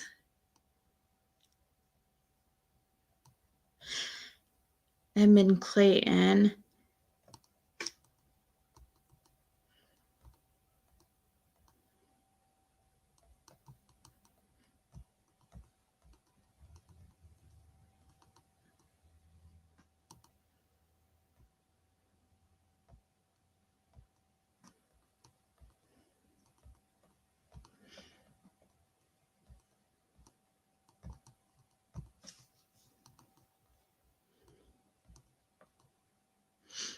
Trying to remember what his wife's name is.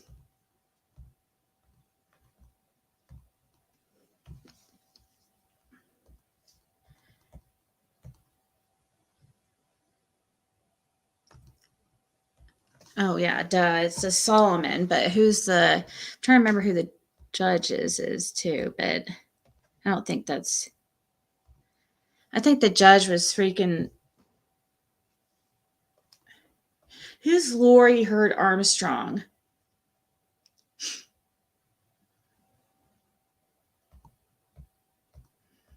Sounds familiar. In my investigations.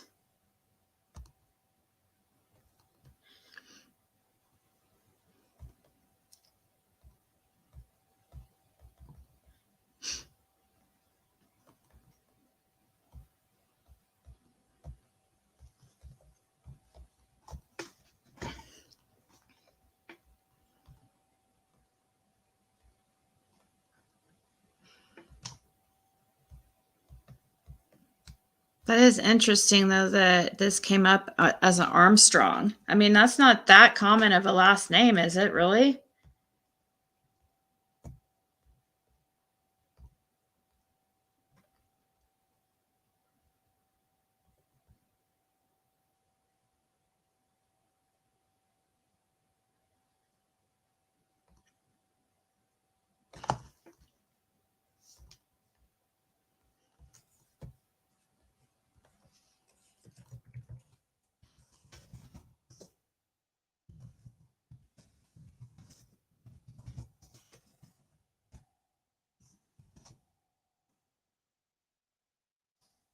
There's a, yep.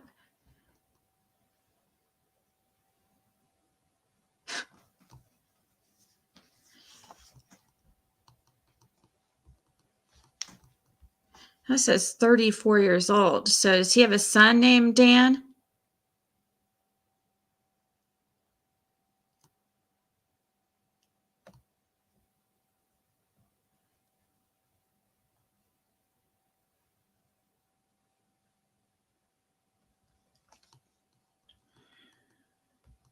I'll check that out in a second.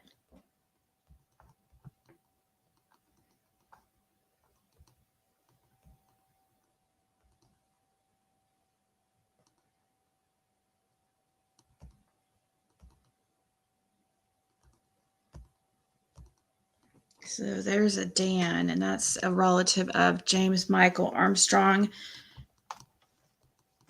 Check this just real quick.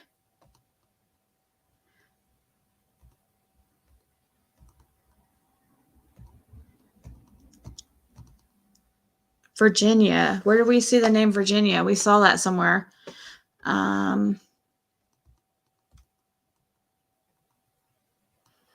There's Dan Armstrong again, but a younger one.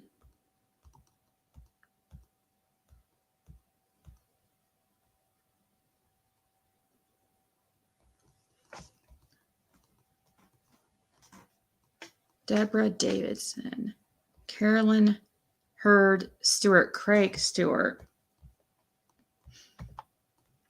Gerald Stewart, Bobby Allen Heard, another name I know, Lori Armstrong, Geraldine. And so this is what I was trying to show.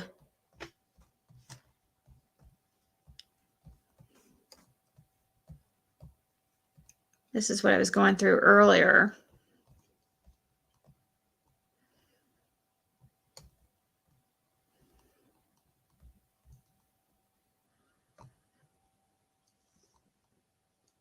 Sale price $57,810.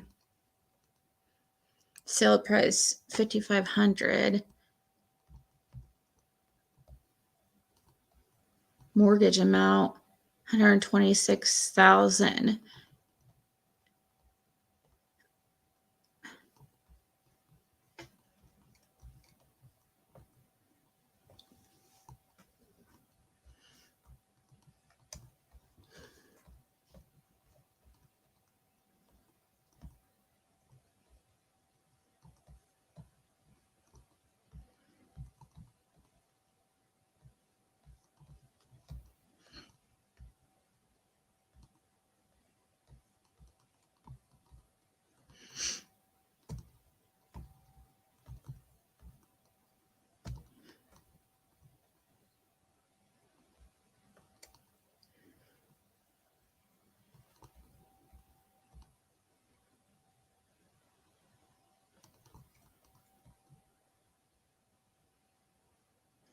I don't understand.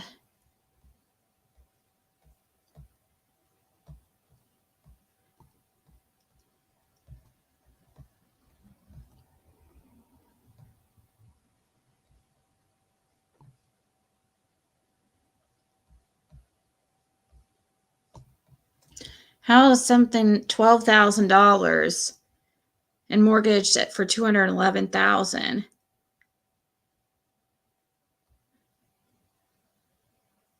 Have they really done that much of a upgrade to the house in 1 year?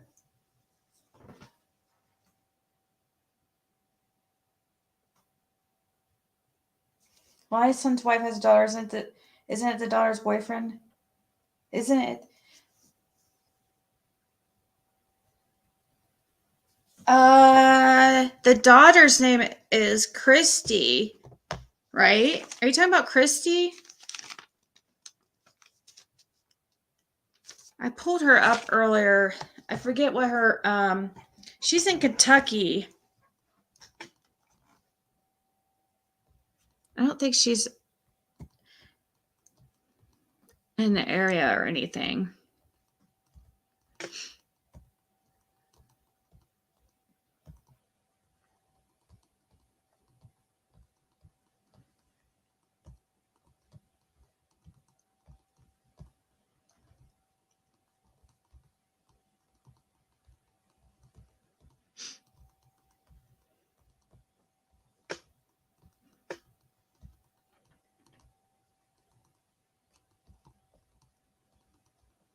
I don't know who her last name is.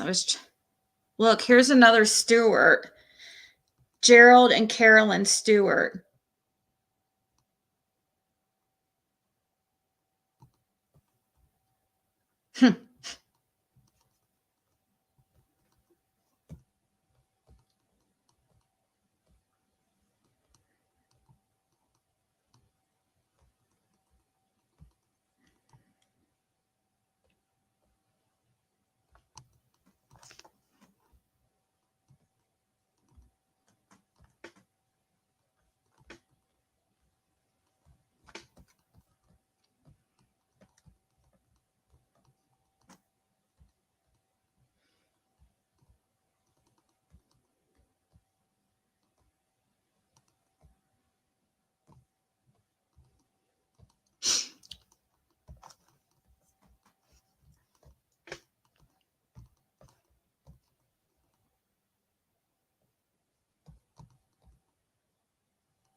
Armstrong Machine Works.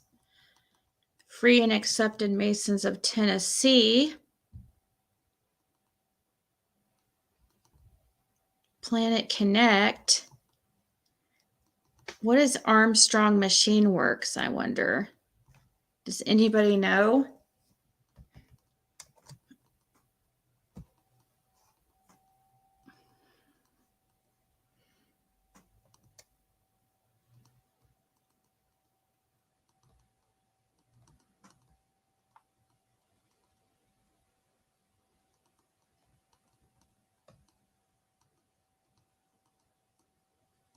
High quality mud pump expendables.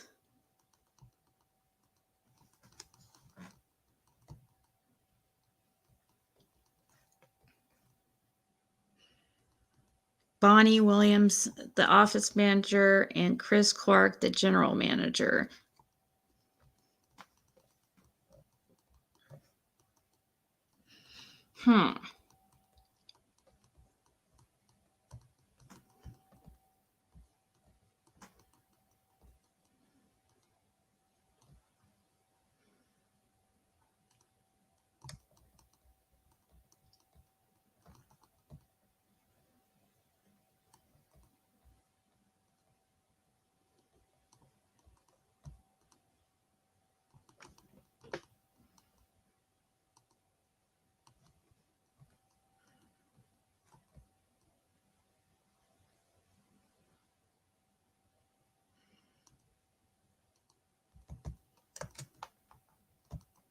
Let's see, I'm going to search that address.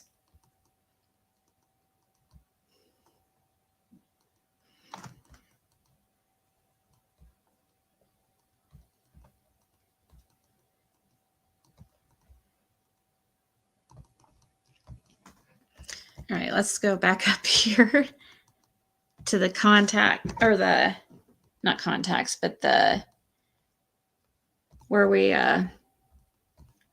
found that Daniel, and see if he's related, directly tied to that weirdo district attorney.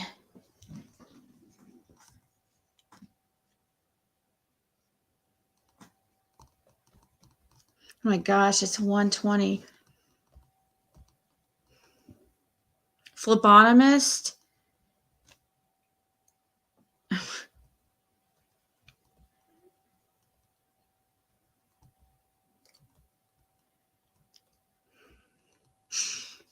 I don't see it.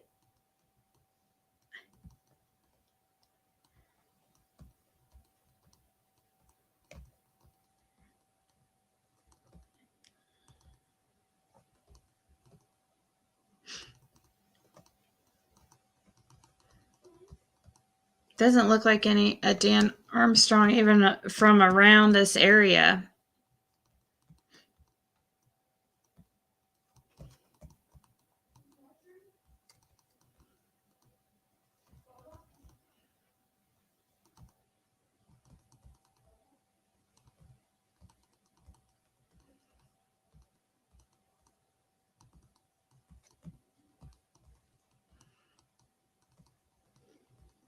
Yeah, I don't think he has anything to do with anything. But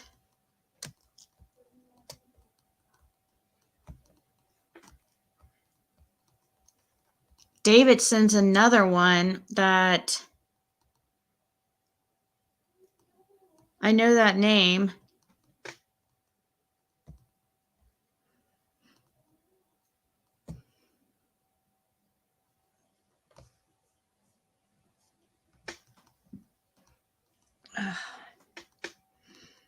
This is what I do nonstop.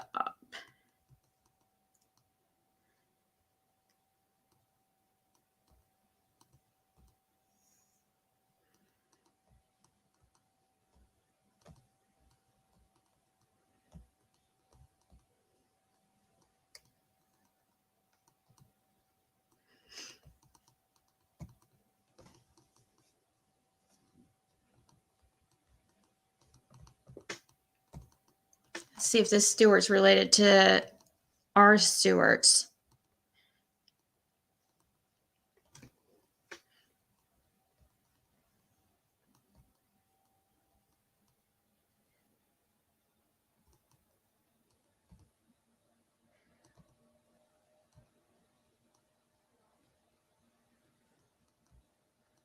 I don't think I recognize this. Lori Armstrong's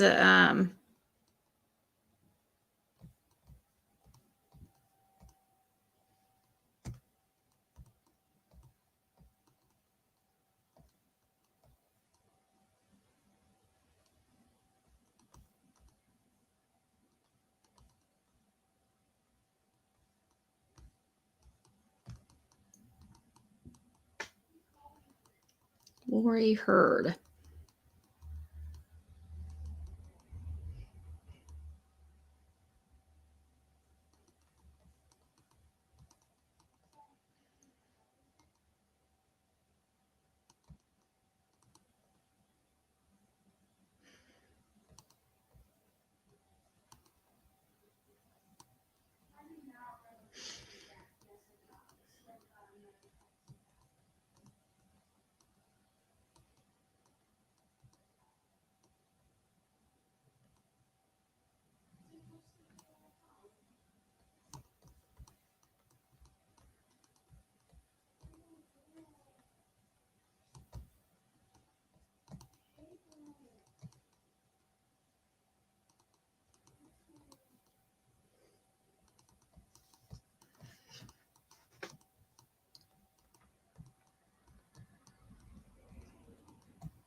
No, I don't know. All right, guys, I'm gonna go. Tired. Thank you all for hanging out. I'll keep looking.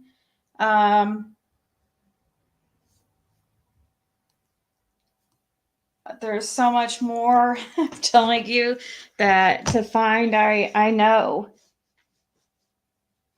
and it's kind of like scary. I almost just like, should I pull back in this and let other people now just go ahead? I mean, it's interesting to look into, but it's kind of like freaking me out a little bit. I'm not gonna lie.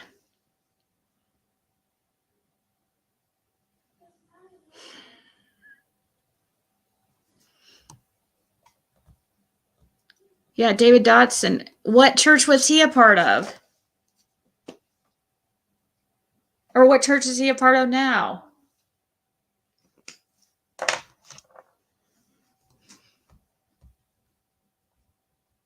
David Dotson. Let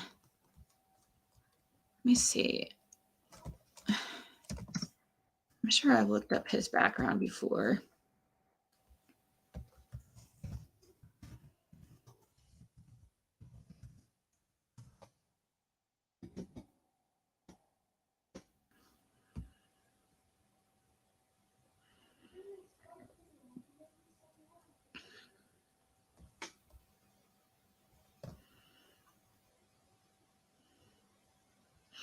Has him as a missionary. Okay.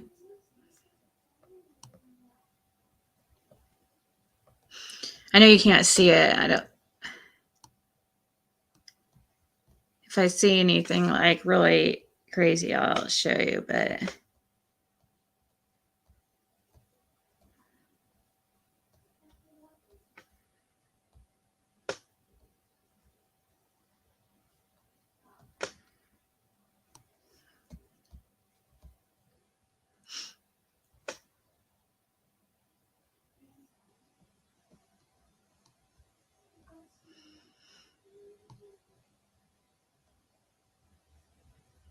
funeral home establishment, 2016. It was in Texas.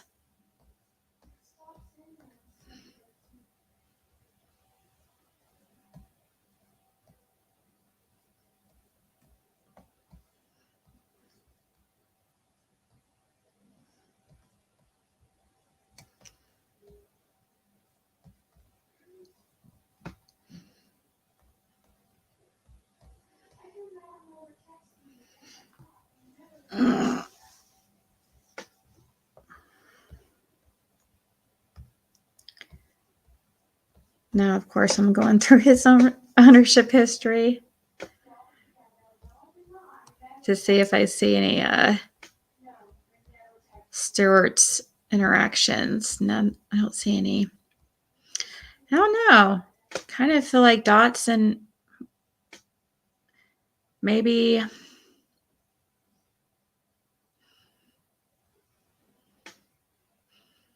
Oh, his real name's Billy, isn't it?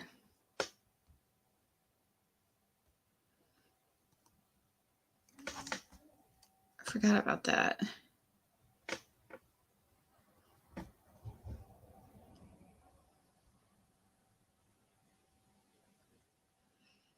Only people are really tied to him are Dotsons. Rainey. Peggy Rainey's. Oh, that's Texas. All right.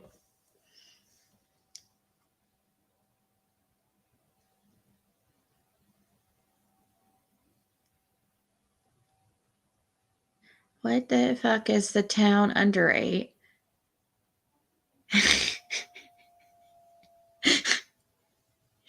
Oh, gosh. Okay, all the men who found Carly Trent and Simpson. Carpenter, Stewart Frank. The guy's name is actually Stewart Franklin? Or is that a last name?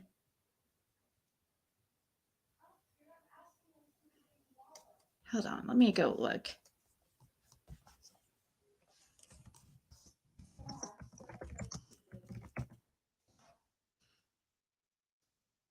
Stewart Franklin.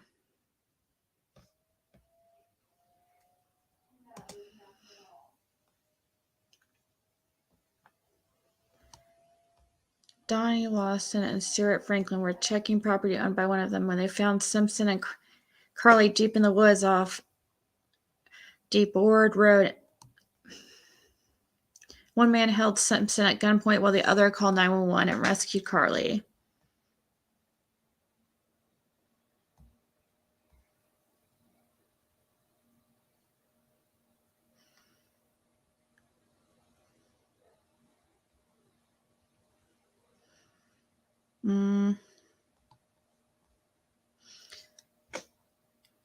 I don't think there was some confusion about like a Donnie, but I don't know who. From what I hear is that this Donnie isn't closely related, but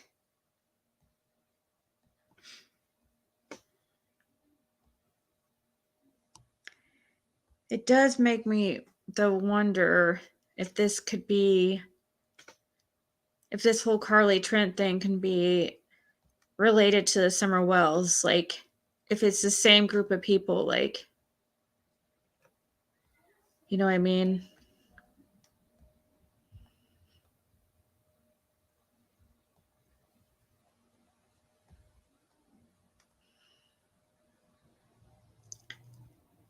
Roger Carpenter, a Baptist a Baptist minister were searching a rural property in Hawkins County when they stumbled upon little Carly Trent and her uncle, 57-year-old Gary Simpson, Franklin told the Daily News.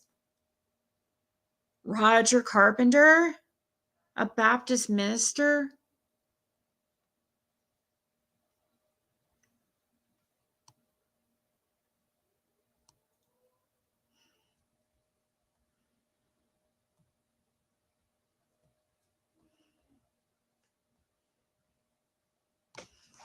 Let me look that up. Roger Carpenter, Baptist minister. Tennessee.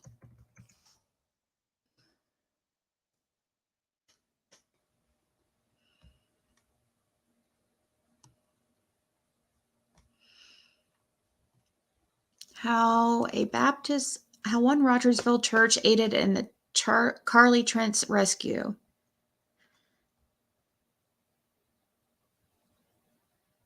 When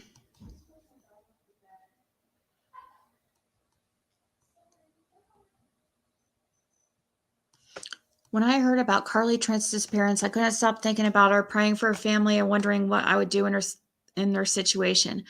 On the 5th day of her absence, I remember going to bed thinking, if this were my child, I would be begging every possible person to go out and look for her. I was shocked then to hear Carly's safe return a few days later when she was found by Donnie Lawson and Stewart Franklin, 2 men who belonged to a search group consisting of 4 Rogersville civilians. I also wondered what role, if any, local churches played in Carly's discovery. Since media outlets at first reported that one of the members of the search group, Roger Carpenter, was a Baptist minister. These reports turned out to be false. However, Carpenter and Franklin are both members of East Rogersville Baptist Church.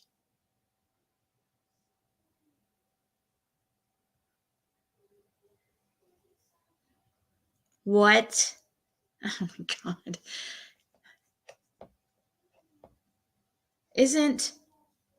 Hold on.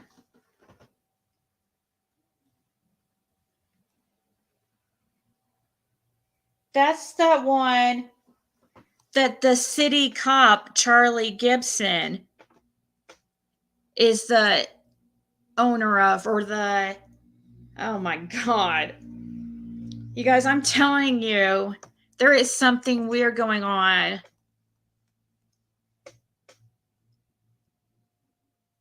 Both members of East Rogersville Baptist Church, a Southern Baptist congregation located 1 block from Carly's school, whose membership also included some of the school's administrators.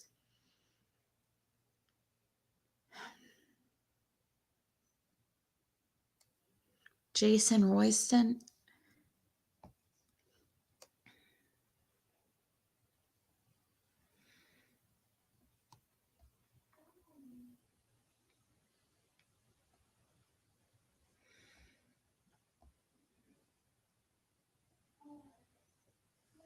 Okay, I need to screenshot that.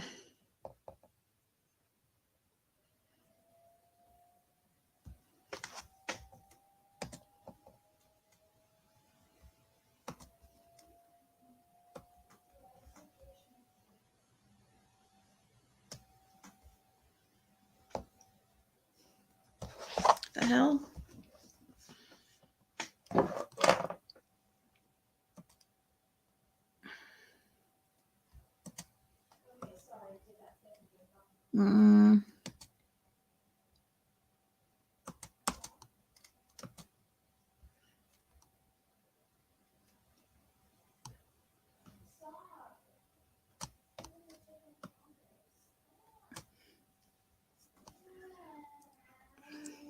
Sorry, I had to save that real quick because that's definitely interesting about the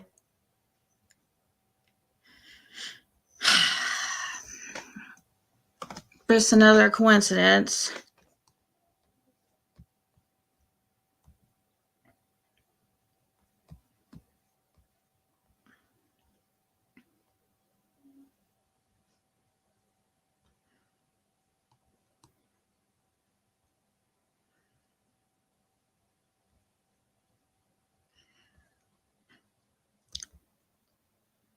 Simpson did not have custodial rights or permission.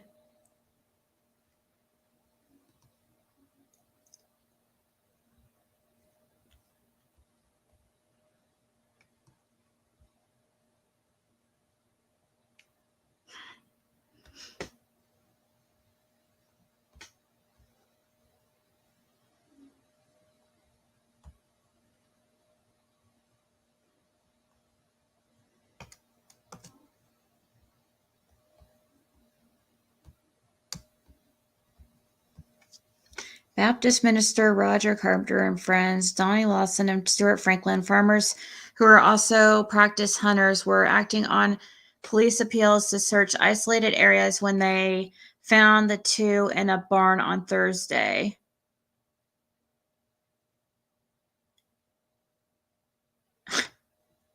How come people were allowed to go searching for her?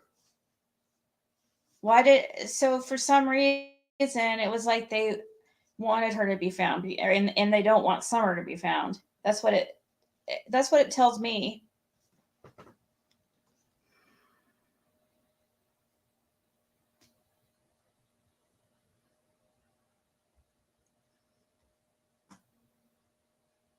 It's gross. He bought her makeup, girls' underwear, and a bikini. What a weirdo.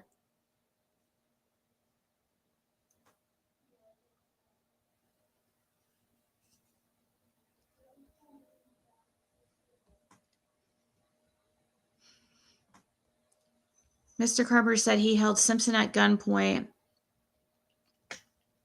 Well, Mr. Lawson called the police. The preacher added, "This man that we were after lives not far from my farm, and I know that country all over pretty good, and just had a good suspicion that if I was going to hide, that's where I'd go."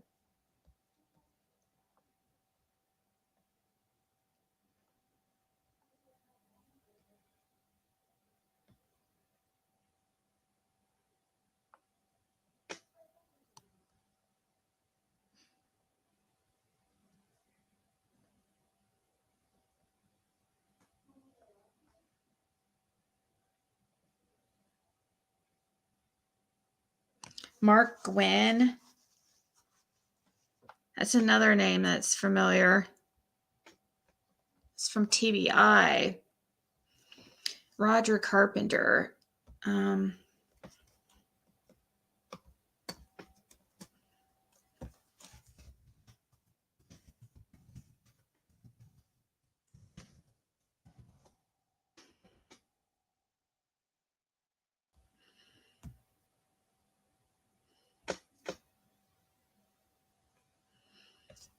looking up who this guy is real quick.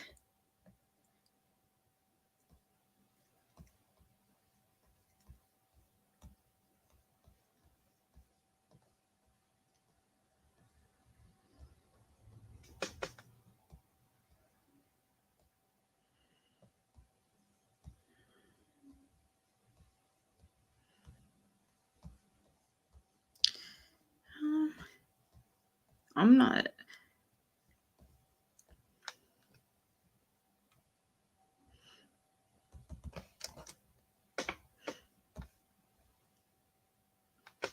I'm not seeing much on him so far.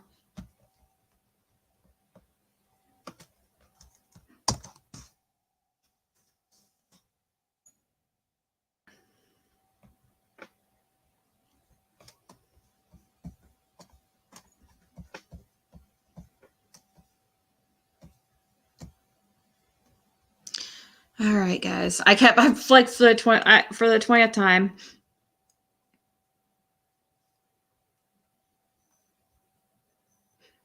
Or whoever called on June 15th called the sheriff's office, not 911.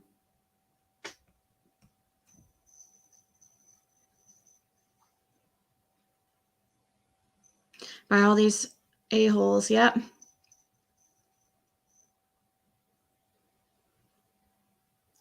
What's the medicine wheel?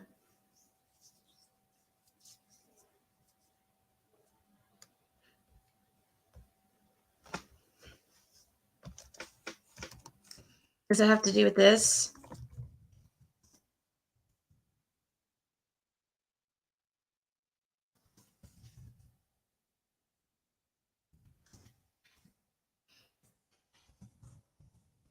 I don't think there is.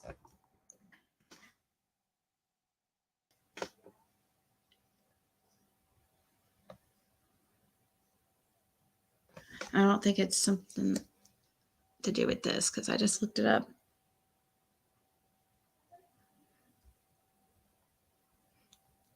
I just looked. I don't see what it's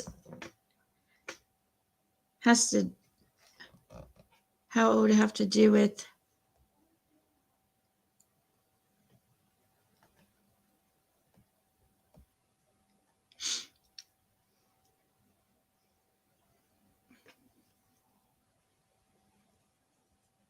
So that Donna and Candace don't even seem that bad anymore compared to what it seems like it's going on all around them, right?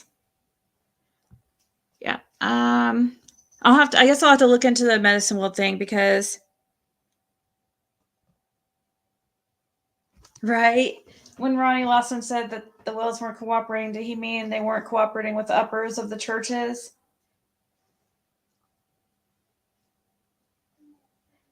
Seems very odd to take time to call the whole sheriff's office number rather than 911. Yeah, it is odd. Like a cult. All right. Well, I'll look into this medicine wheel thing that you're talking about. I don't know if you mean this. I don't see how it's, I don't know if I'm looking at the wrong one or what.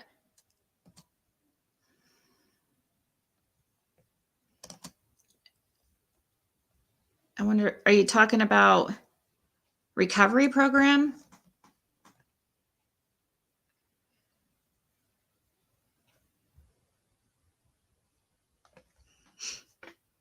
All